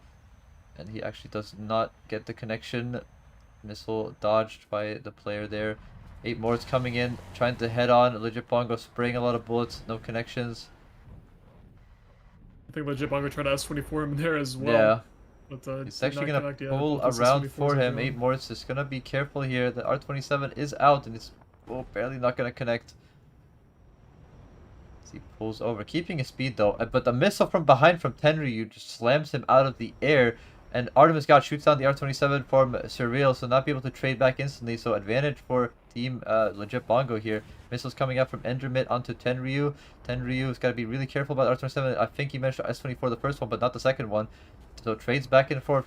Endermit, gotta watch out for Dex right behind him with guns on, barely missing that shot. He's got to be able to reverse back into him, but I don't think he can pull out of this. Oh my god, Dex just barely got that one. Just clips Endermit's put it. But Legit Bongo at the same time, yeah, too. traded back again, and Iowa on Artemis is gone. Oh, it's gonna have to pull up. He's launching missiles across the Cyril at the same time. I think Iowa gonna pull back into Artemis this. God is the last one alive as Legit Bongo is slowly spinning down to the ground. And this is not looking so good. Iowa's still alive. Where's Cyril though? Yep, Cyril's right up there as well with him. Iowa only has S24s left. Cyril has 2 R60s. Artemis God gonna be in a bit of a pickle here. Legit Bongo do have the early ticket lead though, but it looks like Cyril is gonna probably decap the B point here. Yeah, if he just stays on a little bit. But Artemis God's actually gonna stay for it. He wants to fight. He knows that this is his time to try to fight this. If he just keeps the ticket lead on his side, he can force it into a 1v1 if, you know, one player on Trex decides that, hey, maybe we need to get a cap zone because this guy is staying inside. So Artemis God is betting it all that they want to stay here and fight him, and he can stay alive long enough because it could pay off. But no, he gets clipped by Iowa coming up from below. Didn't think he was going to get the shot there, but Iowa does. And it's tied up 2-2. Team Trex coming out on top of another close game. Someone said 3-0 for... Someone said 3-0 for Legit Bongo. Someone said 3-0 for Team Trex. No, it's going to go 2-2. Going to go down to around number 5 here. Cave, unfortunately, your prediction. We're going to get round 5. We're not going to get round 4. We're not going to get a free one. It looked like I was going to be right for a little bit, but Trex surprising me, coming back and just winning these close fights. They're really just getting 1-for-1 trades back to forth, and they just come out on top of them now, it seems. Yeah, pretty even between these two teams, but for Legit Bongo, Dex getting a kill and 2 caps there, and Tenryu also getting a kill. But over on Team Tradix's side, it is Surreal getting 2 kills and a cap, Iowa getting 2 kills, and Endermit getting a kill as well.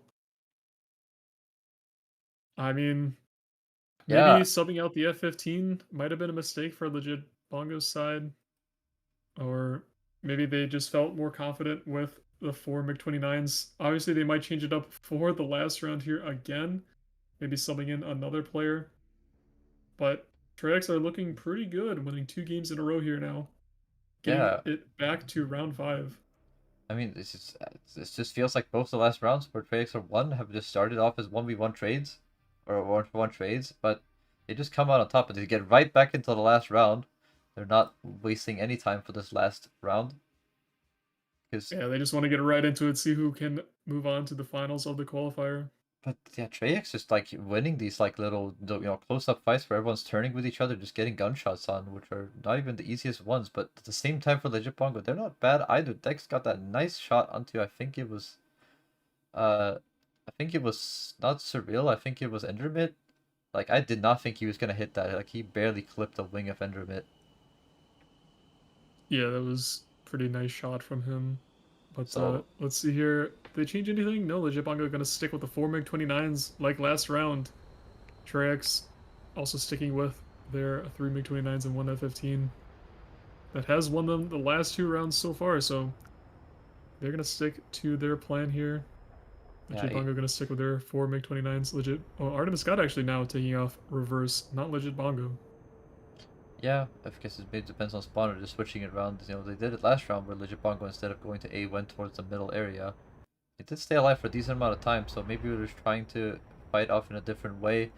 Of course, 8 Morts is in the F-15. He's going to be flying in here again, I think, with that Surreal above him.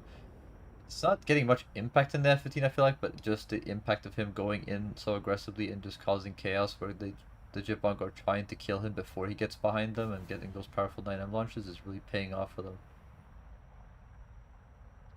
8 Morts down low. Launching an R27 there on Surreal. 8 Morts right below him. Did not spot him until last second. Trying to get the guns on him. Not going to be able to get, but he's turning around for him, so you're going to need some help here for 8 Morts, because he's going to get an R27 launched from behind here. He needs to pull into the mountain if he wants to try to dodge that, I think. Oh, did he dodge into the mountain? Nope. I think he did. Enderman actually shoots on the Dex at the same time while Surreal gets traded. Down to a 3v3 once again. Tenryu takes out Iowa though, so down to a 3v2. Not looking so good for Trace for this last round, but there goes Artemis God as I say that. 2 versus 2 once again. Trade 2v2.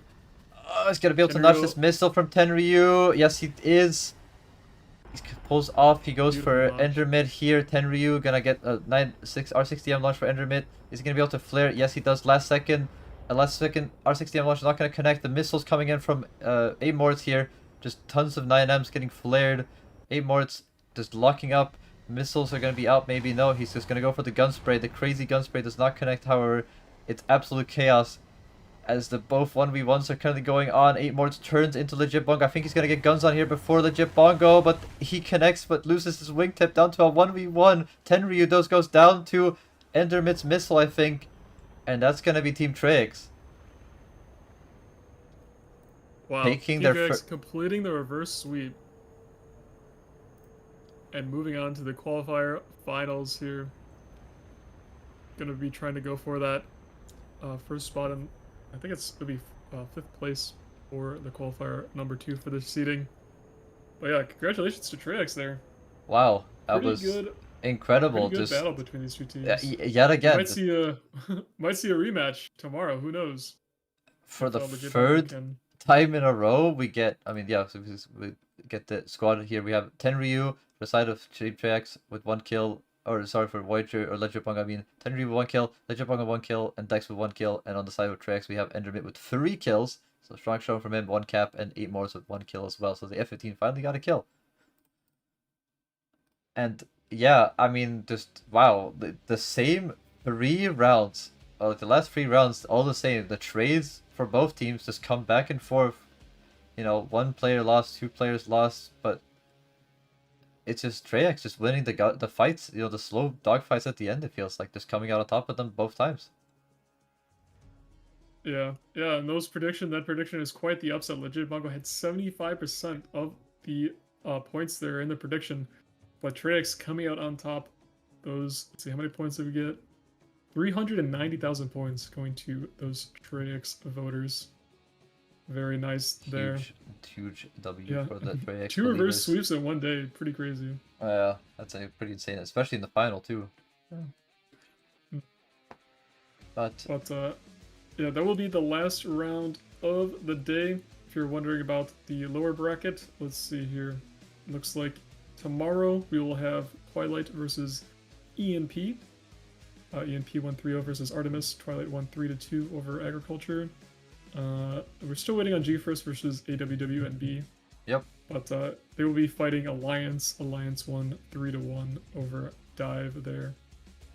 And then we have Palms and Olist waiting for the winner of those matches. We'll see that tomorrow. And then Legit Bongo will be in the finals for the lower bracket. But that is all we have for today, I believe. So no, EMP vs. Twilight will not be every match from now on, except the one that's currently going on. GeForce vs. AWWNB will be played tomorrow. AWNB and GeForce are playing currently. It's 2-1 for the advantage of AWB, but I don't think we're gonna show that today. So sadly, we will not be showing that one, but that will be our final match of the day. Was this winners bracket final, which Trix came out on top, of course, over Legit Bongo. And I think that's all for us today. I'm pretty sure. Yep, that will be it. Definitely some pretty good games today. Tomorrow we will see the 4 teams who will qualify alongside. Let's see here. I believe last weekend we had Covert, Team Warning, Nexus, and Skyhammer qualify last weekend. And so far, I believe it will be Legit Bongo Trix being 2 qualifiers. We don't know what position, though. Still have to wait for that. And then we'll see who the other 2 teams to qualify will be as well tomorrow. So make sure to come back tomorrow, guys. Same place, same time. I believe it's 14:40 GMT. Yeah, 14:40 UTC is when the stream will start tomorrow again, and the first games will start at 3 o'clock UTC. 3 p.m. UTC. But I think that's it for us. I've been Cave Nub, and my lovely co-host there next to me, Jafafa. Hello, everybody. We will say goodbye, but we'll see you guys all tomorrow. Cave, where can they find you at? Well, they can find me on Twitch under the same username, of course, and they can find me on YouTube under the same username. If you want to watch me play some tanks, I usually do a lot of ground content. But Yeah. bye, Love everybody. a Cave stream. You can find me on Twitch as well. Maybe I'll start streaming again. But we will see you guys tomorrow. Bye bye.